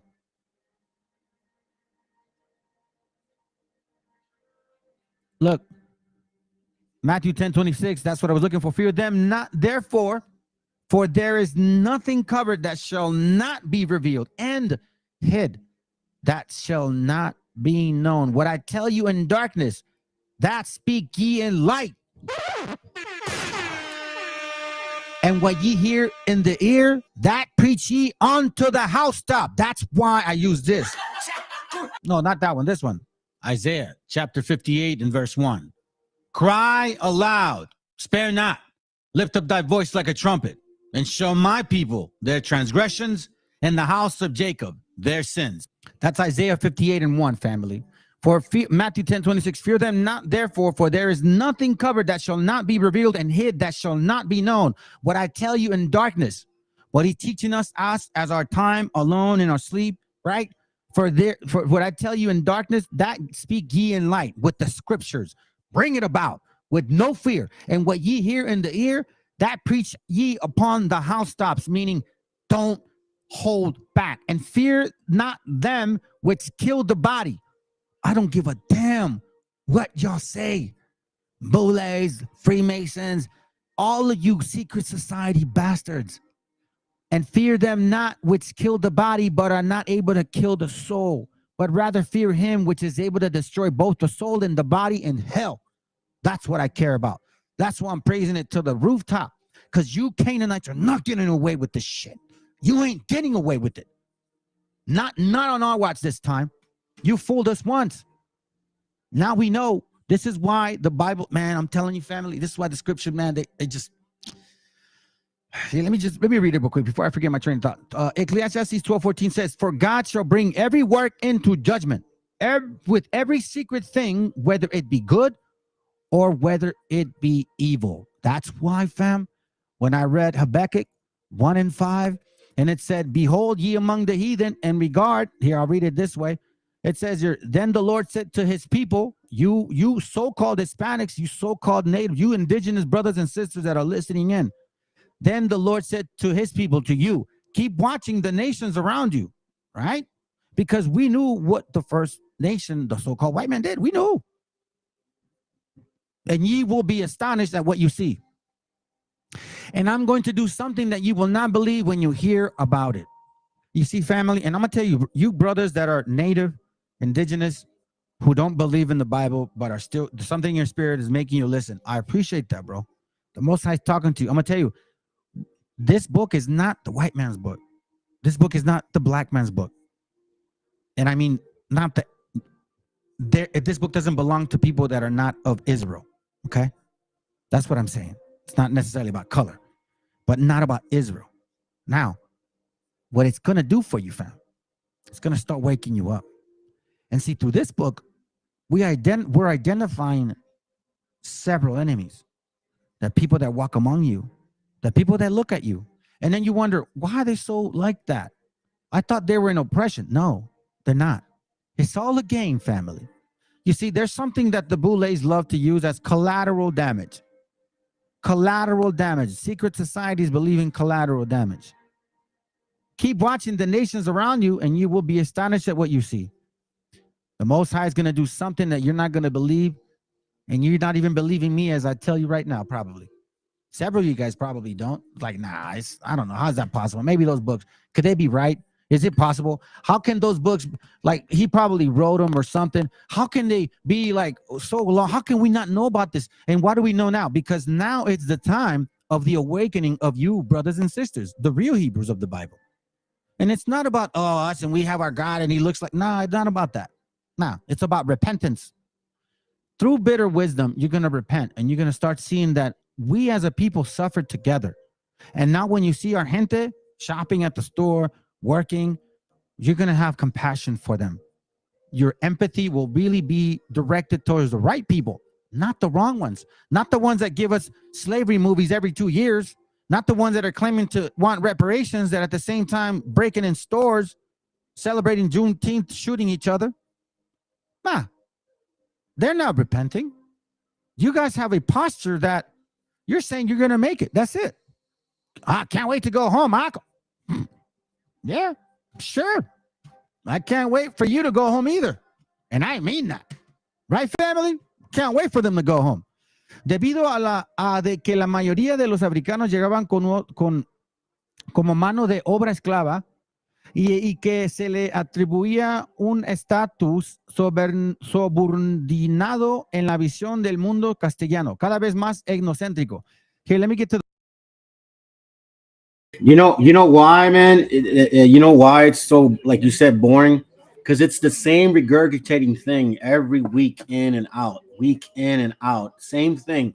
We're going to get the kingdom. We're going to enslave them. We're going to, we're going to hang them. They're going to be our slaves. We're going to have this much, wealth. There's many women. oh, you know, blah blah blah blah blah. It's like the same thing over and over. And like, bro, that's why you see other classes like, oh, just stay, hang in there, family. Just hang in there. Our time's coming. Really? Like the whole concept of the end of the world in 2000? We're gonna see this too. To the point. It says here, como sucede, hold on. Come on here. Hold on, family. Here it goes right here, okay? Como sucede en muchos otros aspectos de la conquista que evolucionan como un collage de mitos o collage de mitos. Los historiadores posteriores y otros autores reafirman esta marginalización. You see, they affirm that this history has been marginalized. Así pues, los indicios de la presencia negra son escasos y a menudo confusos. Pero cuando se unen todas las piezas como un rompecabezas, resulta incontrovertible, meaning it's inevitable that when you start connecting the pieces, you realize that it was the so-called white man and the so-called African man that actually took the conquering of these nations. I've been saying this, you see, before Brother Jose Vega and I believe Ancient Watchmen were calling these folks Canaanites, right? And that was proper, man. They were leading the path. But there's nobody showing you guys actual detail rompecabezas, putting the pieces together. Now we are seeing the pieces come together. If you guys continue to read this book, it really affirms everything that I've been saying. I'm going to read this last paragraph and then I'll move on, and I think that's all we got. Uno de los inicios de la trayectoria vital de un conquistador negro extraordinario, Juan Valiente.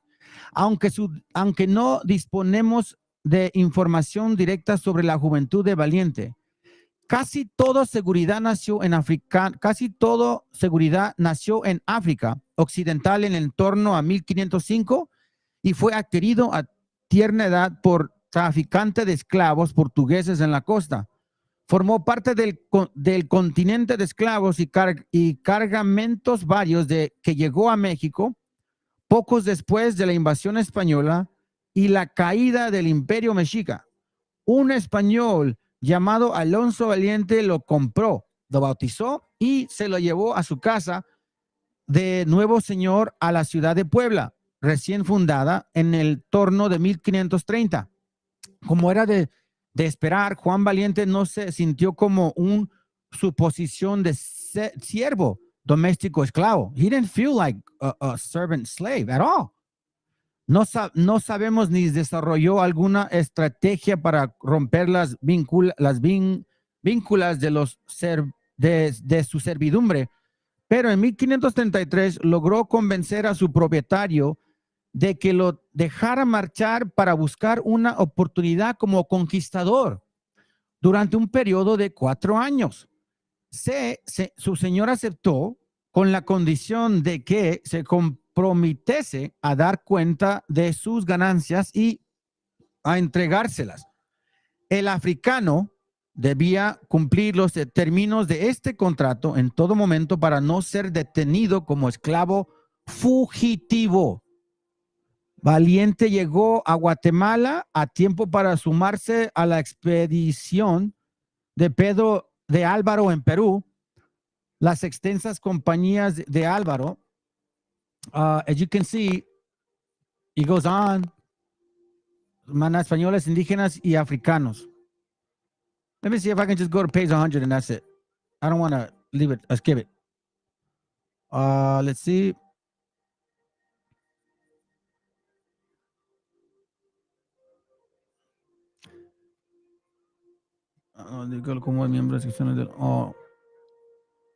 It's talking about the different expansions here, the different, man, I wish I could read the whole thing to you, man, but it's a lot. I'll read it to here. All right. It says, Los movimientos y las motivaciones de Juan Valiente lo identificaban como un miembro excepcional de la diáspora africana que formó parte de la expansión española en el siglo XVI. Eso sucedió tanto durante su etapa, de Sudamérica como las fases anteriores en otras zonas del continente. Al igual que Garrido no fue el único conquistador negro de México. Escuchen, al igual que Garrido no fue el único conquistador negro de México, como tampoco fue Valiente el único africano de Perú y Chile en la década de 1530. En la compañía de Pizarro, en Cajamarca, habían dos negros, Juan García y Miguel Ruiz, cuyo biógrafas pueden reconstruirse con cierto detalle. Estos eran mulatos libres que se sumaron voluntariamente a la expedición.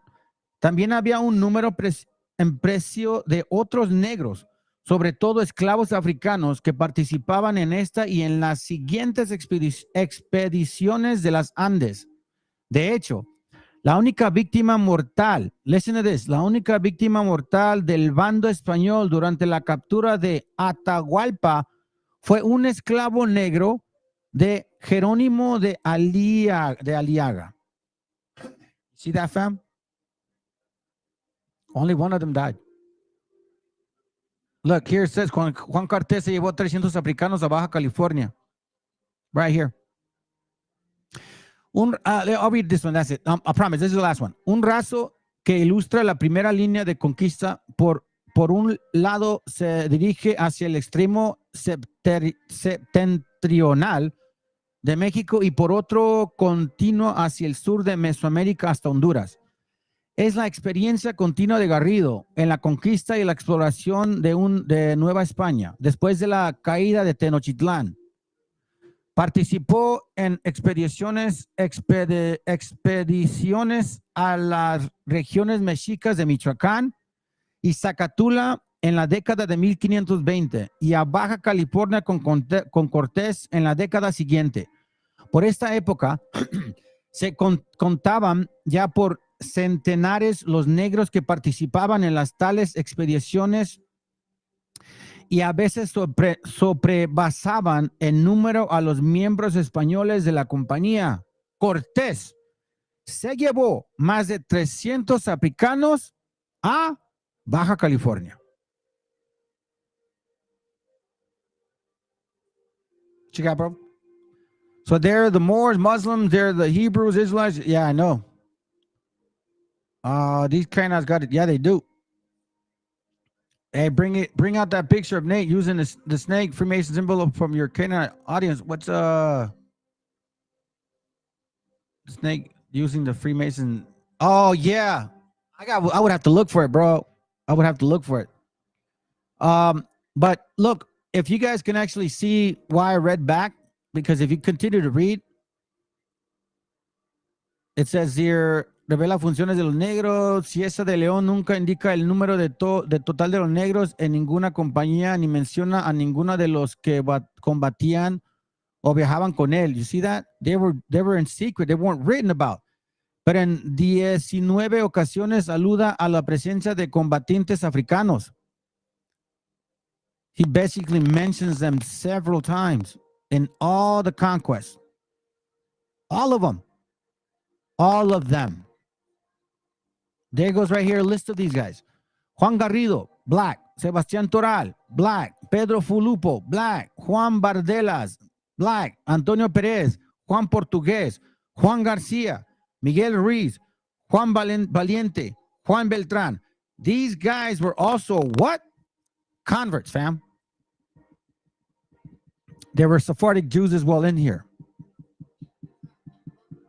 Now you know why it's so dangerous to say those things. It's dangerous because you are going to include a bunch of people that rape your mama. If you are our people. Interesting book. Very powerful, fam. Very powerful. And these are the things that we are being revealed as time goes on, as we grow, as we nurture our spirit, as we continue to ask the Most High to reveal more to us. Because now I know why Hosea 4:6 says this: my people are destroyed for lack of knowledge. They don't have the entire truth. They're only giving half-assed info, snippets. Here's the 12-tribe chart, bring it out. Here's the map of Africa showing that we're Hebrews. The page before is saying they're converts. Here's what the snippet that says that there's a probability that Jews are black, from a guy that had a dream that God came to him with 2 books and told him to go teach black people that they were Hebrews. That's why he said that. There's a good chance because the people over there aren't basically black, like dark skin. He didn't say they were Africans. I mean, it's just, my people are destroyed for lack of knowledge. So you brothers and sisters that are in these camps, bro, repent. Because thou hast rejected knowledge, I will also reject thee. You see, when you're prideful and your brothers suplicándote a ti, güey, to listen to this book, bro, check it. They're not the people. I'm not saying because I hate you or I'm going against them. It's just, this is what I'm finding. I will also reject thee, that thou should be no priest to me. Why? Because your brother in sincerity came to you. You know who I'm talking about, Ezekiel? I came to y'all and I told you, this is what I'm finding, bro. I cannot convince myself anymore. You didn't care. You said, well, I don't know, man. We're in the wheat and the tares. I don't know. I'm just going to endure. That's what you said to me. Come out of her, my people. Bro, this is exactly why it's being revealed to us to stay away from them. Don't follow these camps. These camps are demons. They understand that you lack knowledge. And because you lack knowledge and you go to them, Most High is rejecting you. And he ain't going to make no priest out of you. Seeing thou hast forgotten the law of thy God, I will also forget thy children. Why? Because the first thing he said is, Joe, any image, you already know that they're not the people. But it didn't matter to you guys. It don't matter to you guys. The images are right in front of your face. You're not supposed to believe that when it says images. That's what the Christians came with, and y'all still believe in it. 1 Corinthians 4:4, for I know nothing by myself, yet I am not hereby justified, but he that judgeth me is the Lord. See, I don't know any of this, and I'm not making it up. I didn't just study this and went to college. I'm some secret agent, some guy that you guys are just, that I'm being paid by the FBI or CIA or what do you call it? FBI, CIA, DEA or DUI. Because that's where I come from. I come from that acronym. That's what I come from, bro. The DUI group. Straight up.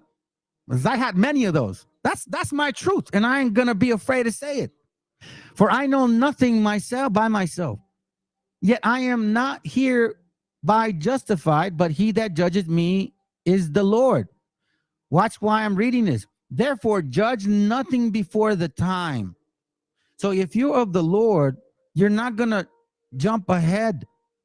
You're going to go with the time according to the prophecies until the Lord come, who both will bring to light the hidden things of darkness and will make manifest the counsels of their hearts, meaning their secret agendas, their commune, their snares, their private boule, masonry, damn demonhood. Then shall every man have praise of God. You know what I'm saying? What it say? The knowledge source is out there, bro. Lazy. Once they search, find, and digest, they will see heathen clearly. I will know what needs to be done. Yep. You just got to. Here, I'll read it. I'll read it to you. Check it. Look, just so you can see yourself. Deuteronomy 22. Let's get to the point. when a prophet speaketh in the name of the Lord, if the thing follow not, nor come to pass, that is that the thing which the Lord had not spoken, but the prophet has spoken it presumptuously. Thou shalt not be afraid of him. So he's saying this in a nutshell. It's saying this, okay? For you that don't understand. Come on, man. It says, if a prophet speaks in the name of the Lord and what he says does not come true, then it is not the Lord's message. Didn't these One West camps say that the world was going to end in 2000? They were the Y2K pushers. Yeah. Them, all of them people, all of them. That's who they are. That is exactly who they are.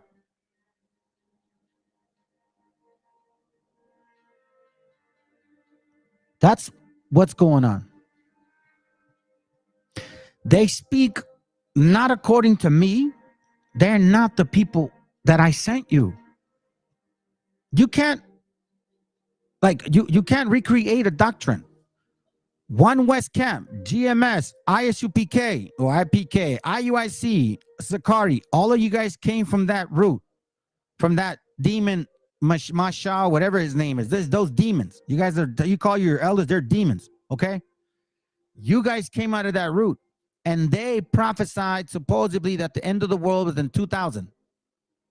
I showed you guys videos. Do I need to show you the videos again? Nah, let's it's I guess it's Sabbath for some of y'all. Let's explore it. It's not for me until tomorrow. But let's find out.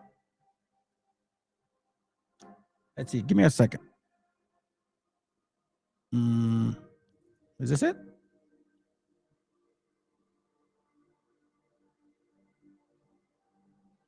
Where are you?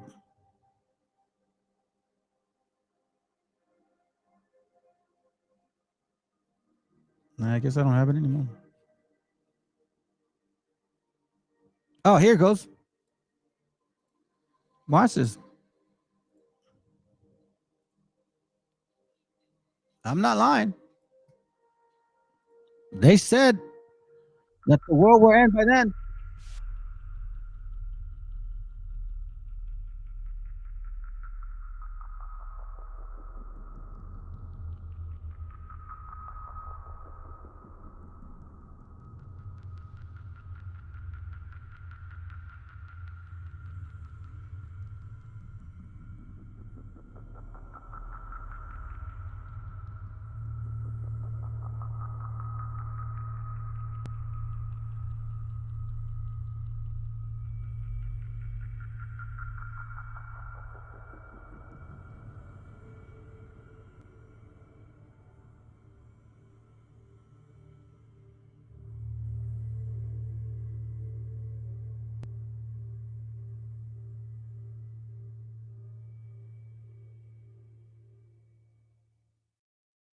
God is going to send his decree in these last days, and that is to totally annihilate America.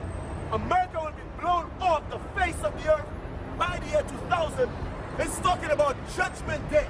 Christ is coming back on the white horse. And he's coming back. And he's going to take down the white man, the Edomites. That's why your Pope is down in the ground. It's going to happen by the year 2000. You ready? That's it, yeah. These places that's going to be hit in this thermonuclear war is America. America's going to be wiped off the face of the planet Earth. That's going to take place before the year 2000. That's right. That's going to take place before the year 2000. That's right. That's going to take place before the year 2000. That's right. America has less than 628 days. America has less than 628 days. America has less than 628 days before this country is taken out in thermonuclear destruction.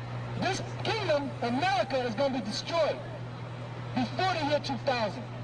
Evil kingdom that God spoke of in the Bible. And all you so-called white people, your condemnation, you are condemned to what? Hell. And you're going to be in hell, you're going to be oppressed before the year 2000. Christ is going to come back. Museum America is going to be destroyed before the year 2000 by thermonuclear destruction.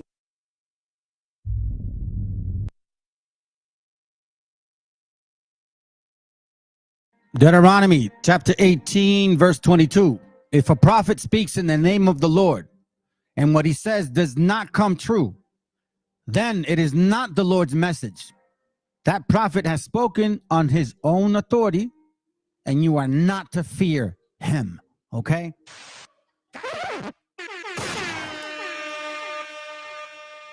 Damn heathens, man.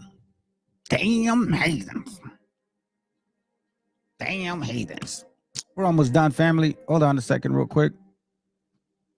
You go to Matthew 24. Matthew 24:24. Let's read it. It says, for false messiahs. Let me read it in this translation. 24:24.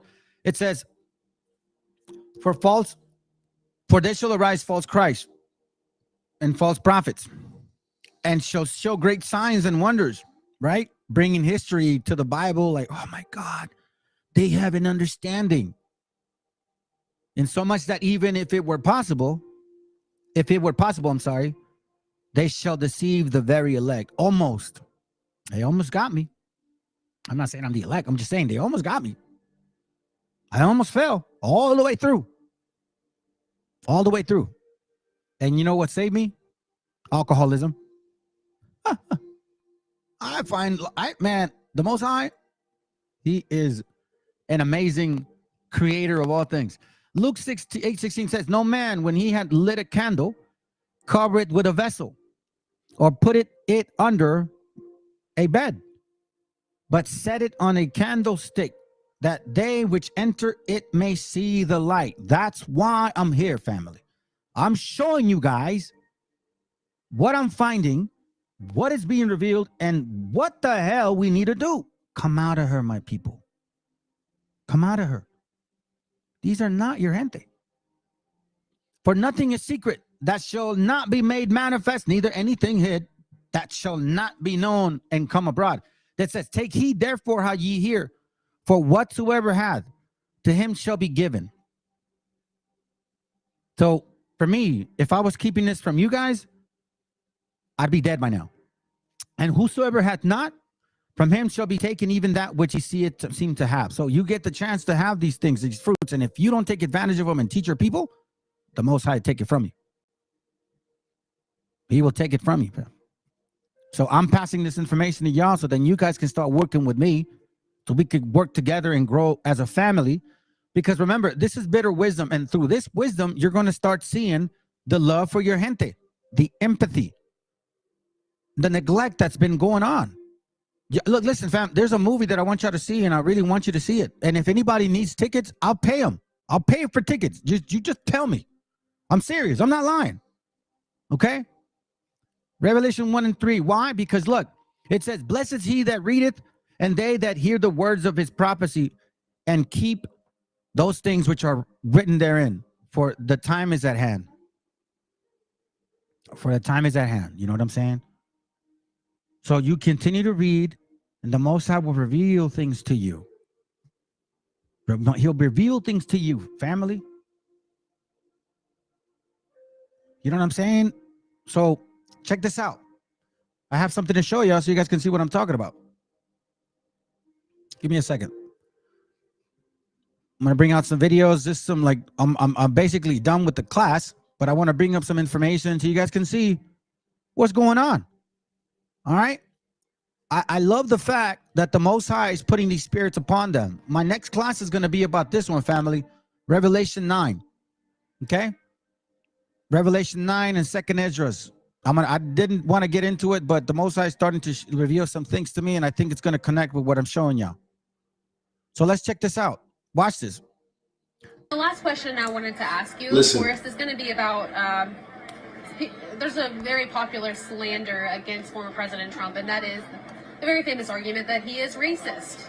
You are a man of color. What is your reaction to that argument? Well, I'm also old.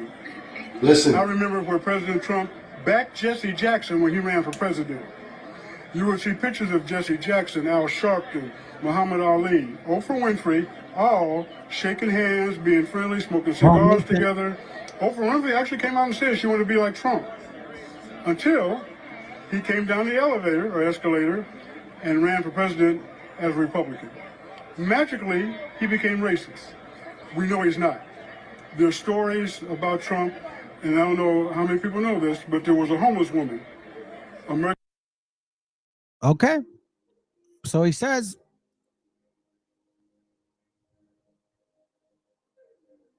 but for real, they took it away. Oh, well, it's okay. Hold on a second, family. Watch this. I love the manifestation of these people. Watch this real quick, fam, because remember, if we were to just see this, you'd be like, you know, it's an individual thing. No, it's not. It's a nation thing. It's a nation thing. Look at this. Listen to this. All right. Watch this real quick. Let's go. Donde Joe Biden despidió a un juez de inmigración. Así es, mi gente, se trata de Edwin Pieters, quien por los últimos 2 años había trabajado como juez de inmigración en la ciudad de Nueva York, pero quien el día de hoy fue despedido. Y aunque el ahora ex juez alega que fue despedido por discriminación, la administración de Joe Biden dice que lo despidieron por contenido inapropiado que publicó en sus redes sociales. Particularmente los siguientes comentarios. Están en inglés, pero los voy a traducir. Uno dice lo siguiente: estos ilegales están entrando a Estados Unidos con el propósito de desplazar a la comunidad negra y es obvio. Y el otro comentario dice: cuando Donald Trump regrese al poder vamos a emprender la campaña más grande de deportaciones de aliens ilegales. Vamos a tener que deportar a todos aquellos que entraron a Estados Unidos durante esta administración fallida. Y pues bueno, la administración de Biden determinó que estos comentarios no son apropiados para un juez de inmigración. And this guy went on his little Twitter crap saying that he was fired because of racism. Because Biden is racist against black people in power. It had absolutely nothing to do with your racist comments, right? Now, Black American? We got a new nickname for you guys. Black Americans. Let's go. People in other parts of the world are not teaching their young children to hate their own country. And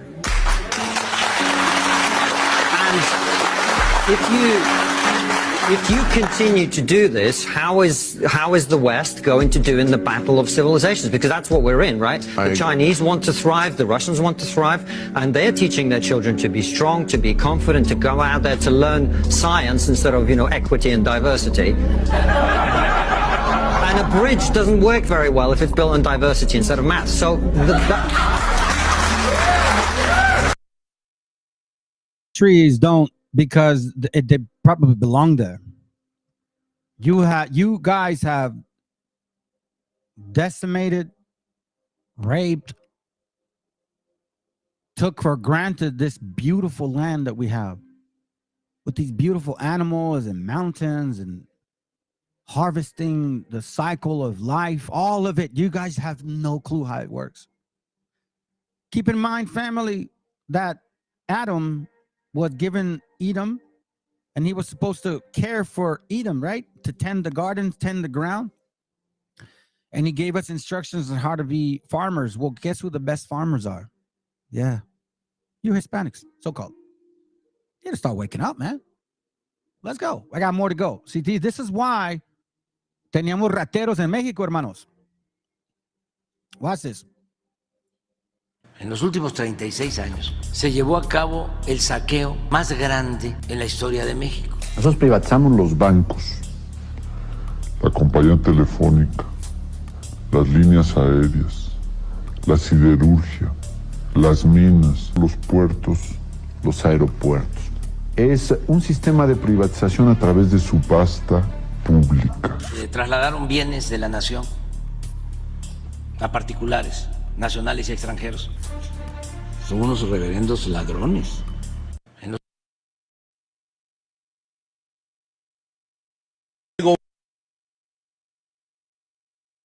All those resources, fam, they privatized. That's what he's working, I guess, working towards and on privatizing them. Let's go. Look, hey, this is the message to you, damn heathens.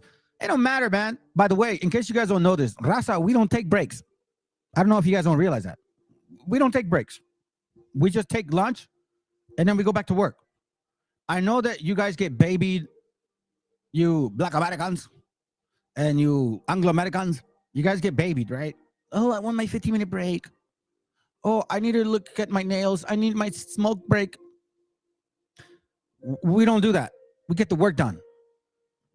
Let's go. El gobernador de Texas, Greg Abbott, acaba de aprobar una nueva ley la cual busca hacerle la vida más difícil a los trabajadores de construcción en el estado de Texas. Así es, mi gente, se trata de la propuesta HB 2127 que fue firmada por el gobernador hoy y entrará en vigor a partir del 1 de septiembre de este año. Lo que esta ley hará es eliminar las protecciones que varias ciudades del estado habían implementado para los trabajadores de construcción. Específicamente las protecciones que habían implementado las ciudades de Dallas y Austin, las cuales decían que los trabajadores de construcción tenían el derecho a un descanso de 10 minutos para descansar y tomar agua por cada 4 horas que trabajaban en el sol. Y gracias a que estas propuestas ayudaron a proteger las vidas de muchos trabajadores de construcción, otras ciudades como San Antonio estaban considerando implementar medidas similares. Pero tras la aprobación de la nueva ley que hoy firmó Greg Abbott, estas propuestas ya no serán legales. Así que los trabajadores de construcción que tenían derecho a esos descansos ya no tendrán. El gobernador de...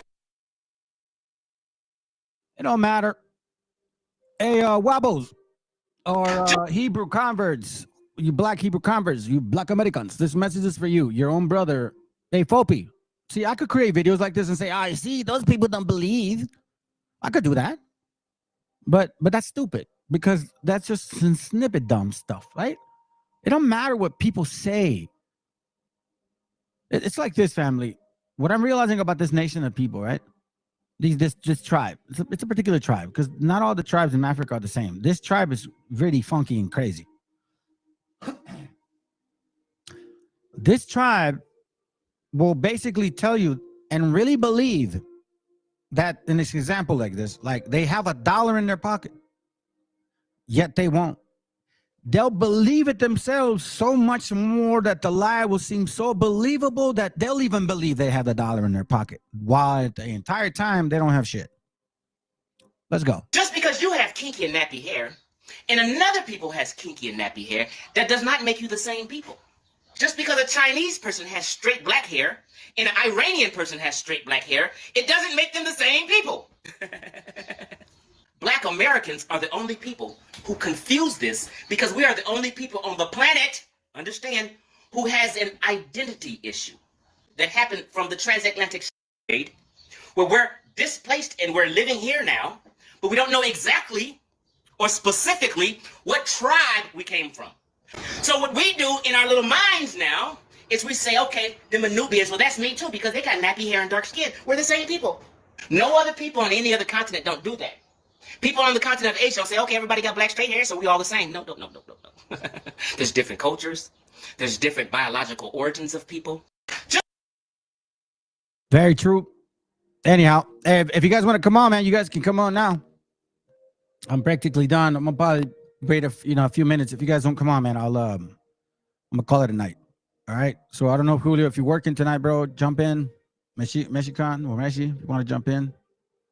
Or if anybody feels like they want to correct me, I'll give you a minute. I'll listen to you, I guess, maybe. You know what I mean? Nah, man. In the meantime, I'll play some stuff for y'all. Let's enjoy.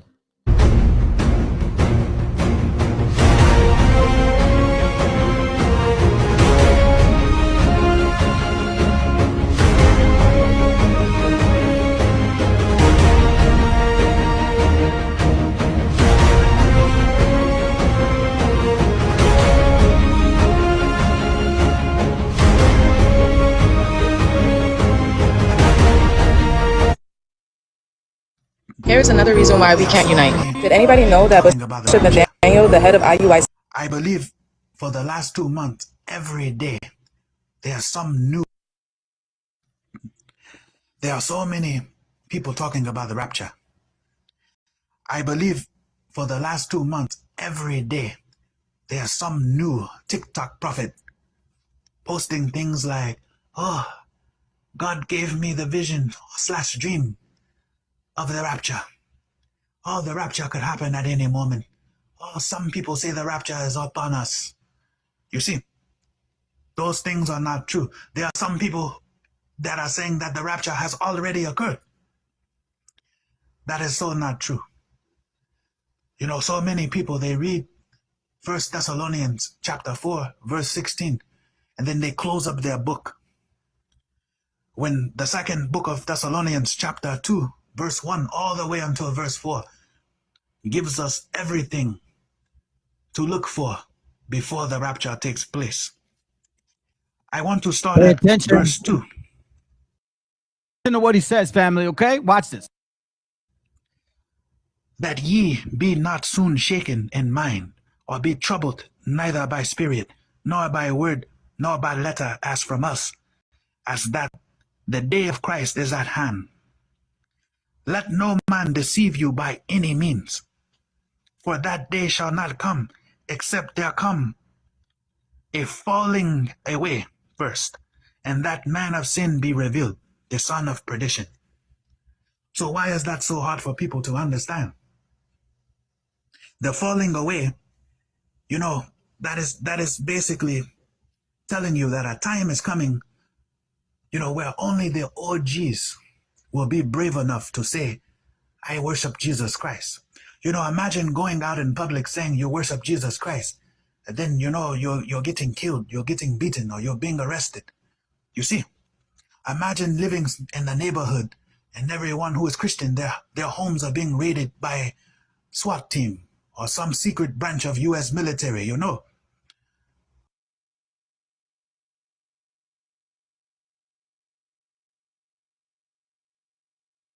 Corrective rape is if you're a lesbian, the men of the city, some of the men will rape you to correct the nature within you to make it go back to the masculine that you're supposed to desire. That's what they call corrective rape.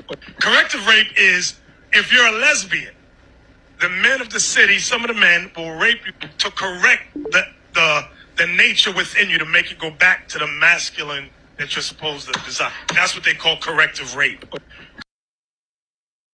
That's what they call corrective rape.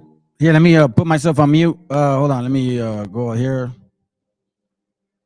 Hey, go ahead, bro. You're here. What's up, Will? Hey, can you hear me, bro? Nope. Yeah, we can hear you now, bro. Shalom, shalom. Yo, Julio, are you there? Hey, Julio, are you there, bro?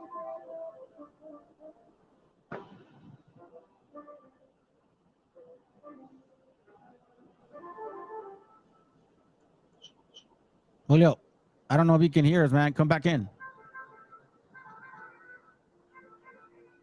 Hello, hello. I guess not. Come back in, bro. Yeah, I don't know why you can't hear us. Hold on. Let me see. Well, anyways, you were on, man, but apparently we can't hear you. I'm not sure why.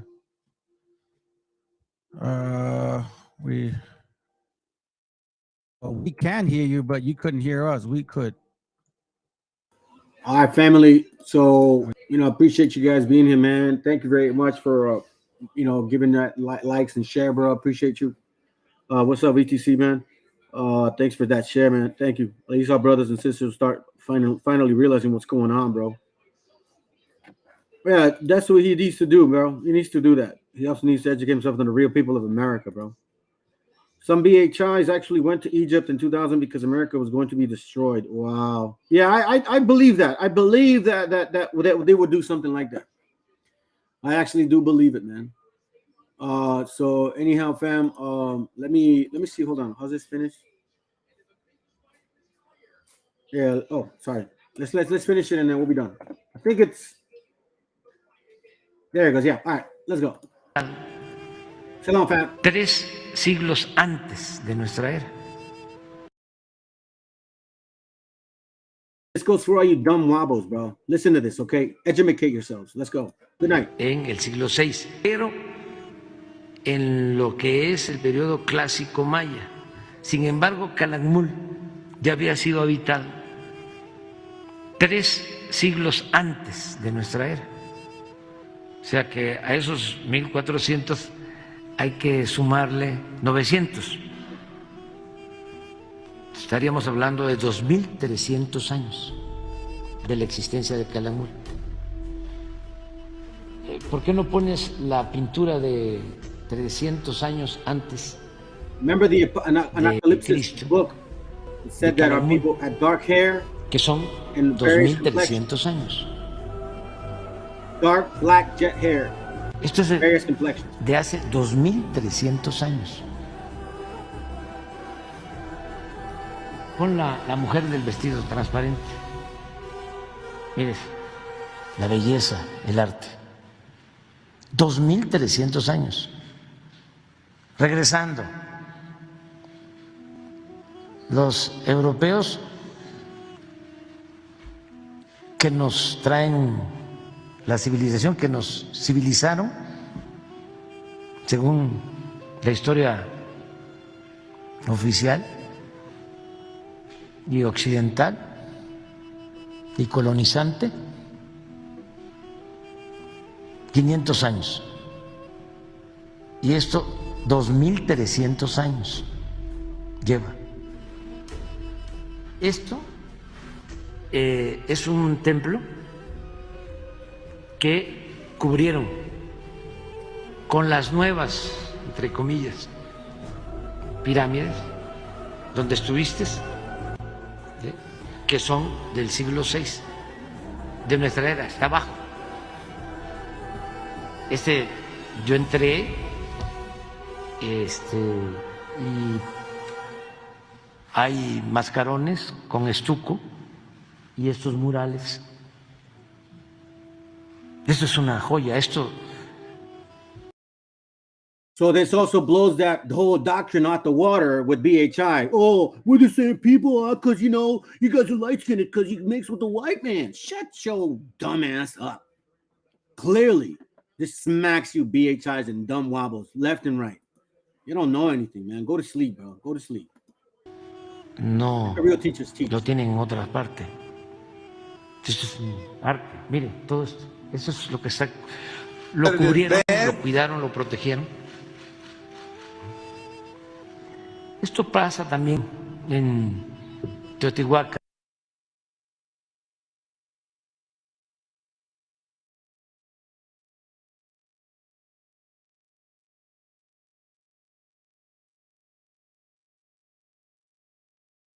It is bad for us to continue to just refer to ourselves as so-called Negro. That's negative. When we say so-called Negro, that's pointing out what we aren't, but it isn't telling us what we are. We are African, and we happen to be in America. We're not American. We're not American. We're not American. We are people who formerly were Africans who were kidnapped and brought to America. It is bad. Wobbles, you guys hear that? I guess they don't. Maybe they don't. Maybe they do. Here goes. This is funny. I'm just gonna show you these. And I'm black and I'm black and I'm black and I'm black. Stop, man. Shut up. All right. Just gonna show you guys this, and then I'll call it a night. Now, many of you don't realize or don't understand why he had to say that. Okay. Many of us didn't know this either. Okay. The reason why Malcolm X was saying this is because there was an inside secret teaching within themselves that were claiming that the original people were black. All right. If you read Islam to its fullest understanding, and you'll find out that whole Eastern Star concept of the seven God, whole whatever African concept they got. I did a class on this, and it clearly says that this was the actual inner teachings. That's why this guy here says we are not from here. We're from Africa. That's why he stressed it out, family. Let's go. Negative. When we say so-called Negro, that's pointing out what we aren't, but it isn't telling us what we are. We are African, and we happen to be in America. We're not American. We're not American. We're not American. We are people who formerly were Africans who were kidnapped and brought to America. It is bad. Wobbles, you guys hear that? I guess they don't. Maybe they don't. Maybe they do. Here goes. This is funny. I'm just gonna show you these. And I'm black and I'm black and I'm black and I'm black. Stop, man. Shut up. All right. Just gonna show you guys this, and then I'll call it a night. I just think it's funny, dude. Here goes. This is basically what you guys teach. This is one West Camp teaching. And I'm blacker than black, and I'm black, y'all. And I'm black, y'all.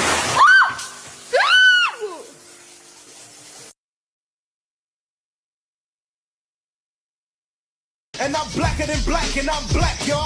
And I'm black, y'all.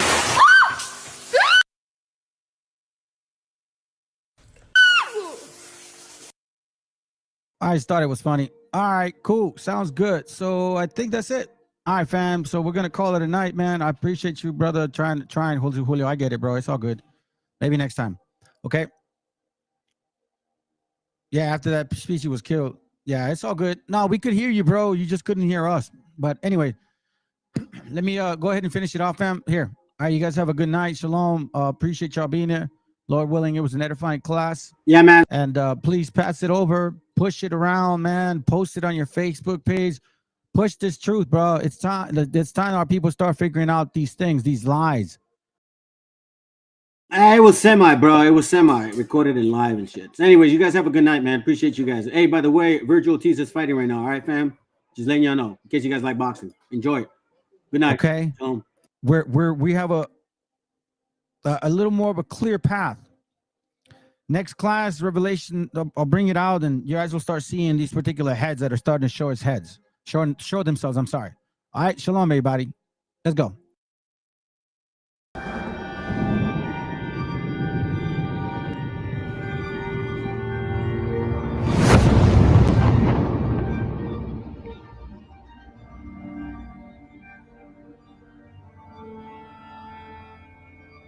Ical, hijo, abre los ojos.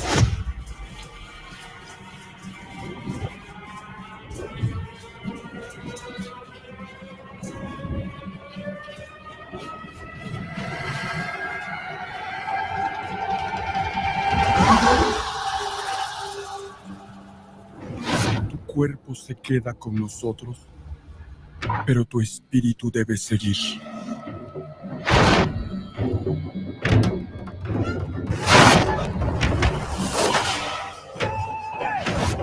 Busca la luz. Aléjate de las sombras.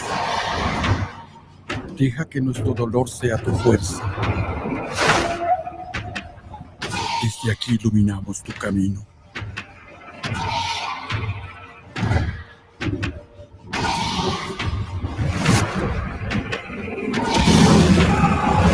Lucha como nosotros ante esta pena tan grande. Yo soy tú. Tú eres yo.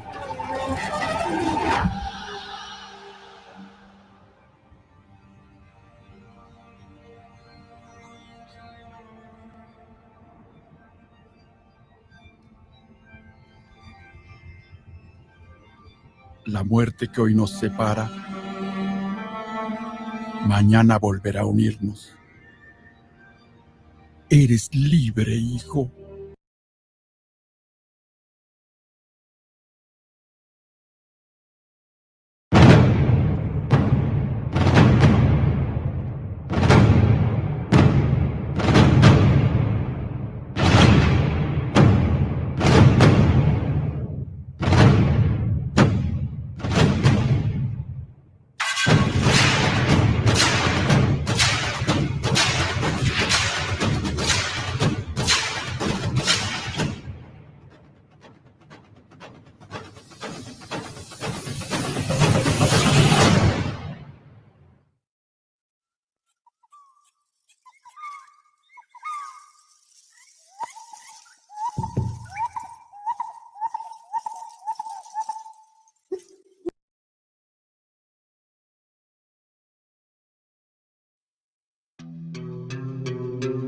Yeah.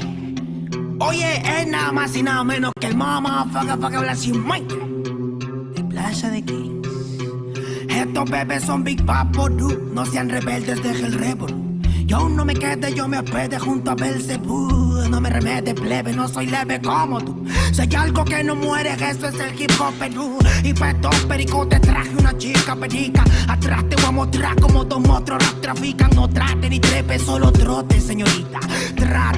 Que tra, donde la sangre salpica. Se aplica, te explica, replica. ¿Pa' qué? Aplica, practica, suplica. Con fe a mi perro grita, yo lo mataré, lo mataré. Tu madre llora y canta la bandeja, flow peregrina, chivolo propina, ina, hacen base, mejor coja vaselina, no imagina, mi vida fuera de una esquina, yo solo quiero más chavo pa' comprar más chilindrina, gira, que somos puros animales rompiendo de todos los cristales, repete señales que a ti no te sale, ¿qué pasa compadre? Somos naturales, voy a llenar todas las editoriales, rate de mi huevo pa' los tribunales, tú eres un antianal, yo experto en artesanales, yeah, se me afaga la cimuita, sopló. Hey, Terco 92 B09 está en la casa, barrio. Escucha bien, así se hace, Yo. Tengo problemas de actitud y poca paciencia. Hablo si me da la gana, nadie me silencia. No quieren aceptar que pa' muchos soy influencia. La voz de los barrios que llega a tocar tu conciencia. Yo sé que muchos quieren llegar a ser tendencia y hacen lo que sea sin pensar en las consecuencias. Es la diferencia, yo mantengo mi esencia y ustedes por pegar han cambiado hasta de apariencia. Y no es que lo diga yo, pero la gran evidencia es que cambian de personalidad con frecuencia. Y no son locos con inteligencia, solo quieren un poco de atención con insistencia. No presumo en nada, hago todo a mi conveniencia. Por eso te doy una sugerencia: conmigo no busquen competencia, que llevo 10 años ganándole a la vida y lo sabe la audiencia. La firme, qué ocurrencia, ¿cómo pueden joder sin prudencia? No se dan cuenta que mi experiencia es a base de exigencia. Mi trabajo es con independencia y el de otros de un productor depende de su permanencia. Sigo firme en la resistencia, dándole más rap en el track hasta por correspondencia. Que muchos disques evolucionaron, no es coincidencia. El dinero y la fama hizo que pierdan su decencia. Terco 92, cuando quieras, donde quieras. ¿Cómo? Sí.